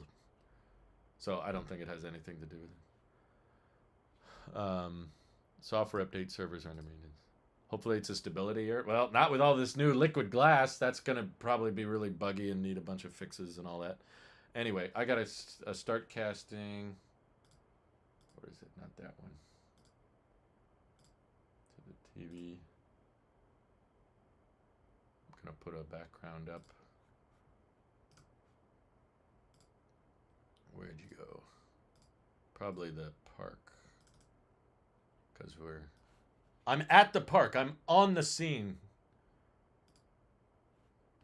Okay. You'll see that in a second. Oh, I guess you don't need this angle anymore. Sorry, I know it's nothing right now. Give me a second. Ta-da! All right. Let me move this over a little bit. 1.2% is like billions, bro. Yeah, but it's not, it's not a massive sell-off, but I've seen much bigger volatility with Apple stock in the past. Okay, let me get set up here. After iPadOS got the calculator app last year, Apple now decides to unleash the gates of Mac features. I know, literally every feature they gave to the iPad was basically a Mac feature. And everyone's like, no, stop asking. They basically did it. Come on. I might have to do a whole separate video just on that. Okay. Trying to put yourself in Apple Park. Not trying, succeeding. Look, guys, I have widgets on Vision OS. I put this picture on the wall. It's beautiful. Okay. You guys think the beta of macOS will mess things up in terms of compatibility? Yes. All the betas will suck. Most likely, because it's day one and there's a lot of UI things. And the UI things are usually the more crappy. Okay. Get the lighting a little bit more controlled here. Sorry, I gotta move this over. I can't read the chat. There you go. Mac is file-centered. iPad is app-centered. Yeah, less and less. They're not that different anymore. You get baby Mac OS for babies because you don't have a real computer. You have a pretend computer. Okay. I think we're reaching the point where... Okay, I gotta save some of this stuff for the video. People with no money in the stock markets make a big deal out of 1%. I know, it was like... You could just wake up one day, Apple could announce nothing, and the stock could go down 5%. That's what happens. There's normal stock behavior. But yeah, there was definitely a big sell-off right when the event started. I don't know why. They didn't even announce anything when it first started. Okay. I like that the iPad has more external microphone settings. I wish they would bring that to the iPhone as well. Maybe they did and they just didn't talk about it. Because that would be very useful for this exact use case where I'm plugging my Zoom into my mic. My phone. Would be appreciated. What's a computer? Why is the beta profile not available? I don't know. Who has stocks, really? You think iPadOS is going to be a full replacement now, or will be some annoying holes to prevent it? No, there's definitely going to be some holes because, as I always said, the main reason I wanted macOS on the iPad is that there wasn't 1 or 2 or 3 little features to add. There was a billion little features. There was always this long, long laundry list of, well, I need the Mac to do this little thing, like I need terminal commands, or I need Safari extensions, or I need some little tweak, or I need external webcam support to do this or that, or I need the Mac version of apps on there. There's always been like a bunch of tiny little things, multiple audio outputs simultaneously, that kind of stuff. Like I wonder, can you have 2 Safari windows open simultaneously? Or can Safari only be one window on the iPad? So it's like every year they just add more and more Mac features, but it's still pretend. It's still baby Mac OS. But if we didn't get circular icons today, we never... I don't know who told you that was going to happen. Decrease risk of the event. Microphone setting on iPhone would be awesome, especially for calls, so I don't have to use the Bluetooth mic. Yeah, exactly. The journal update. They finally added support for multiple journals. Thank God. I've never opened the journal app, but... Okay. Let me make sure this is ready. The phone is ready. So, by the way, I'm going to be recording, for those who just joined, I'm going to be recording the recap video now of the event where I don't go over everything, but I just kind of highlight the most interesting stuff. And obviously, I'm going to be talking to the camera. I'm not going to be able to read the chat. So to kind of keep the chat more contained, because this is a public stream and not a members-only stream, I'm going to... You can still watch, but at least while I'm recording and working and stuff and I can't stay on top of the chat, I'm going to turn the chat into members-only mode. That way there's not too much going on that I can't moderate, because I've had issues with that in the past, I'm afraid. So if you want to sign off now, thank you for watching. Appreciate you all for tuning in. but I'm switching the chat over to members only now, and I appreciate you guys for tuning in. If you want to stick around and keep watching, feel free. It's the stream's not ending, but the chat, I have to slow it down, and this is the only easy way I can slow down the chat. So hold your horses, because in the past, if I don't do this, then a bunch of horrible stuff can start coming up in the chat, and I don't stop it. Take care, all. Let's hit save. Boom. Members only mode is on. So now only the elite are left. So for those who are not channel members who are watching, this is what the channel members will get on occasion. I'll do a behind the scenes stream once a week or so when I can make time. That was a random super chat from Art Note. Thank you very much. The room is quiet. Yeah, now all the channel members are the cool people. But I'm going to start recording. You guys can talk amongst yourselves. And I just got to get this lined up real quick. Give me a second. But yes, we record in front of a TV. I'm not the only one. It's not my idea. Okay, I think we're ready to go.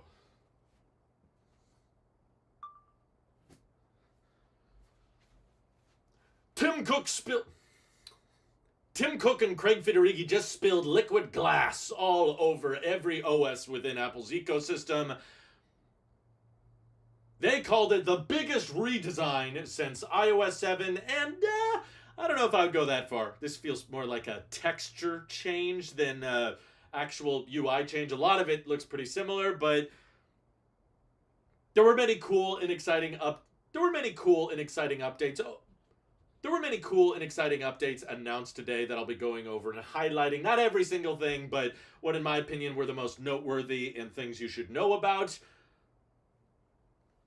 And I would say the general consensus with this event is, it's fine. It's a decent distraction to get people off of thinking about how behind Apple is on intelligence features.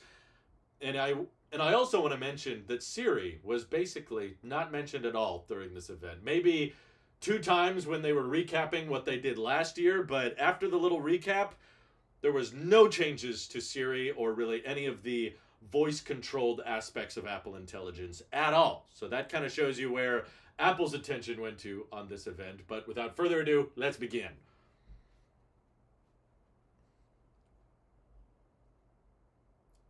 So yeah, liquid glass went everywhere. They kind of hyped this up a lot, and there's certain aspects of it that I like, especially like light refractions when you're scrolling. They kind of minimize, especially like light refractions when you're scrolling. That's really hard to get right, and they're putting it in so many different menu items within Apple Music and stuff like that.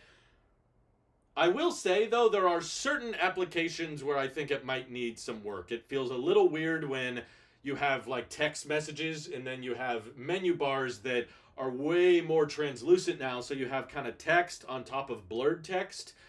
And there were a handful of examples where they put text on top of text where I started going, okay, I'm not sure I like this as much. Starts to look cluttered. There are certain examples they showed where I was like, this looks objectively harder to read. So I'm not sure how I feel about it in all circumstances, but overall, there's a new like clear theme mode, which will be great for digital minimalist, and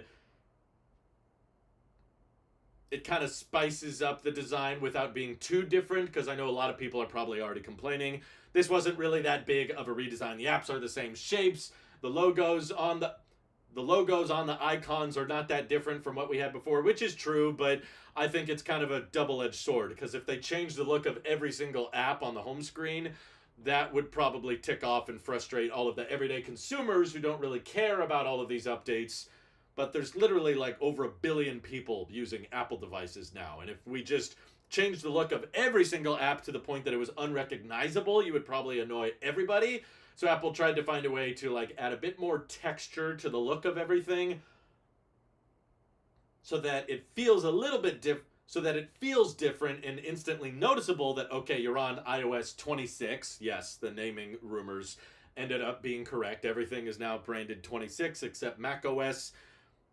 It's still 26, but now it has Tahoe attached to it. But I know this I know this liquid glass is probably somewhat of a disappointment to some of the tech community, but overall, I think it's probably a happy medium. It was like, well, if you didn't change the look of anything, people would have been upset. And then if you changed the look of everything completely, that also would have upset people. So they had to go kind of middle of the road. And I think they found a good sweet spot. Overall, I do like the look of it. I'm not rushing out to install Developer Beta 1 today, but I like the general overall look. It's good, but at least when it comes to iOS 26, which is probably the most important one to talk about because there's more iPhones than anything else on this planet, I think the UI and design got a major focus and not too much on the functionality. Most of the functionality they added, in my opinion, was pretty like base unoriginal and just stealing things from Android, but they're good things to steal. Like, I've been begging Apple to have Hold Assist for years. Anytime I've reviewed an Android phone, I've absolutely loved the idea that when you're on hold, you don't have to listen to that crappy music. You can just get notified when you're actually queued up again and they're ready to talk to you. And it frustrated me, and I'm sure many of you, that iPhones didn't have this capability. So thank God, finally, Hold Assist is on the iPhone. But they also have this weird thing with call screening. Also something we've wanted for a long time, but I'm a little confused on the way it works. They're now saying that anytime you get an unknown caller, even one that's suspected of spam, they will answer it automatically, and then it will ask the scammer what their reason for calling is. And I don't know about you guys, but in my experience, the spam callers will only actually start responding if they detect voices and the phone actually answering. So now I feel like a lot more spam calls are gonna go through. You might not actually have to pick them up because the iPhone will be able to tell that it's probably a scam or not a real phone call. But still, I think that might set a bad precedent of more scam callers calling and actually getting feedback right away. And they did calling and actually getting vocal feedback right away. And they didn't showcase what that actually sounds like for them. I'd be very curious what the scammer actually hears when the phone answers right away. But overall, I'm sure they can tweak it to work better. Overall, I'm sure long term they can tweak it to work better. Hold Assist is probably my favorite feature of the day.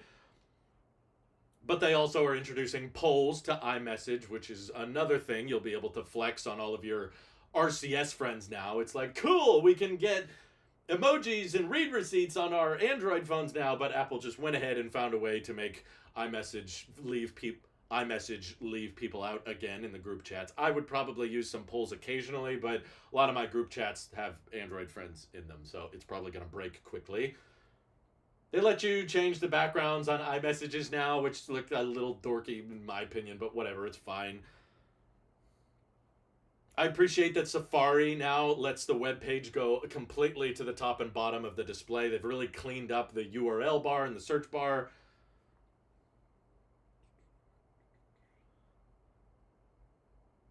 And believe it or not, they also tweaked the Photos app design again, which now lets you just have a default library option, because they even acknowledged a lot of people missed having the old-fashioned tab design with Photos. But I don't care what they decide to do with Photos. They need to just pick one and keep with it, because I know so many people in my personal life outside of the tech community that absolutely hated the iOS 18 Photos app. They were like, you broke it. I don't know where anything is now. It's way more confusing, and you kind of have to go into customization settings to actually fix it. So I hope the new version for iOS 26 is better, but oh god, just pick a just like pick a navigation option and stick with it. They also extremely minimalized the camera app on the iPhone, which I think in the long run is probably going to be better. I like now that you can just press a button and switch between whatever frame rate or resolution you want before you had to kind of cycle through options. Now, by default, there's just video and photo. There's not like a million other choices, and you can just swipe up if you need aperture settings or the flash on and that kind of thing. Probably going to take some getting used to, but I do think it's overall better. It certainly looks a lot cleaner, but I also love how iOS 26 did absolutely nothing with camera control. as far as Apple concerned, camera control doesn't really exist today. So it's just kind of a weird mystery button that I guess is supposed to be good for visual intelligence, but yeah, there was still mention of AI at this. Yeah, there was still mention of Apple Intelligence at this event. It wasn't, I would say, the main focus, but they are once again borrowing features from Samsung and Google with basically the circle search functionality. So now when you take a screenshot on an iPhone, you have the option of course, you have the option of course, marking it up as usual, but now you can search things that you screenshot through Google or through Etsy or whatever third-party app you want to keep searching things through. Not a unique feature. It's been on Androids for several years now. But it is technically an intelligence feature that wasn't there previously. They've also updated maps to kind of learn your... They've also updated maps a little bit to kind of learn your routes, so they figured out that if there's a traffic incident on a route that you routinely take, they can notify you before you even like open maps, and they keep a allegedly encrypted list of all the locations you've recently visited so that you can share where you've been, so that you can share restaurants or something, so that you can share restaurants or shops you've been to with friends who are asking where you were at and that kind of thing.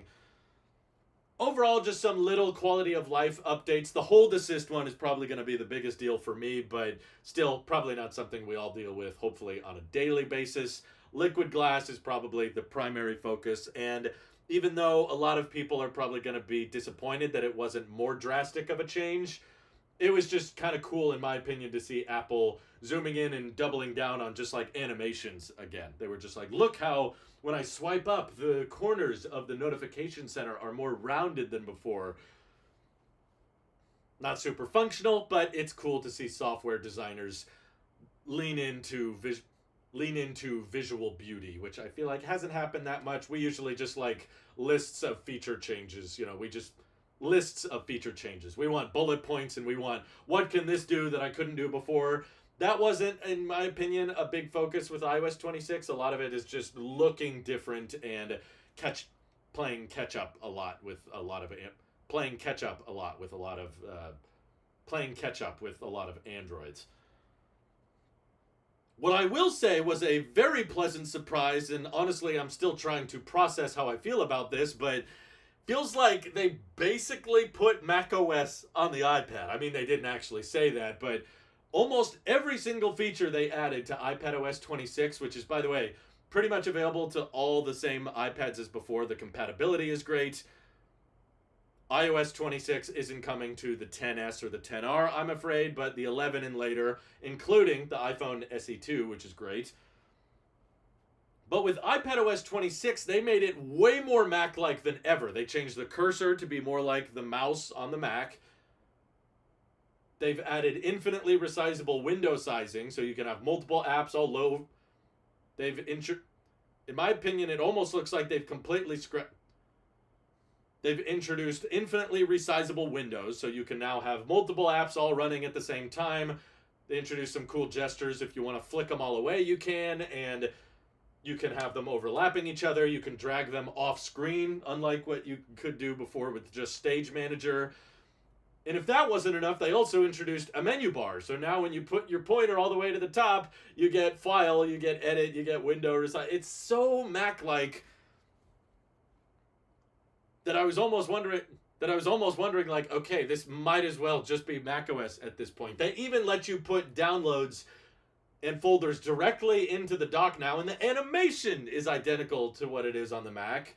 So I get that they didn't officially put macOS on the iPad. That's not the wording they chose. And yes, you still can't run Mac apps on the iPad. There's still a lot of advantages to having a terminal app and full Xcode. The full version of Pro applications are still going to be on the Mac, but I just think it's funny that I've been suggesting for years that, hey, you know what would be a lot simpler is just allow a dual boot option so that the iPad, with all of its great hardware, could do anything a Mac could do because it has the same silicon, it has keyboard and mouse support, it has a display, it has everything it needs to run macOS.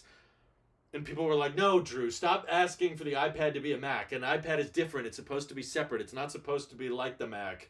And yet this year, I feel like every single feature was just it's like a Mac. It's like a Mac. You know, even the audio settings now, they let you select variable different microphone options, which again is a Mac feature. The window resizing, the menu bars, the folders in the dock, it's never been more Mac-like, and I don't think it's completely gotten to the point yet where an iPad could replace everything I use my Mac for, but it's certainly got a lot closer today, and I'm much more interested in checking one out. But just kind of overall surprised me, you know, aside from the liquid glass and all that. Of course, the iPad looks different and gains all the call assist functionality, and Apple's separating the games now from the App Store, so they have a designated games app. I'm sure that's going to be very popular, just like Game Center. But I got a little annoyed when they started saying that AirPods, when paired with the iPad, can now be used as a studio grade microphone, and you can record these FaceTime calls and just have amazing audio. And I'm like, okay, look, the mic on AirPods is not that bad, but I would highly, highly discourage you call it studio quality. That's a bit of a stretch, and apparently you can record local files now of those FaceTime calls, which they said directly is going to be helpful for podcasting or people doing job interview, which they said directly is going to be useful for podcasting, which is cool, and people doing interviews and that kind of thing. So iPadOS kind of pleasantly surprised me. I'm glad it wasn't just a year of them gaining old iOS features. That's what it usually is. Heck with the way Apple's been acting lately. Heck with the way Apple's been acting lately. It feels like the iPad should have just had no liquid glass, and you got to wait till next year to actually get all of the UI changes that iOS 26 got. But I'll admit, yeah, they made it more Mac-like, which I appreciate. Doesn't necessarily fix every problem I have with the iPad, but certainly makes me more tempted to go out and try one. Now, to break up kind of the exciting news, I want to talk about watchOS for a second, because this resulted in, by far, the biggest gut laughter of the entire event for me. I want to know if there was any laughter in the audience for the people that were there, but oh my god, they introduced this stupid pinnacle of AI slop feature called Workout Buddy, where now if you've got AirPods in and you're wearing an Apple Watch during a workout, you get this ultra weird, cringy TikTok voice telling you the specs telling you your stats as you're running. Like, wow, great job. You just ran up 2,000 flights of stairs.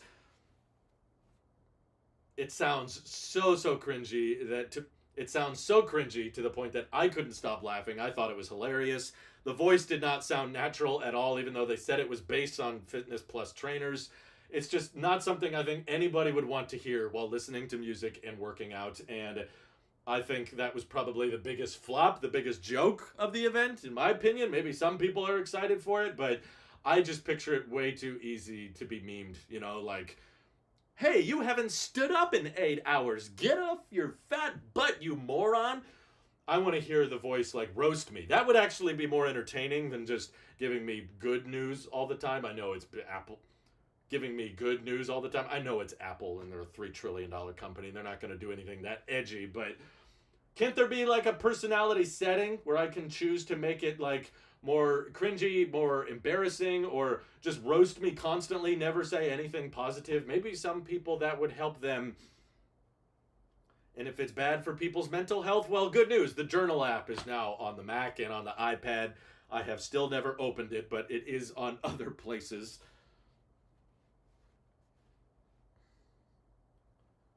Aside from that, there wasn't much they added to watchOS aside from, yeah, liquid glass, of course, is there. Yeah, liquid glass is there, of course. And you've got some more live translation features, texting translation features, which they talked about on iOS as well. You can text people in different languages and get it translated in real time. Same with FaceTime calls. They can have the translations of text on the screen as you're talking. Thankfully, they don't do the Google thing yet where it like analyzes your voice and makes you speak in a different language but still sound like you. To me, that gets real creepy really fast. I prefer just the subtitle approach, but pretty much the only noteworthy new watchOS 26, that still feels weird to say, is this new flick of the wrist is this new flick of a wrist functionality. So if you get a notification that you don't care that much about, you can like flick your watch up and back like this, and then the notification is dismissed. So it's not just dismissed when you do this. It does have to be like a two move. It does have to be like a two move dismissal, but I just found it funny that they called it wrist flick instead of flick of the wrist. That's what it should have been called.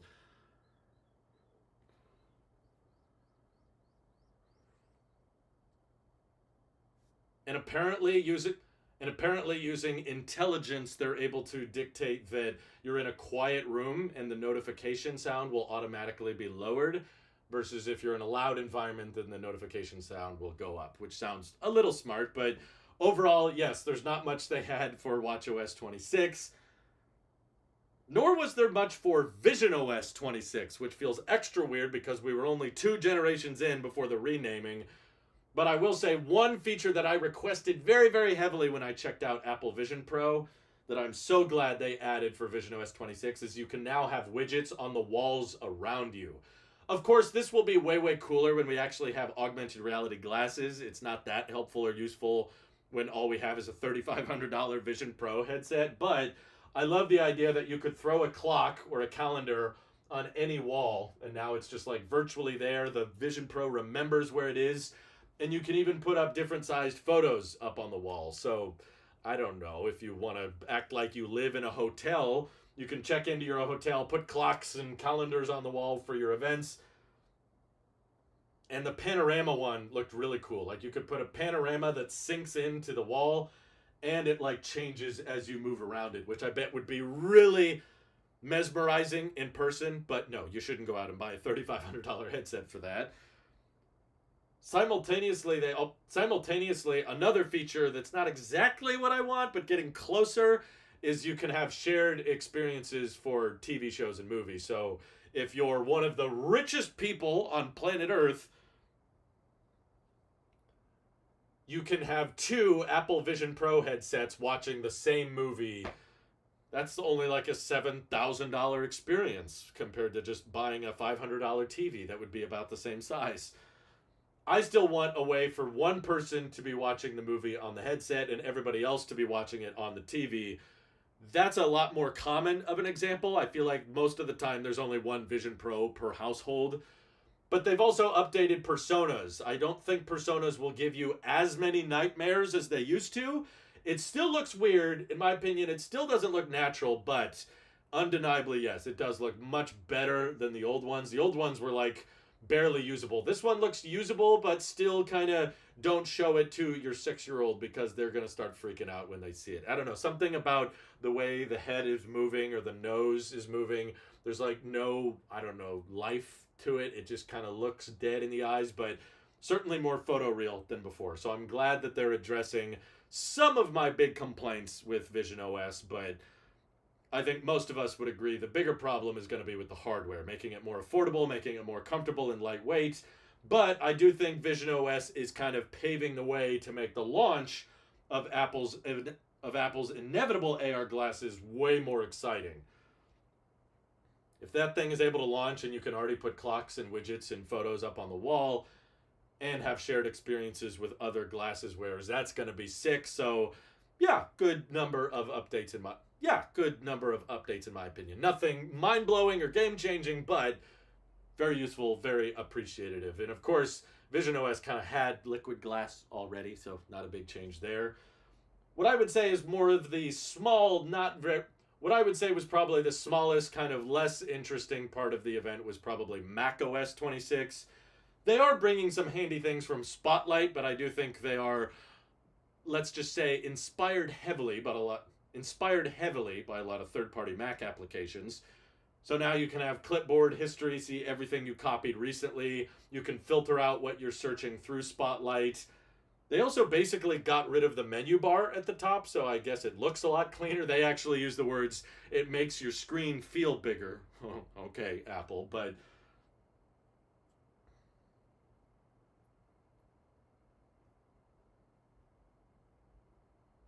They've also added, of course, like I said, the journal app, but also the phone app is now on the Mac as well. So all of those call screening features, and if you want to just make direct phone calls from your Mac, yes, it's like powered through your iPhone. Your iPhone has to be nearby and everything, but just a little bit more continuity than before. So like if you have live activities updating for your Uber Eats or your car charging or whatever on your phone, those can also now show up on the Mac. And if you click on them, they launch the iPhone mirroring.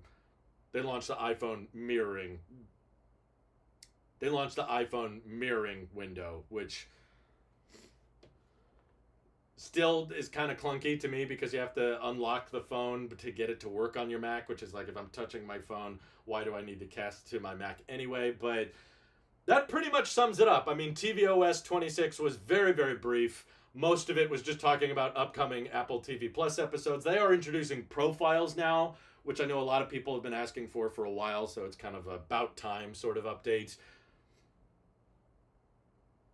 Where you can have different Apple IDs attached to different profiles, so you have different accounts signed in to each one you click.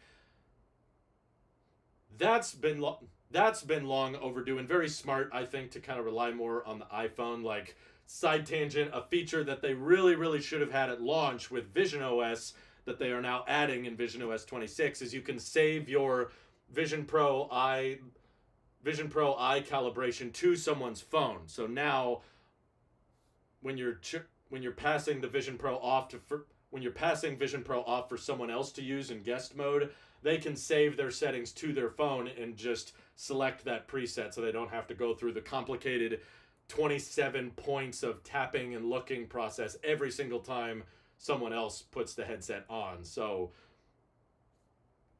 that was smart of Apple, and I think this was an effective, not super amazing, super exciting event, but modest upgrades that I think people will appreciate. A lot of catch up, which a lot of critics online like to complain. These aren't original features, but it's like, yeah, let's ignore originality for a second. Are they good features?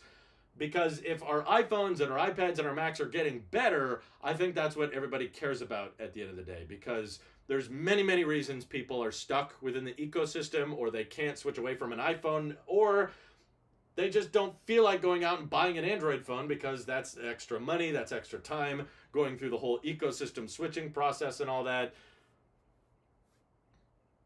So the fact that iPhone users are gaining those features that they would have got had they switched to Android and they didn't have to go out and buy a new phone, they can just install this software and get a bunch of new features. I think that's a good thing, even if it's not the most original of features, and I was pleasantly surprised, particularly with the iPad OS today. I know I've been kind of abandoning iPads for a while, but in the future I think we'll definitely have to try out some new features now that the tablet has become much, much more Mac-like. I think it's more like a Mac than ever before. But of course, I'm very curious how you guys feel about the event as a whole, about Liquid Glass, about the lack of updates or any mention of Siri at the event.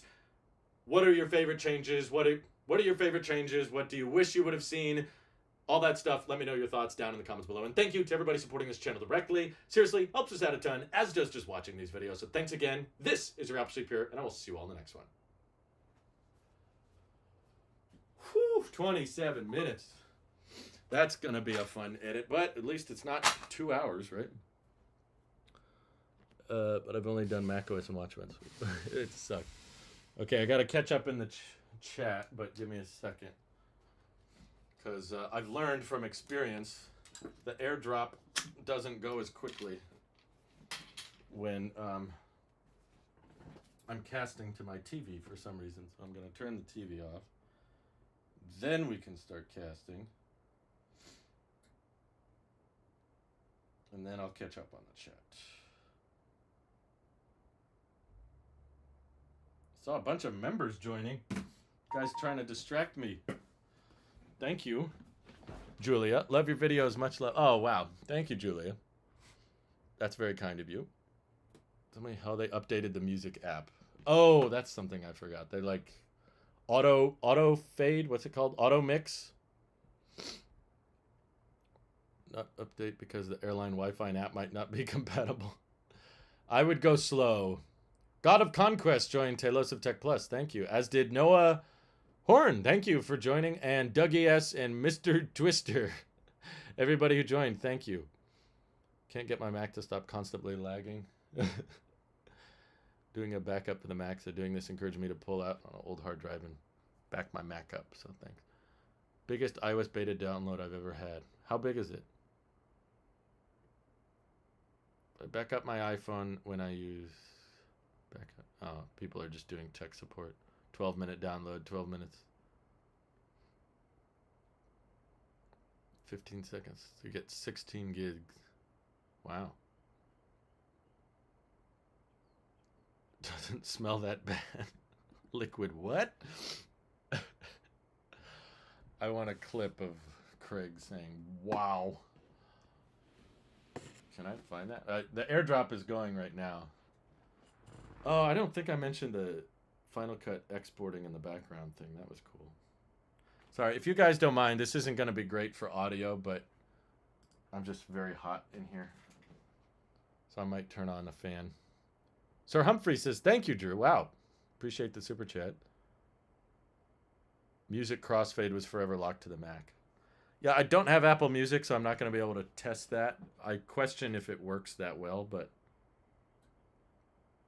it sounded cool. Let me pull this up.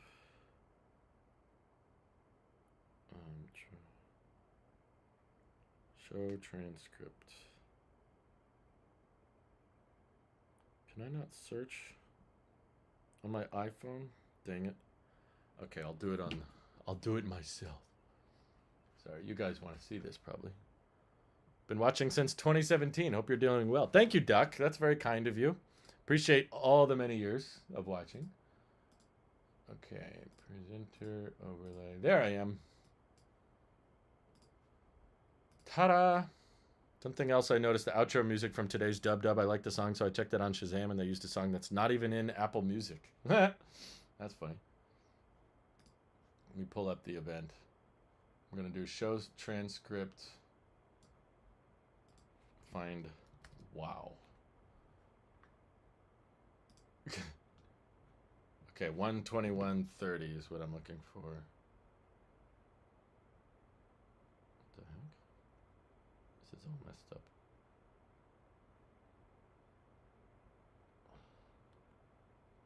There was something else he said funny that I wanted to get. Fine, I'll do it myself.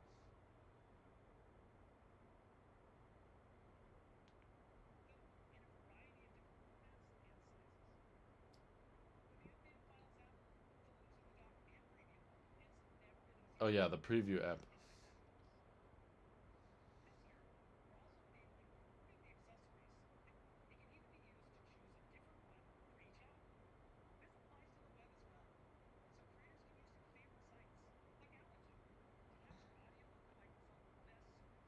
Sorry, getting B-roll right now.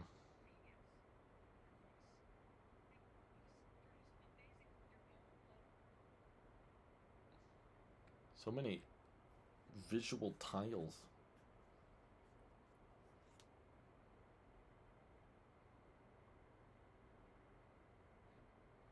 I thought this says 1:21:30. We're way past that. Oh shit, I messed up.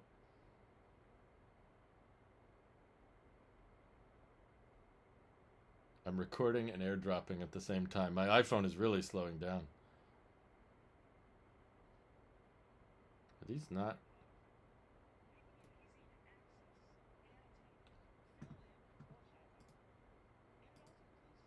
The time codes are all different. No, they shouldn't be. Weird. They're not the same. That's weird. I pulled up the Apple event on my Mac and on my iPhone, and they're different times. Hold on a second. Can we still change the colors of the app icons? Yeah. They're just a little glassier.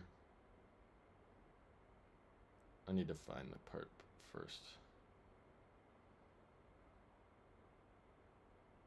Okay. know it was Craig who said it.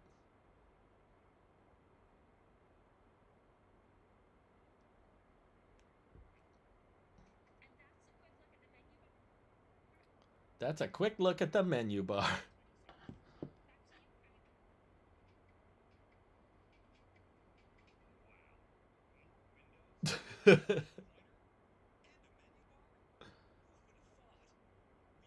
Oh, there's...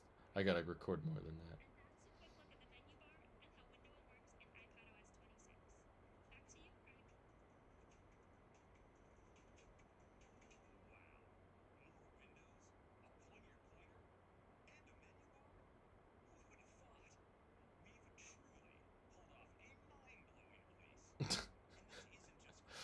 His energy is so... I don't know what you call it. It's weird.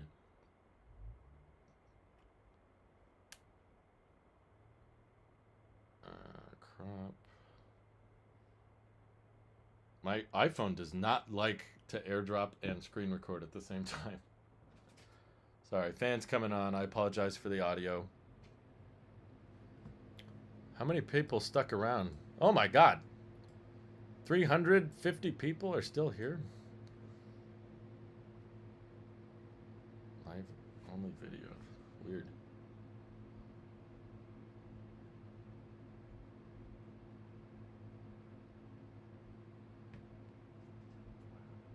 Wow.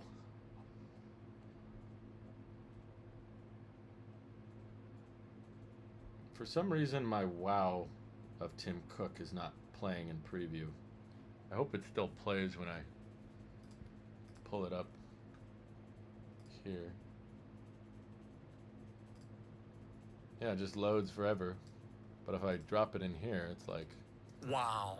There you go. Wow. Wow.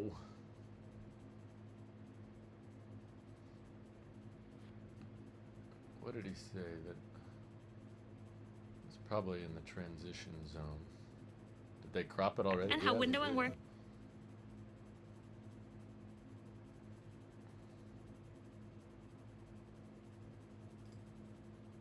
So many cars.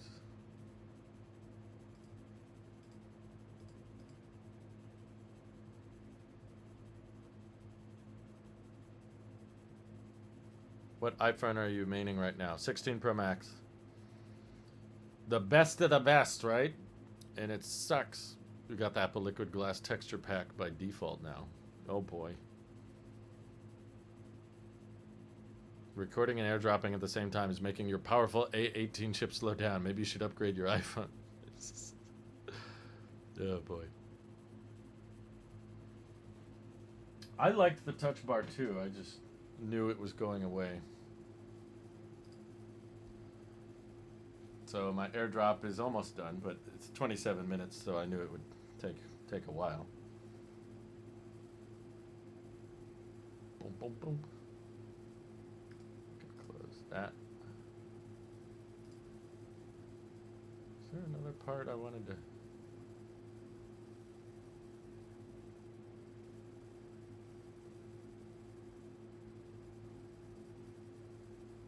All of the Craig vibes.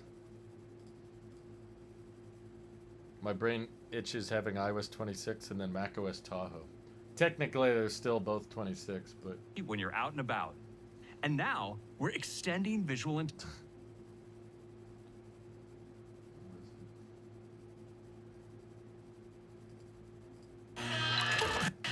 We have so much to cover. First is Apple Intelligence. Most helpful and I don't know why all of a sudden I can really tell that it's shot on iPhone.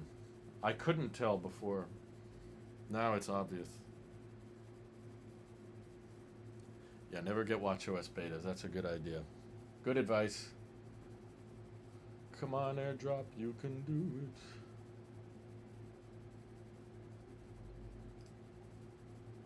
Pave the way, put you back into... Wow.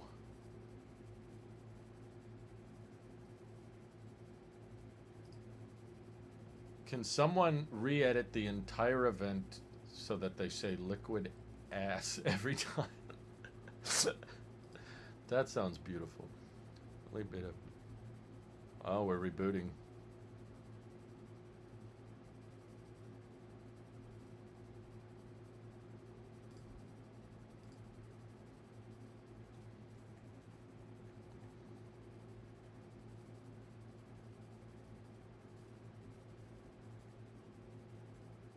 Me time.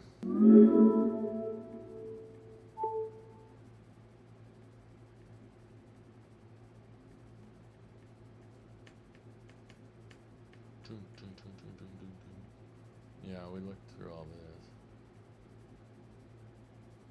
Look at that. They just moved the menu bar from over here to over here.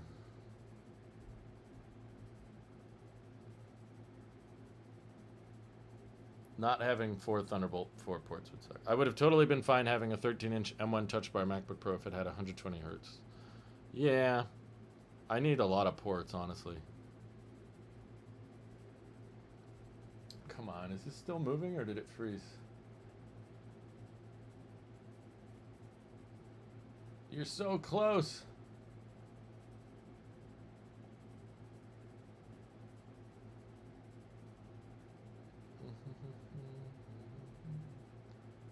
I swear, if it froze after all that.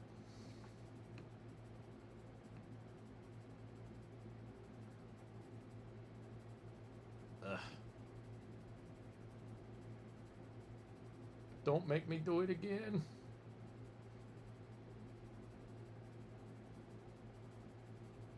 Pure marketing team must really love their Lake Tahoe. Oh boy. Crack and weed marketing. Also shot on iPhone. I'm sad. I think it froze. Cancelled. Okay. Let's do this again.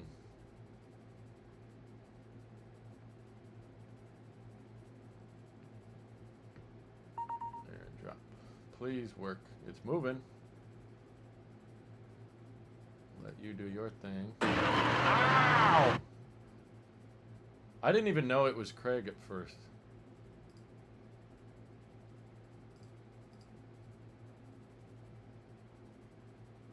He has these like real ads on him too. But I feel so much better.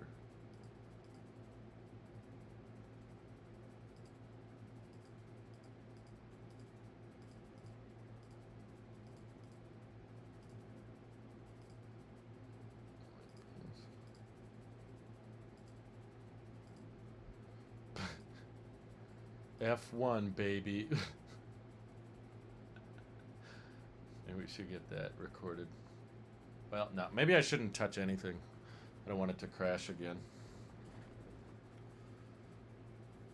Mac OS off of town names of California. Ruffian Ready. Weed is a town in California, by the way. And I will actually be there soon.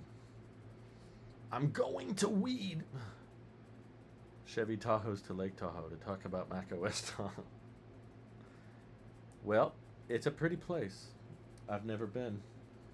But when your name is pretty, when your location is pretty, people might name things after you.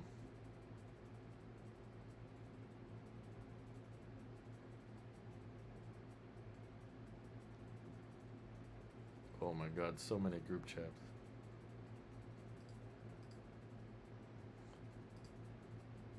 I hope this doesn't get me in trouble.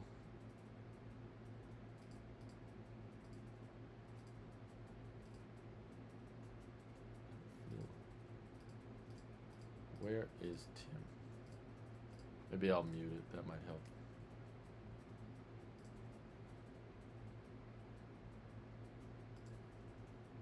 Let me minimize it.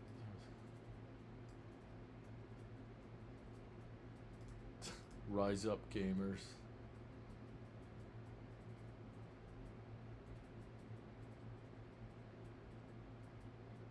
You're the only one out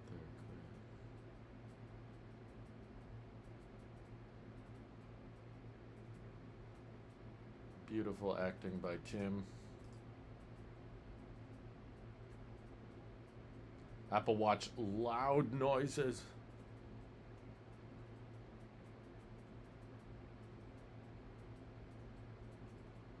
Timers finally work in tvOS? Wow. That was a pretty cool visual effect.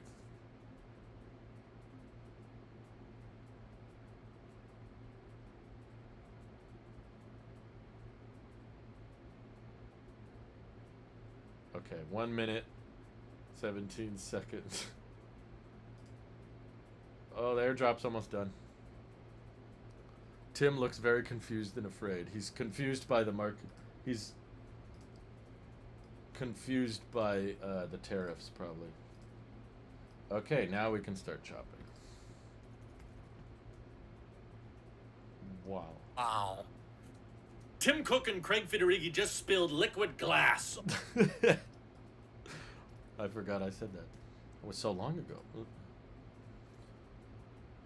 Okay. Why do I use contacts on Mac? Well, there's no phone app. So at the time, that was the best way to get a phone call made, is to bring up their contact. There were many cool. Good, there's mistakes, because this video is already too long.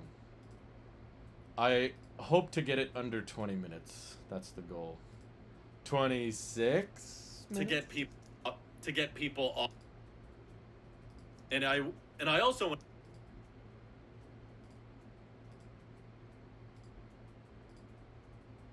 Actually, it should be pretty easy to get it under 26. I was gonna say, everything Apple changed, or everything Apple released in 26 minutes. I just won't edit the video. Some YouTubers do that. I think you still have a standalone contacts app. I don't know why they would get rid of it. Does anyone know if Plug Tech is reliable? My Apple Watch SE finally gave out, and I'm interested in a Series 8 from them. I've never heard of them. No clue. They could be great, or they could be terrible. No idea. I'm not sure how all circum. Okay.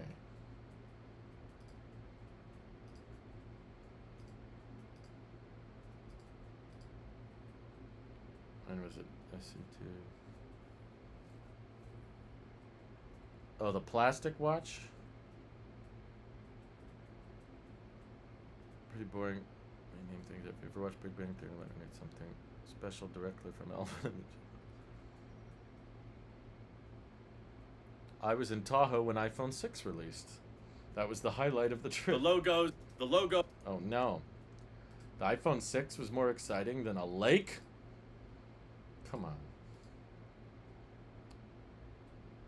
Which iPhone will you get this year? Is the Air an option for you? I'm not upgrading, but I might review something, which means I check it out or buy it and sell it or buy it and return it or whatever.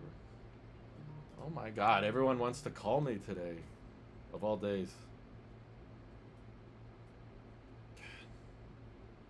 Can't you see that I'm working? No.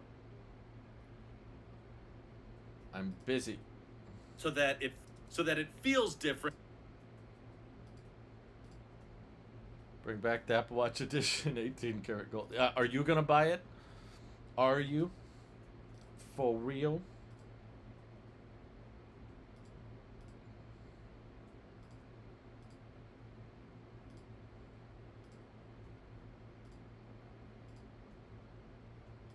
Probably not the longest recap video I've done, but it's getting up there.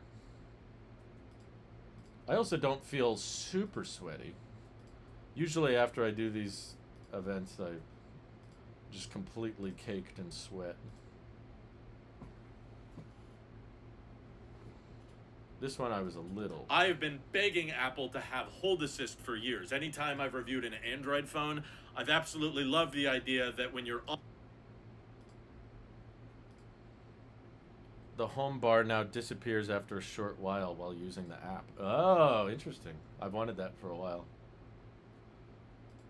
Thank goodness. It's done. It makes third-party icons glossy. So that even further supports my opinion that this is a texture change, not really a design change. A lot of the same colors are there. A male Tim Cook and his assistant is interrogating me. Help. Keyboard is new. Okay. I appreciate the live updates, Josh. Thank you. Because I can't obviously install it. If they detect I can't install it right now because I gotta edit, and my phone is a work phone, so kind of have to lock in. Imagine how frustrating the marketing must be that they used to be able to just put a little bit of text on the screen, but now because of liquid glass they have to do it all through Aperture or some. overall It's probably way harder now for them to do anything text related.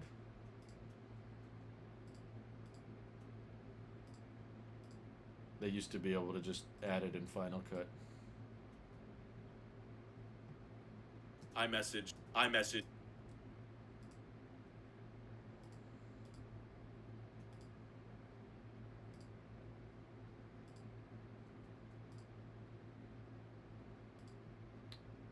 Hardware would have probably stole the show if they did unveil any new hardware today. So it must really not be ready. I agree, the home bar is pointless. I wanted to get rid of it the moment they had it.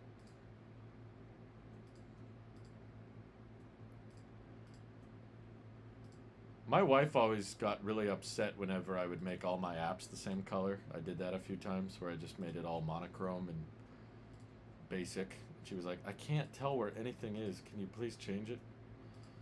Because sometimes I ask her to do things on my phone while I'm driving or while I'm busy.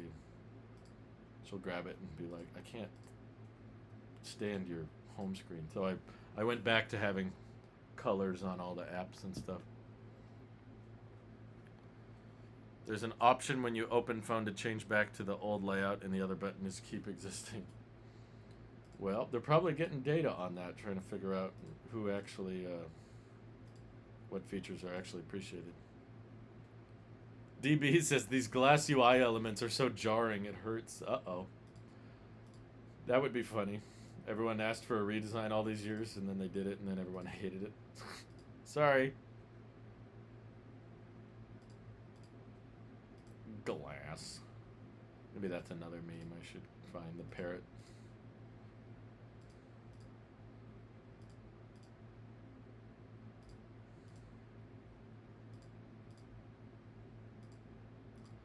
By the way, glass, guys, not a liquid.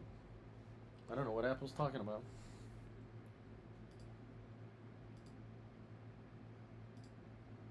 There's also gaming. They've also updated.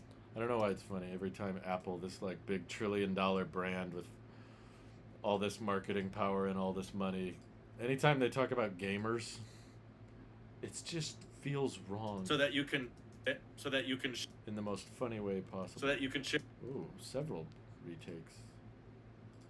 Overall, just. We didn't see the launch of Home OS. They could have had that easily open for developers on iPads, then announcing a HomePad later this year. Yeah, that was a wild shot. You know, Mark Gurman didn't say it would happen. We should trust him, especially after today. My God, he almost got everything exactly right. Don't like the gloss shine on Control Center icon. Seems too much. Yep, now Apple's gonna completely fill up the feedback assistant with a bunch of opinions on the glass. Lists. And all this time and money could have gone towards refinement and patching bugs. The folders are different on Vision Pro. Wow, Sunny's already on Vision Pro? Apparently Parallax never left. It was just bugged for ages. Alexander says, I really like the new liquid glass volume indicator. I don't think I saw that anywhere. Interesting. playing catch up, playing catch Catch up. playing catch up with a lot of Androids.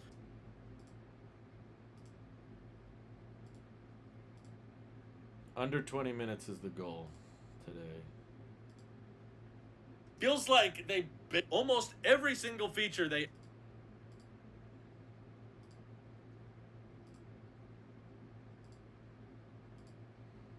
say new icons would confuse people, but I remember everyone loving iOS 7. Yeah, because you were very young. I remember iOS 7, and it was, for one, there was not as many iPhones back then. Much lower volume, and I knew many people outside of the tech community that did not like iOS 7 because it confused them. There was a lot of people complaining about it. If you were in the tech community, especially young and in the tech community, you probably loved it because it was change, and we all love change. That I was almost wondering. But now there's literally billions of people using iPhones. That was not the case when iOS 7 came out. Some app icons auto-converted to add gloss even to the image. It's blurred some logos. Companies will not like that. Well, it's a dev beta, so not the same as a public release. But that's probably their way of warning the app developers. Get your apps ready for liquid glass. Redesign shaped icons? No. I don't recall Mark Gurman ever saying the apps would be more rounded.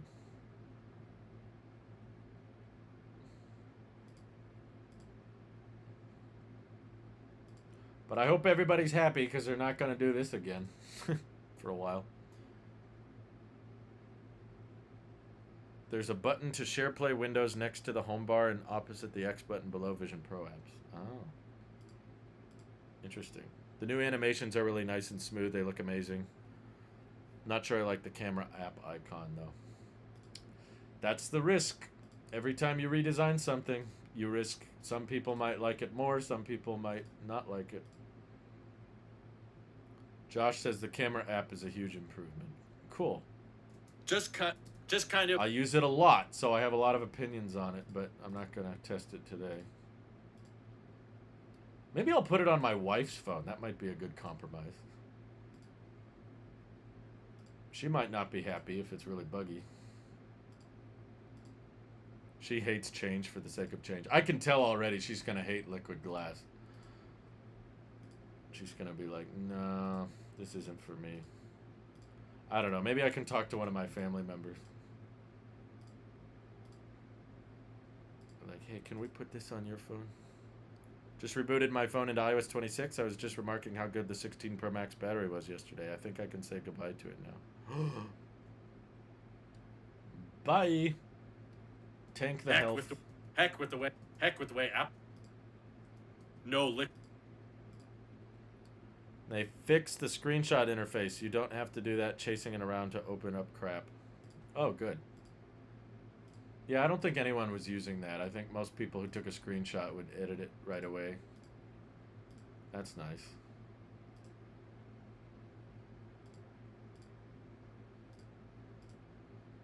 There's a new settings app. Good. Beta's pretty stable. You've been on it for like an hour. Come on. Old screenshot interface I hated. Then there are people who still swear by iOS 6. I bet you a bunch of people would be thrilled if they gave you the option. Telling you you're to go back to iOS 6 design. I've seen theme packs. It sounds.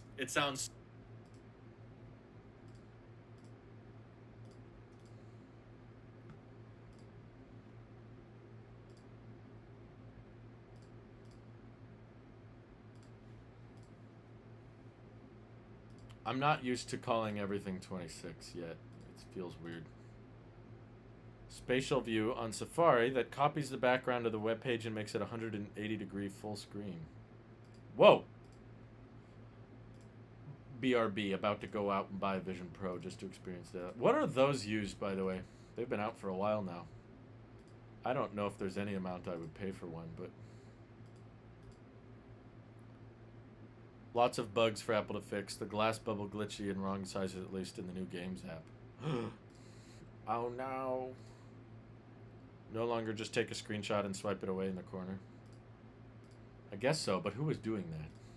Who was taking screenshots and then immediately dismissing them? Yeah, Liquid Glass is live translate.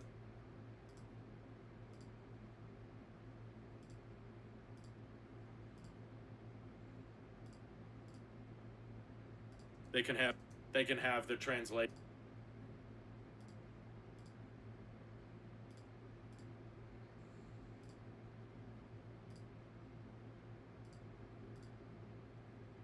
Is this new Flickadorit?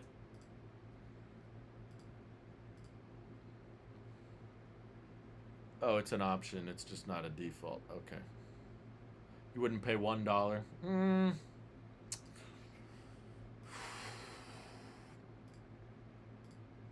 Probably not $1. And apparently I could use $1 on a lot of things. I could go to the dollar store.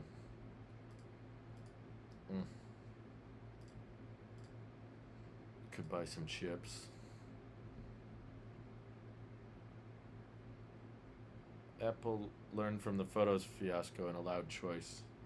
Well, they had choice before. I think it was the default that was annoying people, because most people don't customize. Most people just open it and use it as is. Which is funny when they add so many customization options and then no one ever uses them. Yeah, definitely not stable. Everything is kind of lagging. The refresh rate is reduced, and within minutes my phone is feeling hot. Well, it's probably because it just installed the new OS. It does that automatically. It just gets hot. Interface's use of liquid glass is really inconsistent. Oh boy. I like keeping the this is a screenshot look. Good. Awesome. Bags of air. Oh yeah. I gotta breathe. I need air, dude. I don't need a Vision Pro. If you were stranded in the woods about to die of starvation, would you want a Vision Pro or a bag of Lay's chips that has mostly air inside? Can export passwords to another password manager. Excuse me. That sounds dangerous. Liquid glass is oozing out of my USB-C charging port. Oh no. I'm surprised how much Mark Gurman got right. While you're there, can you give us a tour of the different parts, including the labs where they design the products? Oh yeah, Apple doesn't care. I'll show you around. It's easy. Doesn't tell me the estimated battery. What? They fixed the control center ghost space bug. I don't think I ever experienced that. There's like no to it. It just.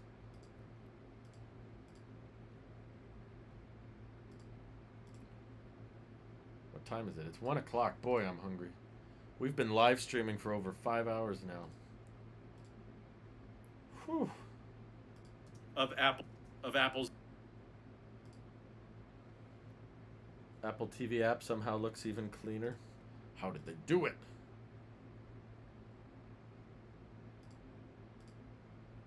I think, is it really cleaner or is it just different?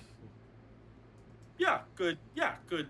They went with, you know, a flat menu bar before, and now it's a rounded, disconnected menu bar. And then we debate which one is better. But we know which one is different. They might be banking on just, you've seen the same thing over and over, now it's different, so it must be better.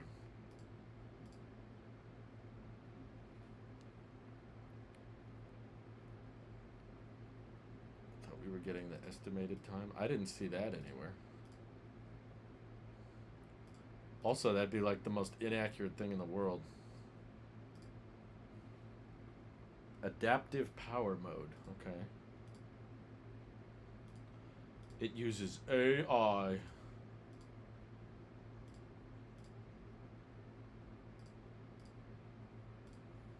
Beautiful. Animations are the best part so far. Great. They launched the iPhone. They launched the iPhone mirroring window.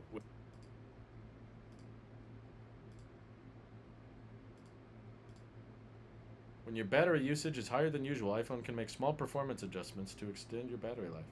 That's great, but why do you need to tell me that? Just do it and just say the battery's better now. Kind of weird humble brags they're doing. Where you can have different Apple IDs. That's been long overdue and very smart, I think. Ugh, I gotta speed up. I'm taking too long to edit. Vision Pro. You could eat a 4-course luxury banquet off the Apple TV. When you're wow, you're passing Vision Pro. Beautiful. Can I delete the chess and photo booth apps on macOS now? I don't know. Probably. They really never let you delete chess? Is that right? Can lock an app in place. Very hard to see which episodes you've watched in the Apple TV app, but that's probably a bug. Yeah, they just deleted all your watch history. Oops. Sorry. Let's test it on stream. Well, I don't have the betas. Sorry. Too scared. I use my phone for too many work-related things to put the dev beta on it.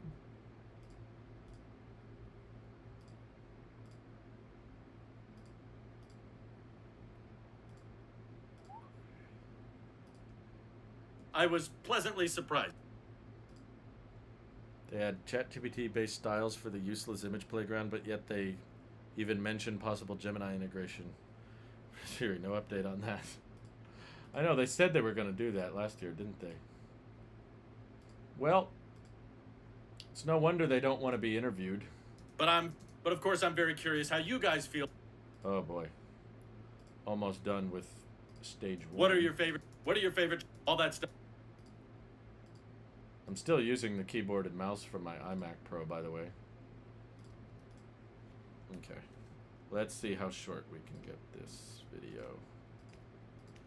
Start deleting. Lots of UI glitches at the moment. Yeah, that's kind of what I was expecting. Bugs. The new Apple TV app and player are extremely buggy. Yikes. I don't know, it's just that nothing this year I saw, I was like, oh, I need that. I want to get that today.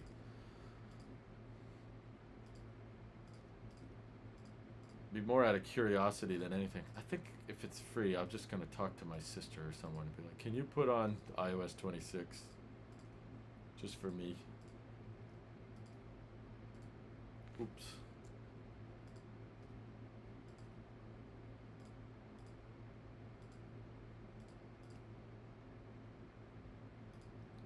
So the 10S launched in 2018, and it made it till 2025. So that's 7 years of support. Not bad.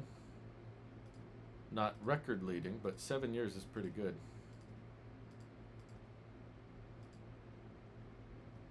Oh. The camera app will tell you to clean the lens if it's dirty. That's handy. I see the potential with this new change, though. The potential to piss people off? Sorry. I bet a bunch of people are going to go, ew, who don't know what it is. Yeah, I could see an algorithm where it can detect the haze. It's kind of obvious when it's dirty.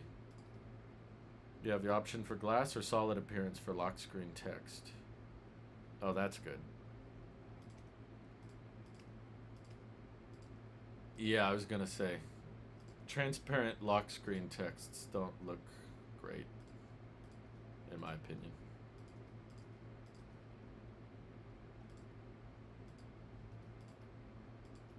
Boy, longest video in a while. Vomit emojis in their phone screen recording. Yeah, people are gonna be like, what did you do to my phone? Did I understand the FaceTime contact posters? No. I thought that was already a thing for the last few years.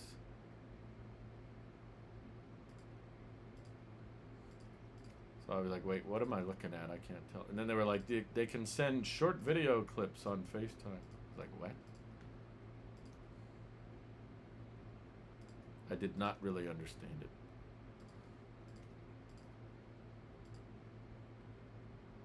No charge time estimates in the beta. That's one of those classic later this fall features. Just like the more personal Siri, I guess. Maybe they're going to launch that with the iPhones. That's their timeline.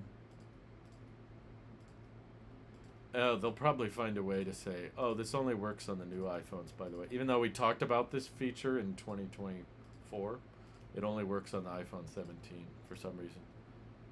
Just to improve the UX and modernize things, seems like they're adding more customization in app, like the camera app, instead of going into settings, likely due to EU forcing first-party apps deeper in setting.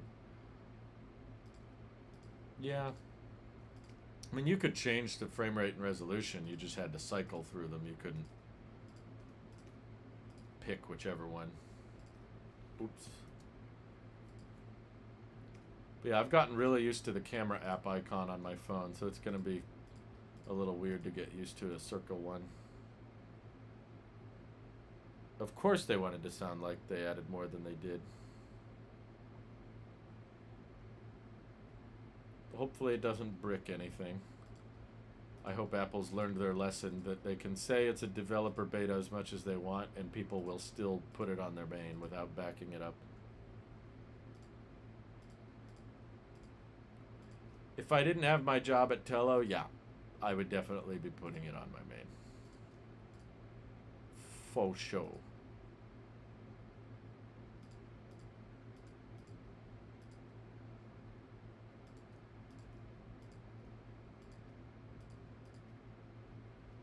Okay, we're down to 22 and a half minutes. 7 to go. It might be possible to hit our goal. macOS when it's public beta. I don't know. When I did the betas in the past, I always felt like I couldn't notice a big difference. So does the glass reflection change as you guys move your phones around? Like the angle of the lighting hitting the glass? Rest in peace, iPhone XR. Bye-bye. You served us well. Liquid retina does not get liquid glass.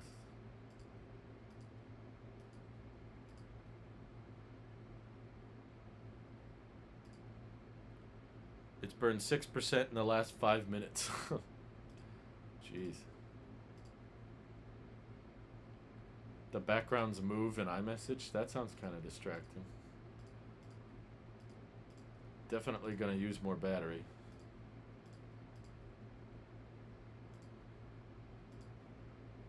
Ooh, we're getting close here. This is going to be a close call. I don't think we're going to hit 20. Unless there's some big mistakes. There's a pop-up that says Apple developer with an OK button. I am a developer. I'm something of an app developer myself. I actually didn't do any betas last year either, now that I think of it.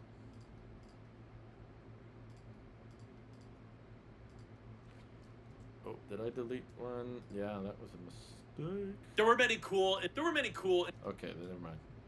Both are gone. Dang it. 21 minutes, didn't quite hit the goal. I don't think liquid glass is optional. You can securely unlock iPhone automatically with Vision Pro. That makes sense. Given the Vision Pro is much harder to put on. Okay.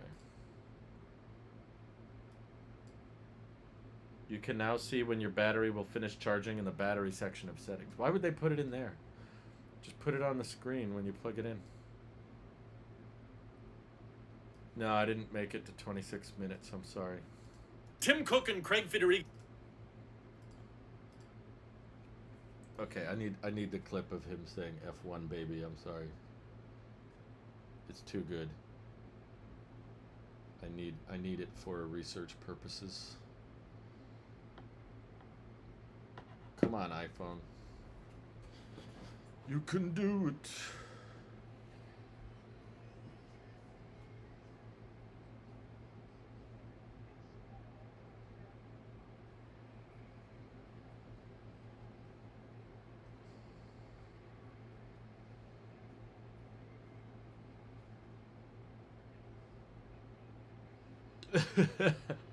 His delivery. His delivery is too good. Let me crop it, clean it up a little bit.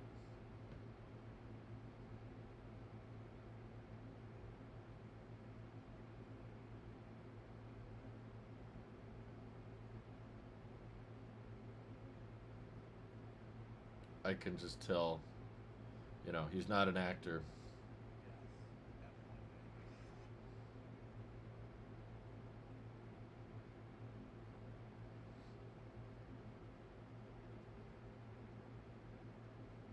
There we go. Oh, never mind. I did it wrong. I want 16 by 9, please. There we go.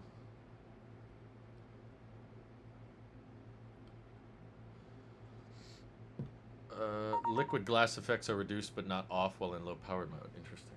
Okay. Nice. Gonna put some of these in there. This can be my memes, I guess. I'm gonna call this one Craig. Wow. Gonna call this one Yes, Tim. It's such a weird delivery. I can't not include it. Holy crap! What the heck was that for? Dajian? Why? $100? Wow, way too much. Way too much.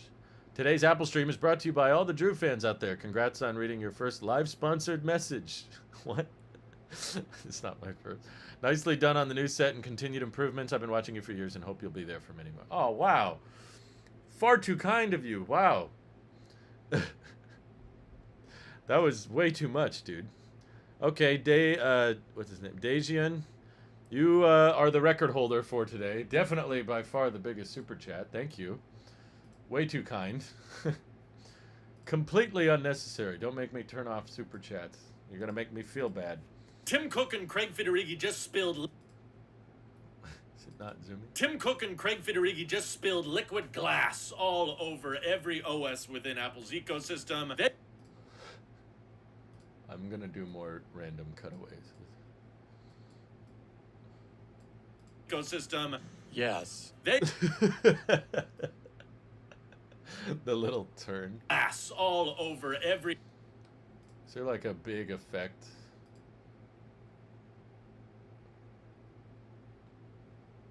Epic. I thought there was a 3D one. You're gonna compete. You can see. No. No competing, please. Liquid.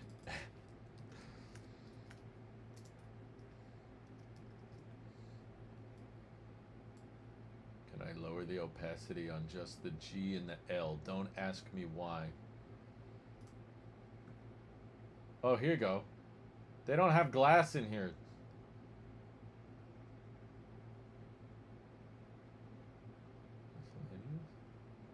Ice block. Doesn't really work. That's a little better. Okay. just spilled liquid glass. Let me get an impact. Can I get a... Should be doing more cutaways than Family Guy. That's right.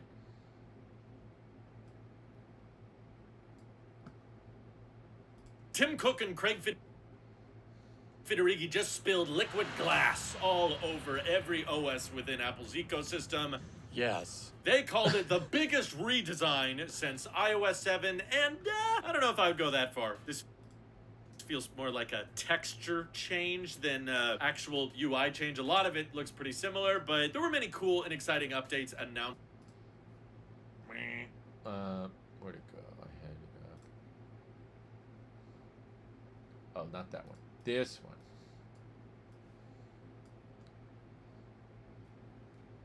Even more magic. How do you keep doing it, Apple? You're so amazing. Overview? Is that what I'm looking for?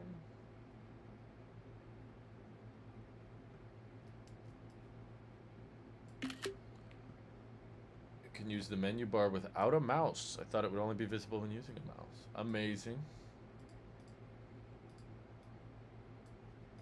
And I don't know if I would go that far. This feels more like a texture change than actual UI change. A lot of it looks pretty similar, but there were many cool and exciting updates announced today that I'll be going over and highlighting. Not every single thing, but what in my opinion were the most noteworthy and things you should know about. And I would say the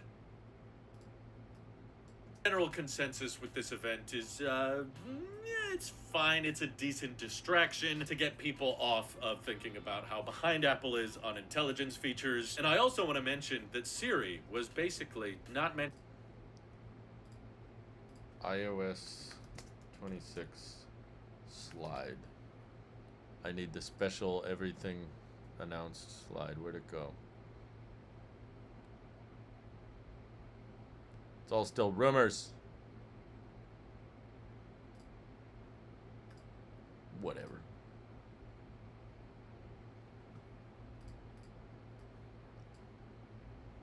If we did a thumbnail with all those tiles put together, would you prefer if the camera app icon was the 3 camera still?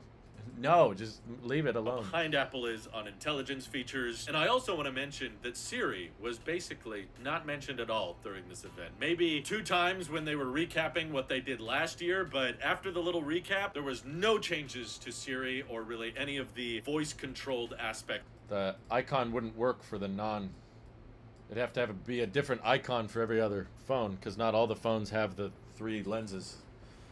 Any of the voice-controlled aspects of Apple Intelligence at all. So that kind of shows you where Apple's attention went to on this event. But without further ado, let's... This is going to be a long one, I can tell. Without further ado, let's begin. So yeah, liquid glass went everywhere. They kind of hyped this up. I lost it already.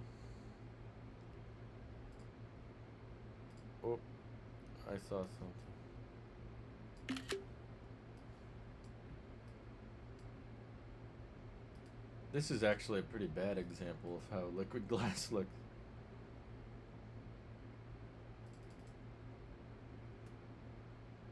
Does anyone know how to get an Apple Watch out of a boot loop or the restart? Uh-oh. Everywhere. They kind of hyped this up a lot, and there's certain aspects of it that I like, especially like light refractions when you're scrolling. They kind of Okay, that's not the example I want to show. Where's the music one? I know it's there.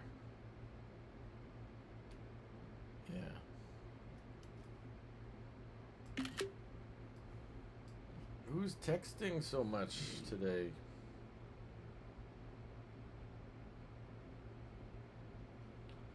Everyone wants to talk.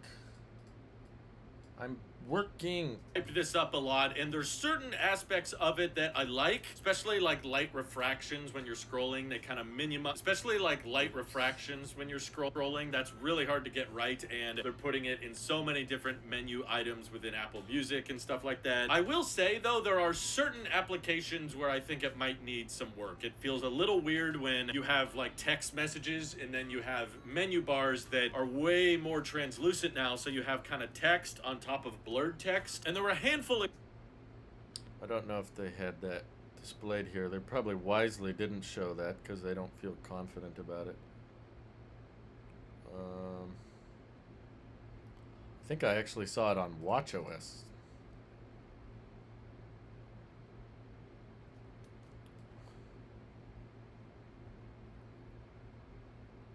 always on display and one for 5G. Got a liquid stash from drinking chocolate milk. Good for you. I wish I could drink chocolate milk. Unfortunately, my body implodes. Now, so you have kind of text on top of blurred text, and there were a handful of examples where they put text on top of text where I started going, okay, I'm not sure I like this as much. Starts to look cluttered. There are certain examples they showed where I was like, this looks objectively harder to read, so I'm not sure how I feel about it in all circumstances, but overall, there's a new like clear theme mode which will be great for digital minimalist, and it kind of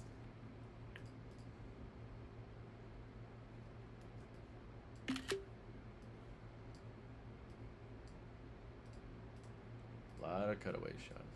Circumstances, but overall there's a new like clear theme mode which will be great for digital minimalist, and it kind of spices up the design without being too different, because I know a lot of people are probably already complaining this wasn't really that big of a redesign. The apps are the same shapes, the logos on the icons are not that different from what we had before, which is true, but I think it's kind of a double-edged sword, because if they change the look of every single app on the home screen, that would probably tick off and frustrate all of the everyday consumers who don't really care about all of these updates, but tick off. I found the camera icon. Hey, go back.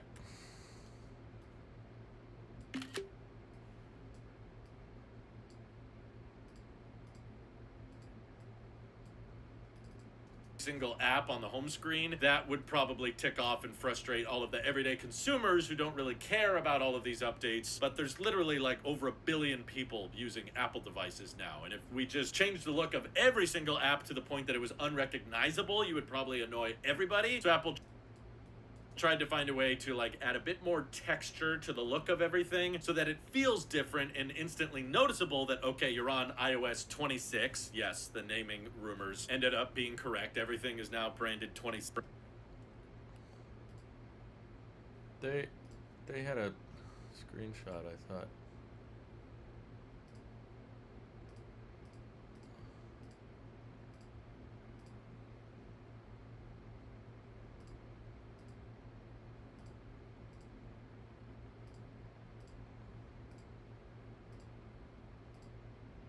Oh yeah, the cover flow.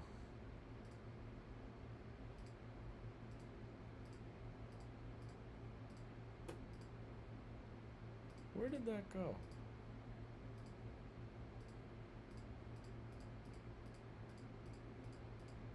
Was it early on?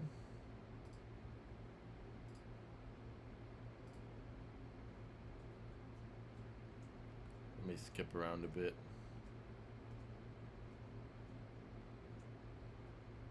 It was a good visual.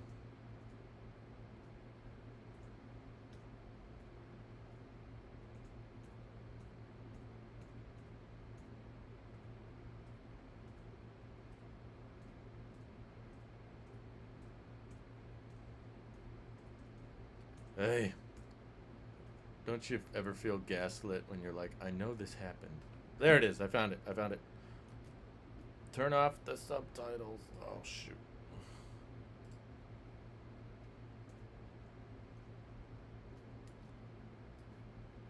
Ah!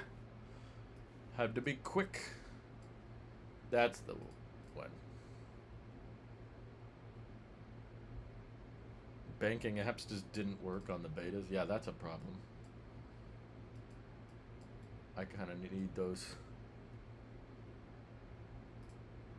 Hey, you're on iOS 26. Yes, the naming rumors ended up being correct. Everything is now branded 26 except macOS. It's still 26, but now it has Tahoe attached to it. But I know this liquid glass is probably somewhat of a disappointment to some of the tech community, but overall, I think it's probably a happy.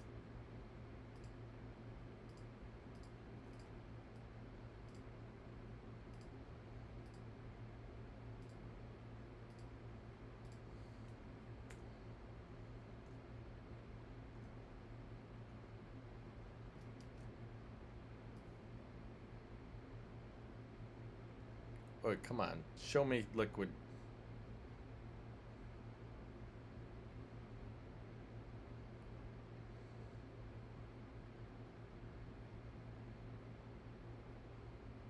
It don't look that different.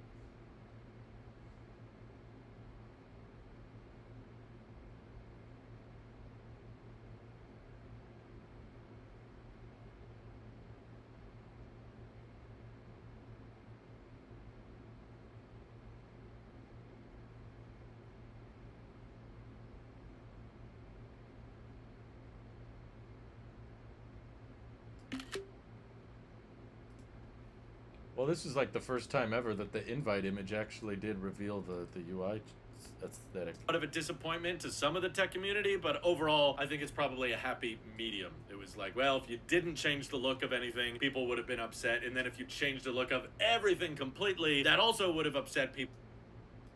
So they had to go kind of middle of the road, and I think they found a good sweet spot. Overall, I do like the look of it. I'm not rushing out to install developer beta 1 today, but I like the general overall look. It's good, but at least when it comes to iOS 26, which is probably the most important one to talk about because there's more iPhones than anything else on this planet, I think the UI and design got a major focus and not too much on the functionality. Most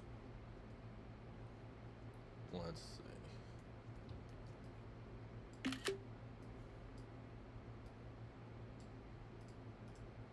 macOS Ventura is here. Oh, wow! Finally, Ventura! Than anything else on this planet. I think the UI and design got a major focus and not too much on the functionality. Most of the functionality they added, in my opinion, was pretty, like, unoriginal and just stealing things from Android, but they're good things to steal. Like, I've been begging Apple to have hold this. Where'd you go? Phone. Oh no! I forgot you can play things backwards. That sounded satanic. Sorry, everybody. Wow. Start speaking in Latin. Begging Apple to have hold assist for years. Anytime I've reviewed an Android phone, I've absolutely loved the idea that when you're on hold, you don't have to listen to that crappy music. You can just get notified when you're actually queued up again and they're ready to talk to you. And it frustrated me, and I'm sure many of you, that iPhones didn't have this capability. So thank God, finally, hold assist is on the iPhone. But they also have this weird thing with call screening. Also,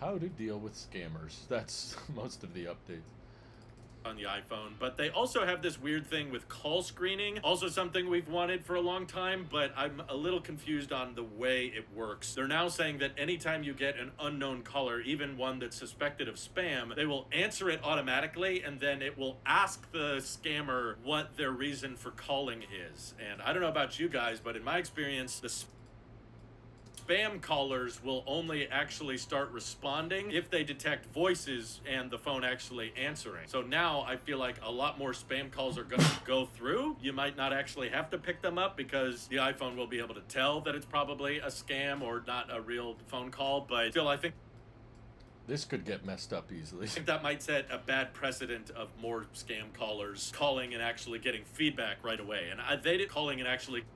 Whoops.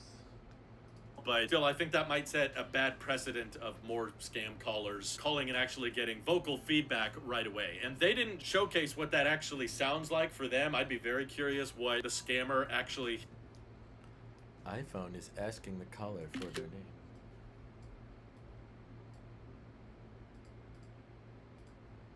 There's going to be a lot of scammers talking to iOS bots. macOS just drops the California naming scheme and just goes to version numbers. They might change to a different naming scheme, but I think it's all tradition now. It's just been going on so long. It used to not be California names. It used to be cats. So they might change away from California names. I don't know. I'd be very curious what the scammer actually hears when the phone answers right away. But overall, I'm sure long-term they could tweak it to work better. Hold Assist is probably my favorite feature of the day. But they also are introducing polls to iMessage.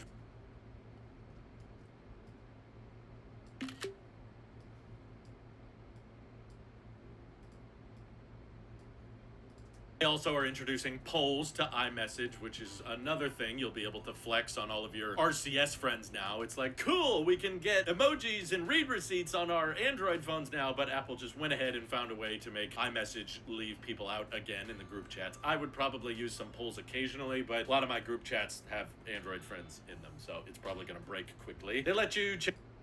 You need better friends, Drew. That's what I'm gonna hear. So it's probably gonna break quickly. They let you change the backgrounds on iMessages now, which look a little dorky. Did they show that anywhere else?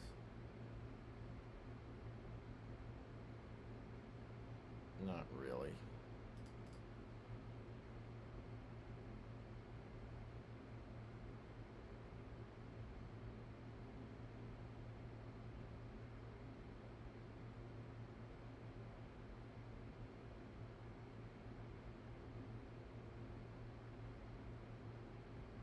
iOS 26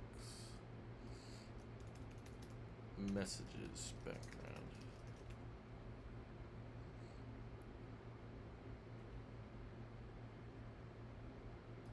Yeah, that's the freaking weird one they showed. I found it.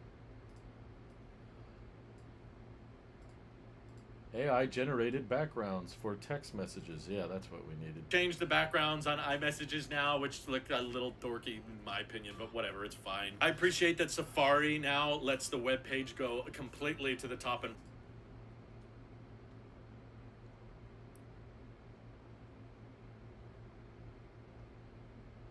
Where was that? I was just looking at it.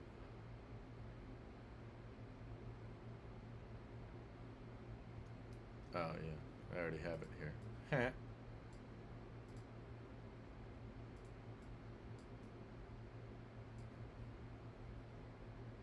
No, they didn't touch RCS, but I mean, it's working. I RCS people all the time now. completely to the top and bottom of the display. They've really cleaned up the URL bar and the search bar. And believe it or not, they also tweaked the Photos app design again, which now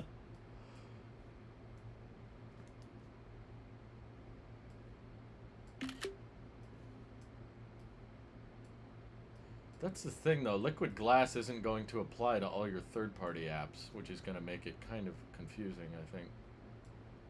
design again, which now lets you just have a default library option because they even acknowledged a lot of people missed having the old-fashioned tab design with Photos. But I don't care what they decide to do with Photos, they need to just pick one and keep with it, because I know so many people in my personal life outside of the tech community that absolutely hated the iOS 18 Photos app. They were like, you broke it, I don't know where anything is now, it's way more confusing, and you kind of have to go into customization settings to actually fix it. So I hope actually fix it. So I hope the new version for iOS 26 is better, but oh god, just pick a just like pick a navigation option and stick with it. They also extremely minimalized the camera app on the iPhone, which I think Oh, yeah, they didn't even have that on the...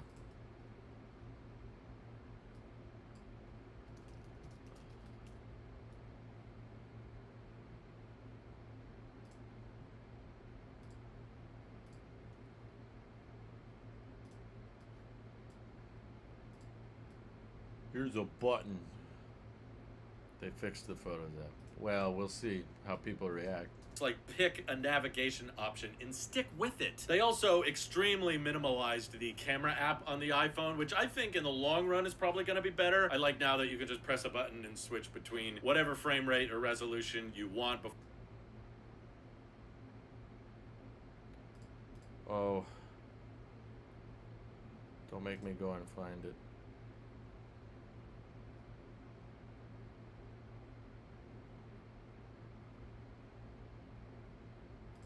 Okay, now I gotta go find it.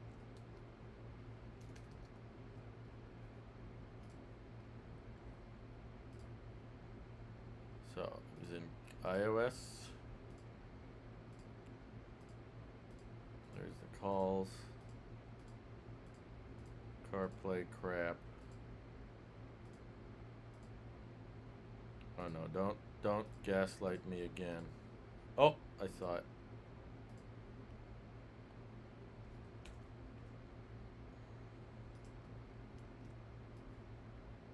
Why is the subtitles back? No! Oh my god, they make this so confusing. It's probably not bad if you're a user, but if you're trying to screenshot like me, it's very annoying.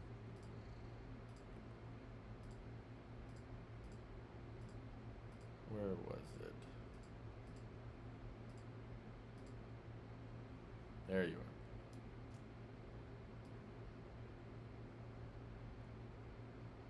Throw that up there. Yes, got it. Okay, we got two.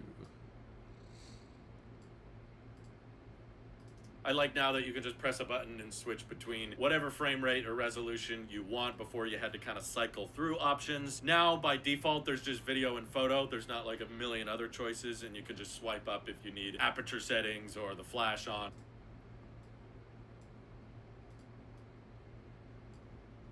swipe up if you need aperture settings or the flash on and that kind of thing. Probably gonna take some getting used to, but I do think it's overall better. It certainly looks a lot cleaner, but I also love how iOS 26 did absolutely nothing with camera control. As far as Apple concerned, camera control doesn't really exist today, so it's just kind of a weird mystery button that I guess is supposed to be good for visual intelligence. But yeah, there was still mention of AI. Whether app looks hideous, apparently. That's fun. Of a weird mystery button that I guess is supposed to be good for visual intelligence. But yeah, there was still mention of AI at this. Yeah, there was still mention of Apple Intelligence at this event. It wasn't, I would say, the main focus, but they are once again. Where's the screenshot?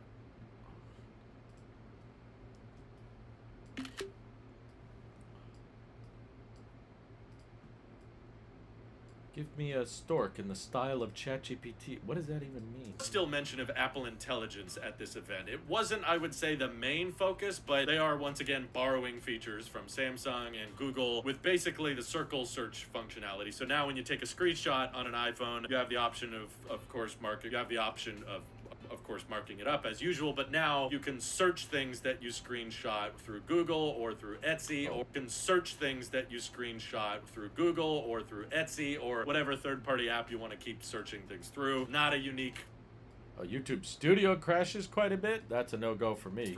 Not a unique feature. It's been on Androids for several years now, but it is technically an intelligence feature that wasn't there previously. They've also updated maps a little bit to kind of learn your route.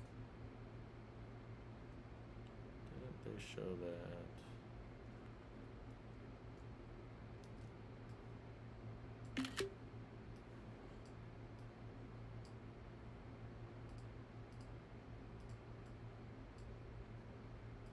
That wasn't there previously. They've also updated maps.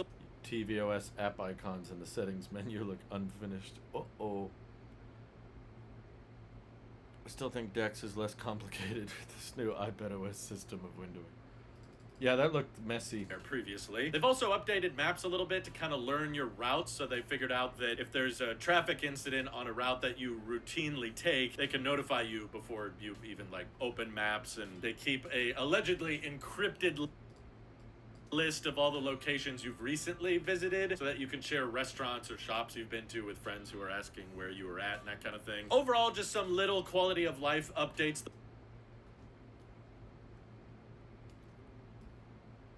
Auto mix is what they called it, where they blur the songs together. How does that work if they don't have the same tempo, you know? Where you were at and that kind of thing. Overall, just some little quality of life updates. The hold assist one is probably going to be the biggest deal for me, but still probably not something we all deal with, hopefully, on a daily basis. Liquid glass is probably the primary focus, and even though a lot of people are probably going to be disappointed that it wasn't more drastic of a change, it was just kind of cool, in my opinion, to see Apple zooming in and doubling down on just like animations again. They were just like, look how when I swipe up, the corners of the notification center are more rounded than before. Not super functional, but it's cool to see software designers lean into visual beauty, which I feel like hasn't happened that much. We usually just like lists of feature changes. We want bullet points and we want what can this Crossfade doesn't sync up the beats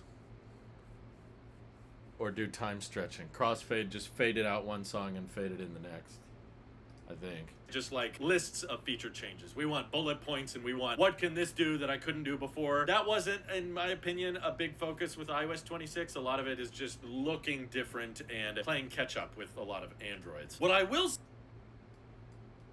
say was a very pleasant surprise, and honestly I'm still trying to process how I feel about this, but it feels like they basically put macOS on the iPad. I mean, about this, but it feels like they basically put macOS on the iPad. Basically put macOS on the iPad. I mean, they didn't actually say that, but almost every work flows. That's funny.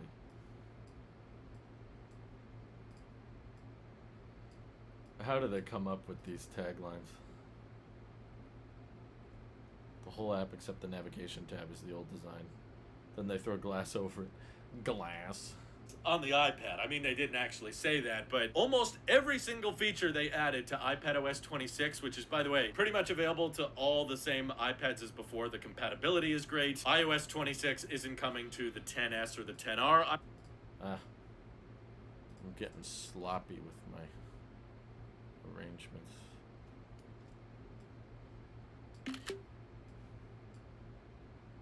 Mac OS on the iPad. I mean, they didn't actually say that, but almost every single feature they added to iPadOS 26, which is, by the way, pretty much available to all the same iPads as before. The compatibility is great. iOS 26. Great. iOS 26 isn't coming to the 10s or the 10R, I'm afraid, but the 11 and later, including the iPhone SE2, which is great. But with iPadOS 26, they made it way more Mac-like than ever. They changed the cursor to be more... First of all, there's liquid glass.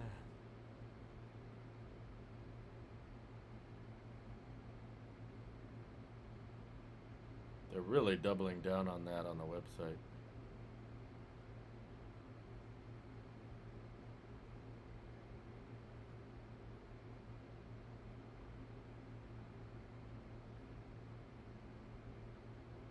I don't see the cursor anywhere.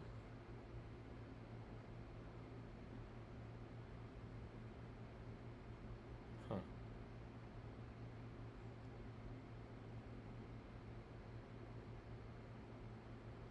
They don't want to talk about the mouse. Fine. Bring it up here.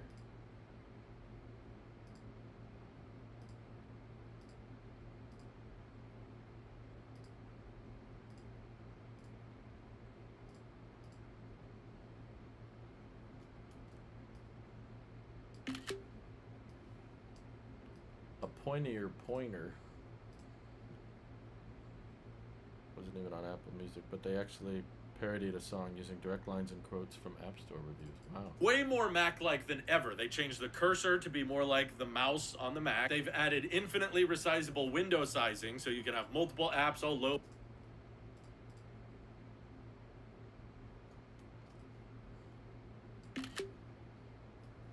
iPad got Windows.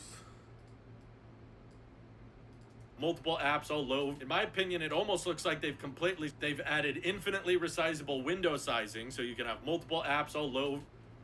In my opinion, it almost looks like they've introduced Oh, that was a weird retake. I got it wrong. or like the mouse on the Mac. They've introduced infinitely resizable windows, so you can now have multiple apps all running at the same time. They introduced some cool gestures. If you want to flick them all away, you can, and you can have them overlapping each other. You can drag them off screen, unlike what you could do before with just Stage Manager. And if that wasn't enough, they also introduced a menu bar.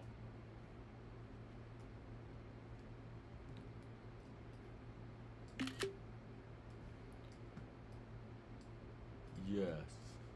Stage Manager. And if that wasn't enough, they also introduced a menu bar. So now when you put your pointer all the way to the top, you get File, you get Edit, you get Window, It's so Mac-like that I was almost wondering, like, okay, this might as well just be macOS at this point. They even let you put downloads and folders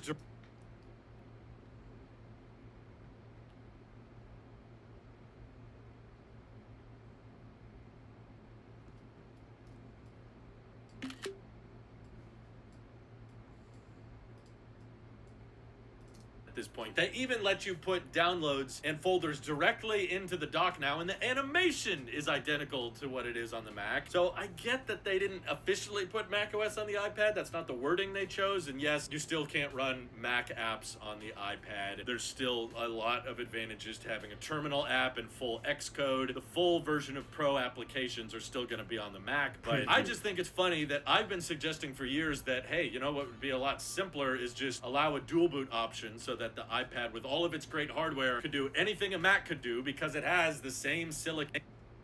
Hold up.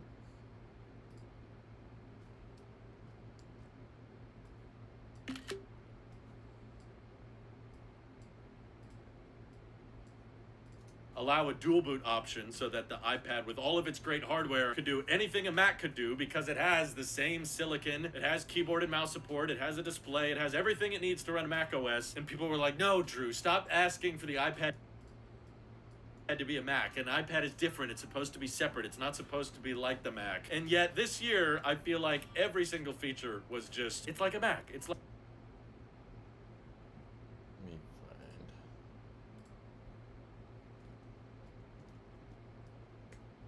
find. No. Keeps wanting to close automatically. It's annoying.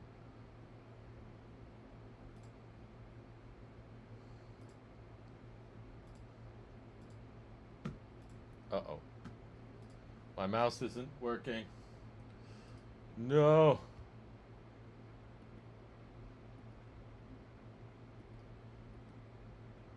Not a great time for this.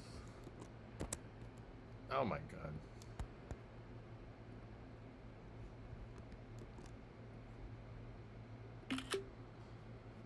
It's not working. Dang it. Come on. What are you gonna do preview with? This year, I feel like every single feature... Why is my did my mouse just kill itself? What the heck? It was charged. It didn't say low battery.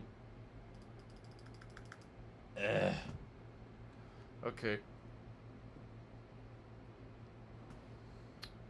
Guess I'm editing on my trackpad now. This year, I feel like every single feature was just, it's like a Mac. It's like a Mac. You know, even the audio settings now, they let you select variable different microphone options, which again is a Mac feature. The window resizing, the menu bars, the folders in the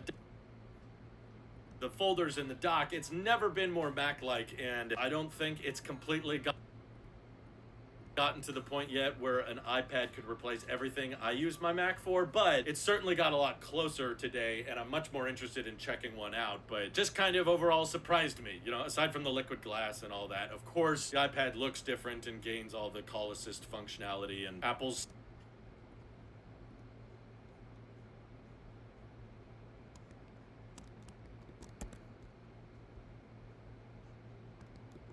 A home for all your PDFs.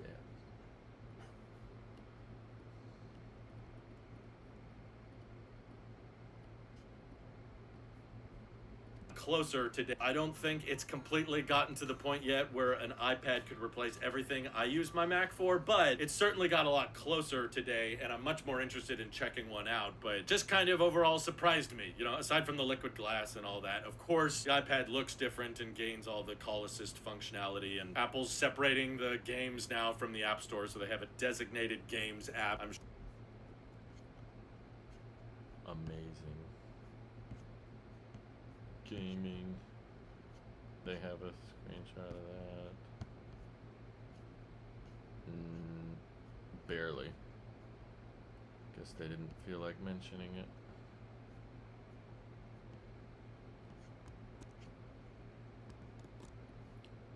Immerse yourself.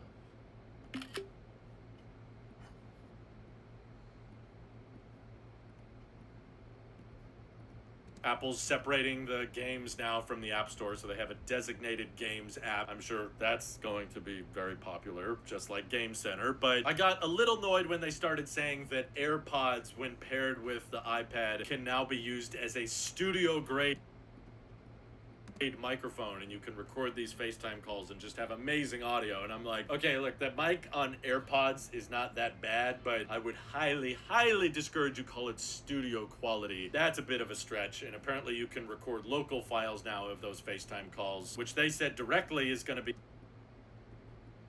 be helpful for podcasting or people doing job interviews, which they said directly is going to be useful for podcasting, which is cool, and people doing interviews and that kind of thing. So iPadOS kind of pleasantly surprised me. I'm glad it wasn't just a year of them gaining old iOS features. That's what it usually is. Heck, with the way Apple's been acting lately, it feels like the iPad should have just had no liquid glass. Oops.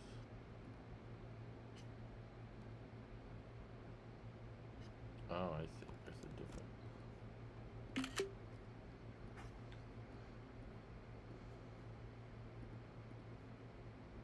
non-techies that I would like to. What's the real functionality of the preview app? I use it too, but I don't really get what I use it for. Feels like the iPad should have just had no liquid glass, and you gotta wait till next year to actually get all of the UI changes that. Lately, it feels like the iPad should have just had no liquid glass, and you gotta wait till next year to actually get all of the UI changes that iOS 26 got. But I'll admit, yeah, they made it more Mac-like, which I appreciate. Doesn't Geekbench says iOS 19. That's awesome.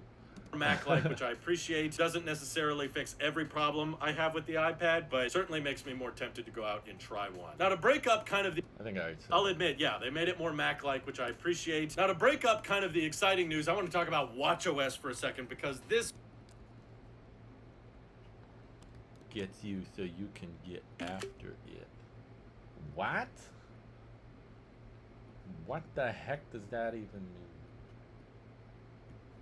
I want to talk about watchOS for a second, because this resulted in, by far, the biggest gut laughter of the entire event for me. I want to know if there was any laughter in the audience for the people that were there, but oh my god, they introduced this stupid pinnacle of AI slop feature called Workout Buddy.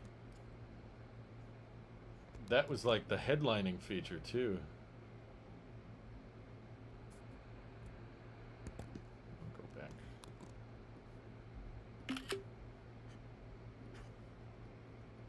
I should probably screen record that, huh? Somewhat of an important bit.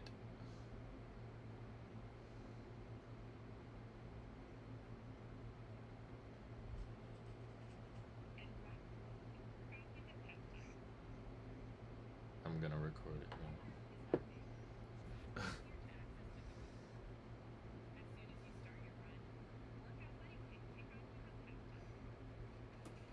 I would like it more if it was Tim Cook who was my workout buddy.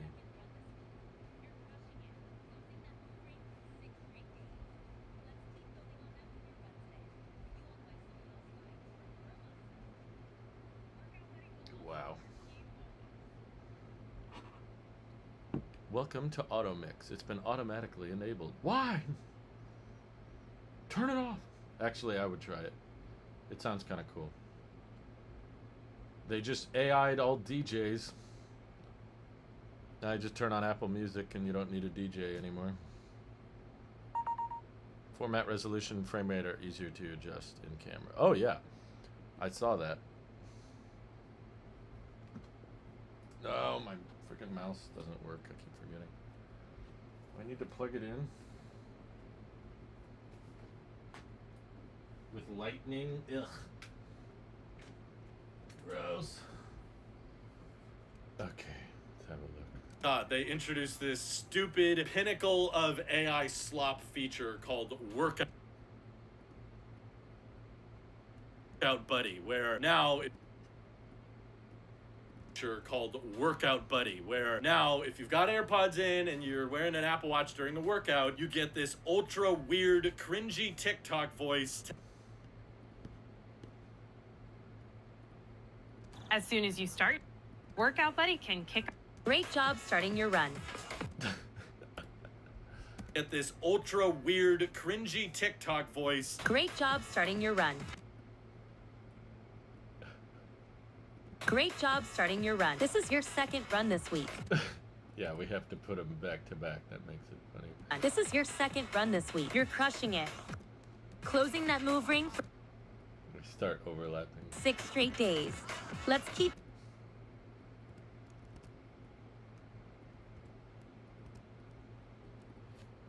Don't need that. Great job. TikTok voice. Great job starting your run. This is your second run this week. You're crushing it. Closing Let's that keep move ring building on for that with 6 your run. And then we throw Tim in. Good morning. Let's break a sweat. That would be actually great.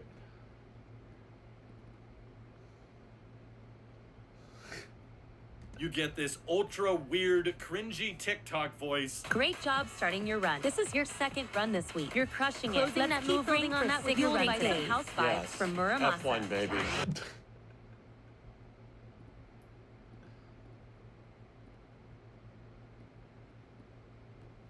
That move ring on that signal fueled by days. some house vibes from Muramasa. F1, baby.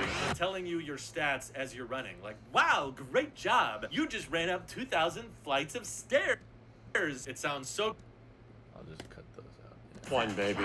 It sounds so cringy to the point that I couldn't stop laughing. I thought it was hilarious. The voice did not sound natural at all, even though they said it was based on Fitness Plus trainers. It's just not something I think anybody would want to hear while listening to music and working out, and I think that was probably the biggest flop, the biggest joke of the event, in my opinion. Maybe some people are excited for it, but I just picture it way too easy to be memed, you know, like, hey, you haven't stood up in 8 hours. Get off your fat butt, you moron. I want to hear the voice, like, roast me. That would actually be more entertaining than just giving me good news all the time. I know it's Apple. Giving me good news all the time. I know it's Apple. More entertaining than just giving me good news all the time. I know it's Apple and they're a $3 trillion company. They're not going to do anything that edgy, but can't there be like a personality setting where I can choose to make it like more cringy, more embarrassing, or just roast me constantly, never say anything positive? Maybe some people that would help them. And if it's bad for people's mental health, well, good news. The Journal app is now on the Mac and on the iPad. I have still never opened it, but it is on other places.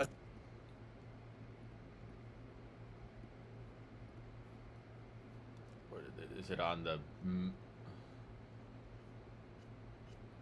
They probably put it way down low.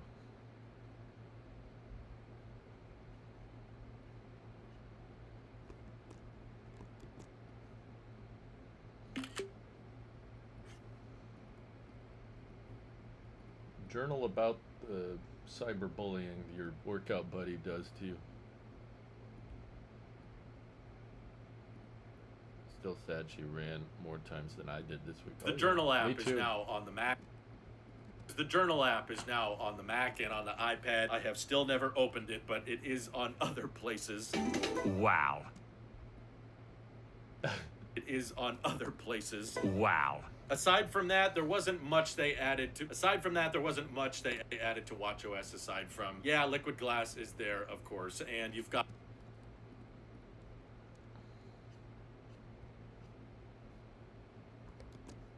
There we go. Let's see if I can still edit quick with my trackpad.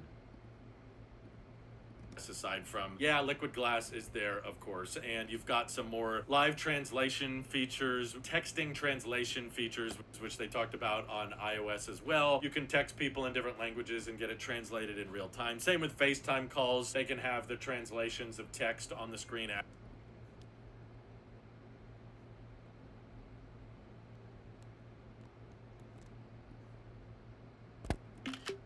use that later.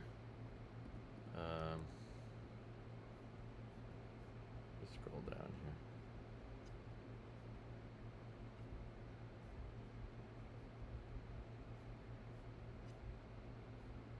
And the website really doesn't highlight the translation features.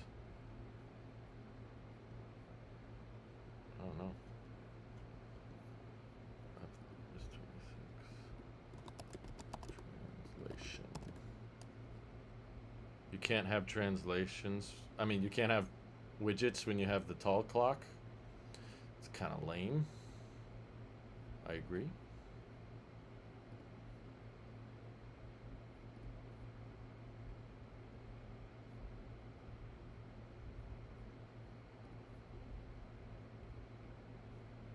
Oh, come on.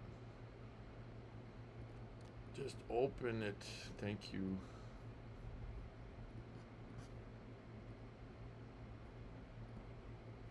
What the heck? It translated in real time. Same with FaceTime calls. They can have the translations of text on the screen as you're talking. Thankfully, they don't do the Google thing yet where it like analyzes your voice and makes you speak in a different language but still sound like you. Maybe that gets real creepy really fast. I prefer just the subtitle approach, but pretty much the only noteworthy new WatchOS 26 that still feels weird to say is this new flick of the wrist functionality. So if you get an is this new flick of the wrist functionality. So if you get a notification that you don't care that much about, you can like flick. It does have like flick your watch up and back like this, and then care that much about. You can like flick your watch up and back like this, and then the notification is dismissed. So it's not just dismissed when you do this. It does have to be like a two move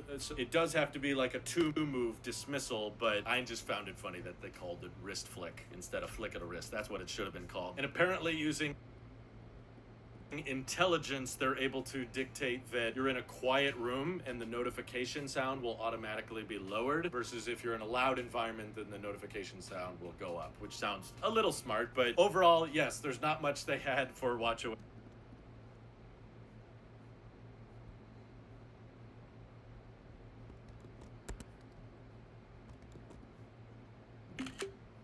Series 10 looks weird now that I've got used to my Series 5. I'm like, wow, the bezels look thin. I'm not buying one, though.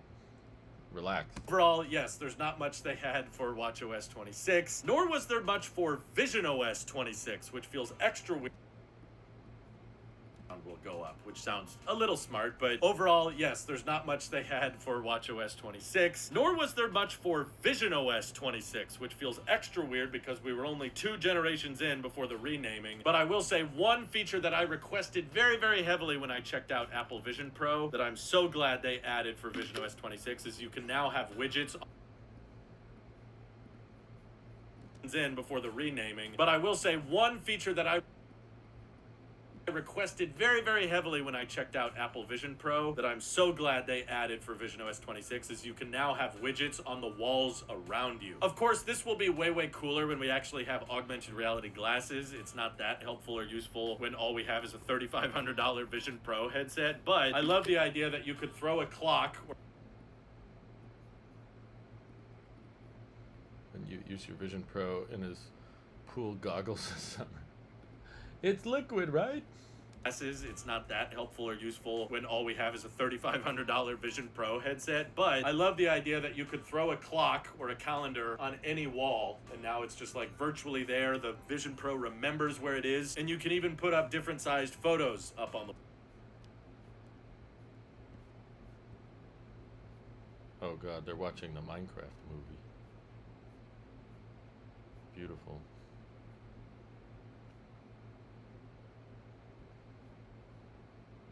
Gotta say, the web pages are kind of lazy this year. They're not as in depth. Ah, they're gonna make me go to.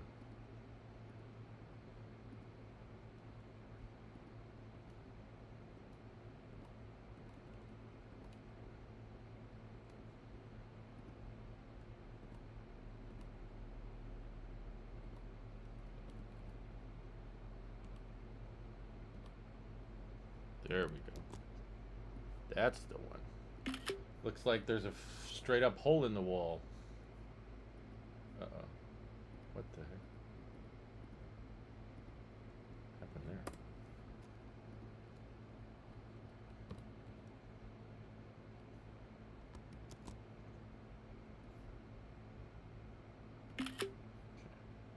Grab this. Grab it there. Chicken jockey. Ah, I gotta look where I'm dragging. Oh, I'm getting tired. Sorry, guys. Remembers where it is, and you can even put up different sized photos up on the wall. So I don't know, if you want to act like you live in a hotel, you can check into your hotel, put clocks and calendars on the wall for your events. And the panorama one looked really cool. Like you could put a panorama that sinks into the wall and it like changes as you move around it, which I bet would be really mesmerizing in person. But no, you shouldn't go out and buy a $3,500 headset for that. Simultaneously, another feature that's not exactly what I want, but getting closer, is you can have shared experiences for TV shows and movies. So if you're... That's why they showed Minecraft movie, because you didn't want to get popcorn all over yourself from the chicken jockey. Oh, where'd it go? It was right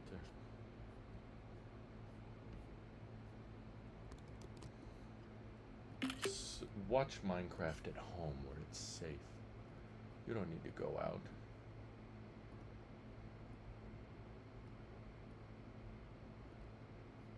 is you can have shared experiences for TV shows and movies. So if you're one of the richest people on planet Earth, you can have 2 Apple Vision Pro headsets watching the same movie. That's only like a $7,000 experience compared to just buying a $500 TV that would be about the same size. I still want a way for one person to be watching the movie on the headset and everybody else to be watching it on the TV. That's a lot more common of an example. I feel like most of the time there's only one Vision Pro per household, but they've also updated personas. I don't think personas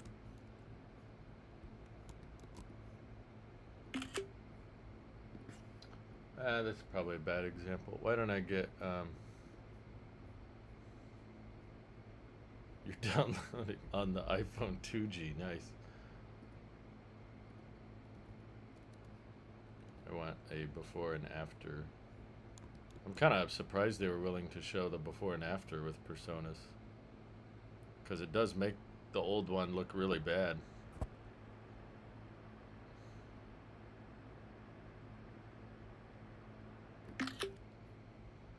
There we go.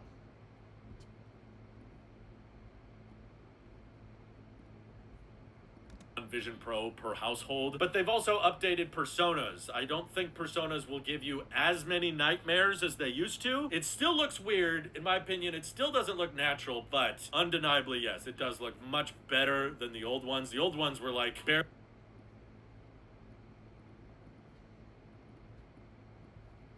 doesn't look natural, but undeniably, yes, it does look much better than the old ones. The old ones were like barely usable. I'm gonna stream until I finish the video. Well, this one looks usable, but still kind of don't show it to your 6-year-old because they're gonna start freaking out when Just picture the kid start screaming.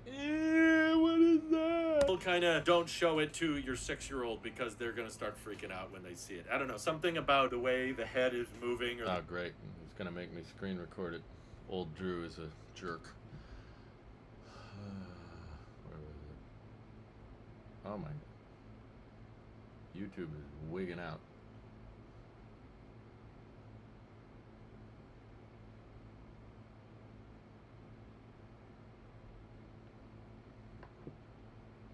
Figured I'd update you, Drew. The theater from seeing Lilo and Stitch on Friday was 75% full, and actually the kid sitting in the next row from me and my friend ran directly in our road. Talk about an interrupted cinema experience. Yep, that pretty much happens to me every time I go to the theater, so that's why I tend to just not.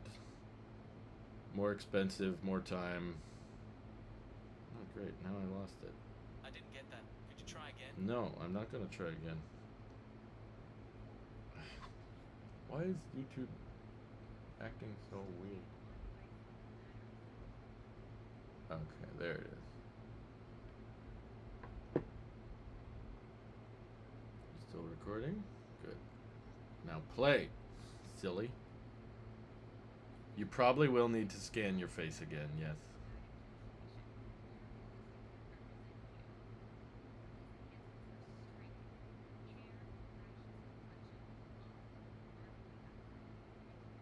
The animation, it's really interesting to me actually to watch, because I'm like, of the persona, I'm like, it's still not quite lifelike, but it's gotten close, but you can still tell there's just this like motion difference.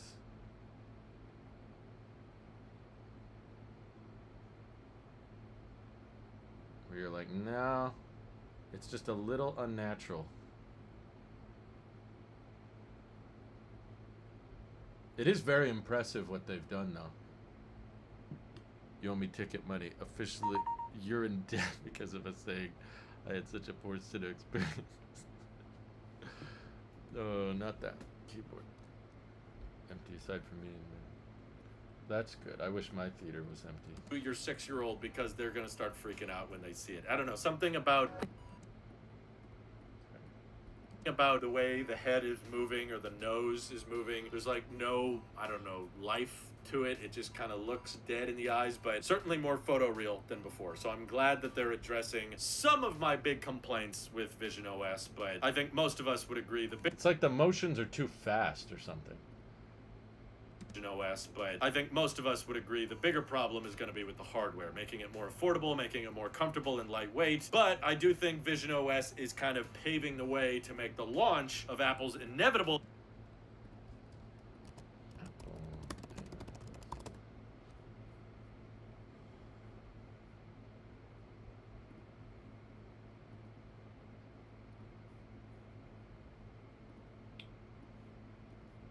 This is what they want. They just can't get there. kind of paving the way to make the launch of Apple's inevitable AR glasses way more exciting. If that thing is able to launch and you can already put clocks and widgets and photos up on the wall and have shared experiences with other glasses wearers, that's going to be sick. So yeah, good number of updates in my opinion. Nothing mind-blowing or game-changing, but very useful, very appreciative. And of course, Vision OS kind of had liquid glass already, so not a big change there. What I Calendar doesn't have my events on it though.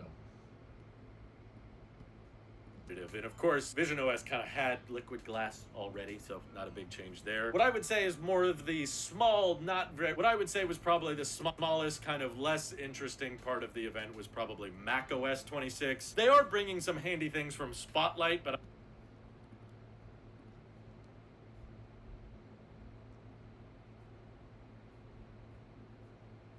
Always with liquid glass. It's like the first page of everything.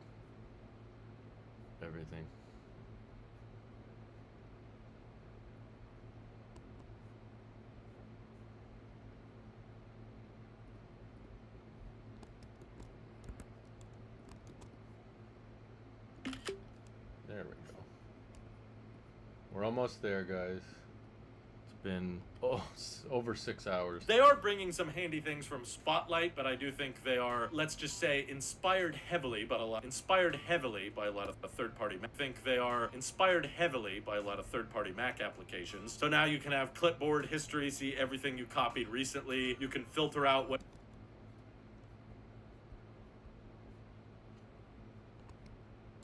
It's the same one.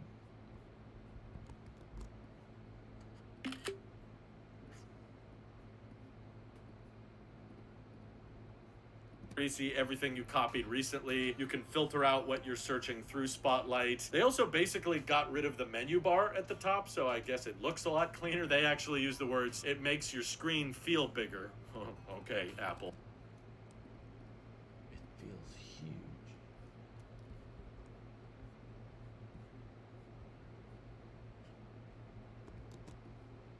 They didn't get rid of the buttons, but the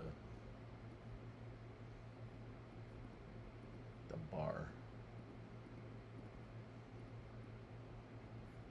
Rid of the menu bar at the top, so I guess it looks a lot cleaner. They actually use the words, it makes your screen feel bigger.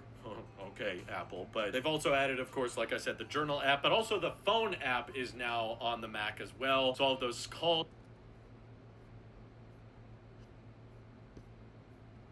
That go.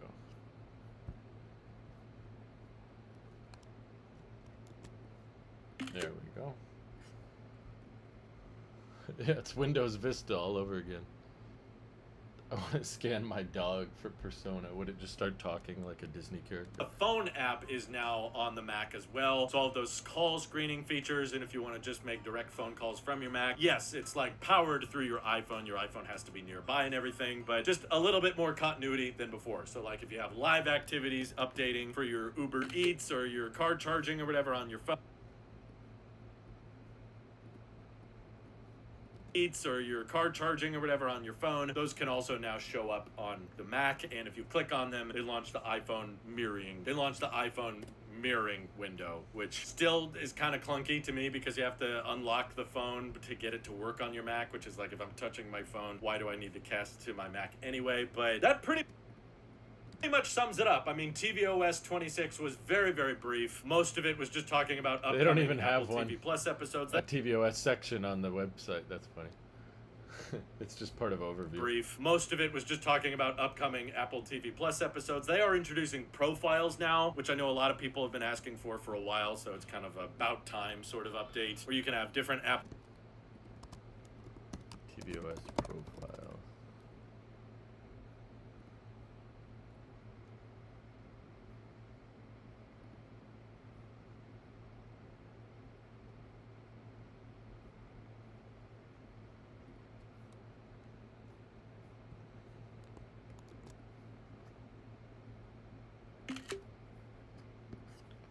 still need profiles on the iPad.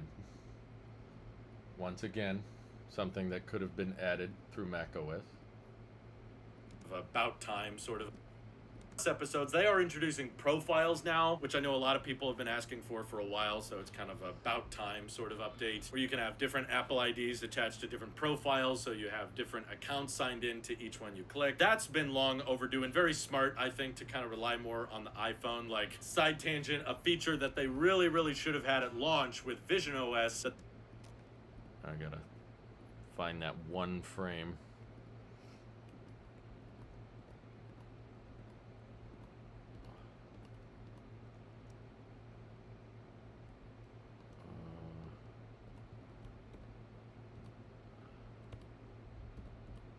Where was that?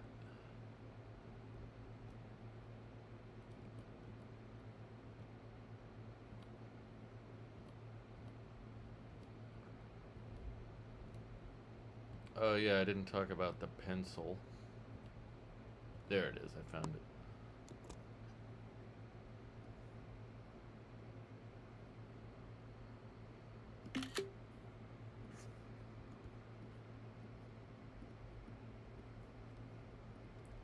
I do not have Vision Pro, of course not.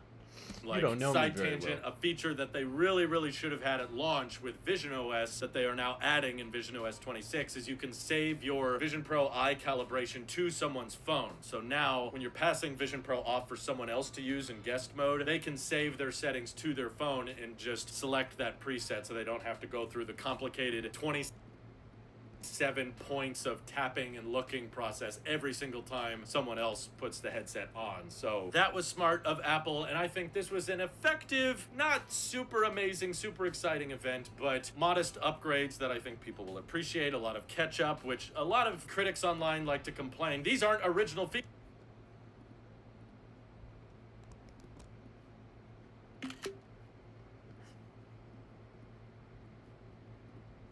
A lot of catch up, which a lot of critics online like to complain. These aren't original features, but it's like, yeah, let's ignore originality for a second. Are they good features? Because if our iPhones and our iPads and our Macs are getting better, I think that's what everybody cares about at the end of the day, because there's many reasons people are stuck within the ecosystem, or they can't switch away from an iPhone, or they just don't feel like going out and buying an Android phone because that's extra money, that's extra time going through the whole ecosystem switching process and all that. So the fact that iPhone users are gaining those features that they would have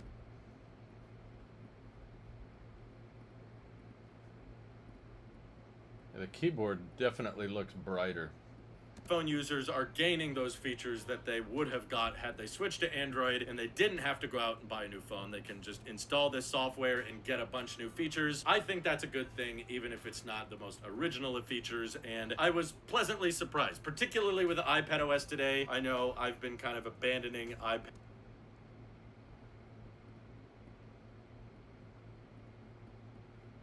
iPadOS today. I know I've been kind of abandoning iPads for a while, but in the future I think we'll definitely have to try out some new features now that the tablet has become much more Mac-like. I think it's more like a Mac than ever before. But of course I'm very curious how you guys feel about the event as a whole, about Liquid Glass, about the lack of updates or any mention of Siri.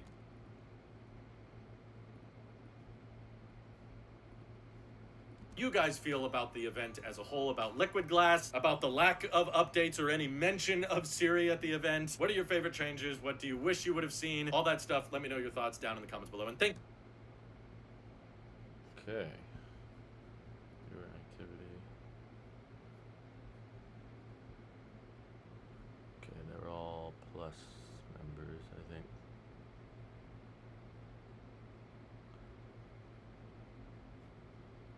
Oh.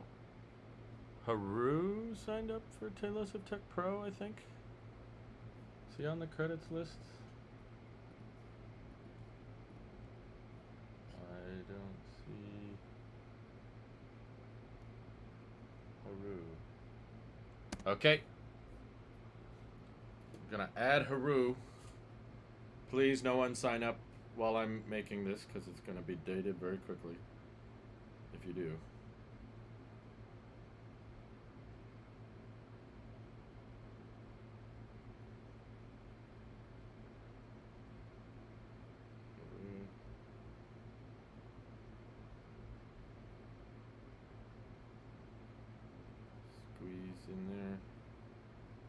So many channel members today. Thank you.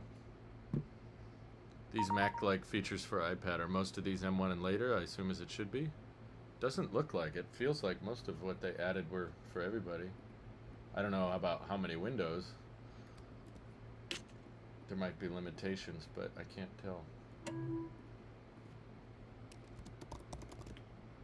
I haven't even opened the news apps today. Well, since the event started. No signing up, please. It's already, I gotta eat before I pass out, guys. I haven't had anything to eat for like, I didn't even have dinner yesterday. I'm kind of hungry. Skipped like 3 meals. Okay. Can you sign me up?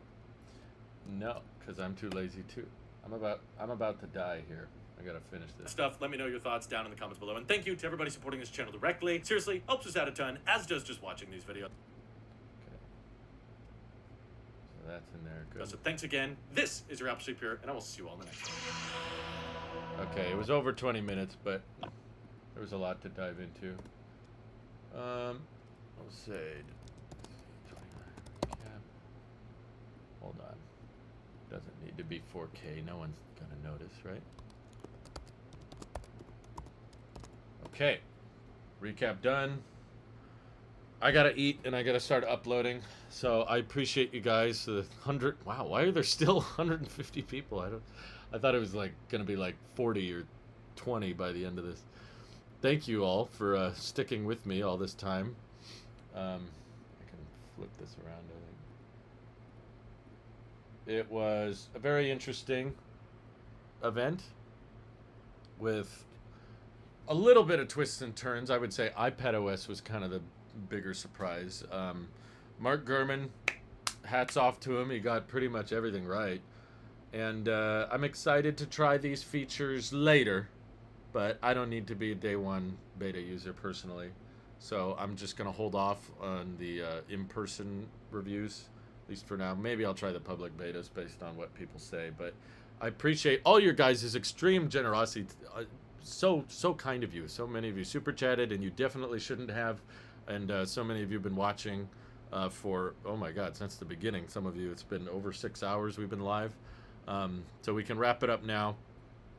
And I got to get this uploaded as quick as I can and posted so that everybody who doesn't feel like watching 6.5 hours can go and just watch this recap and kind of get the gist of the announcements. But thank you all for keeping me company. Thanks for making this fun. Thanks for making me laugh so many times in the comments. You guys are hilarious.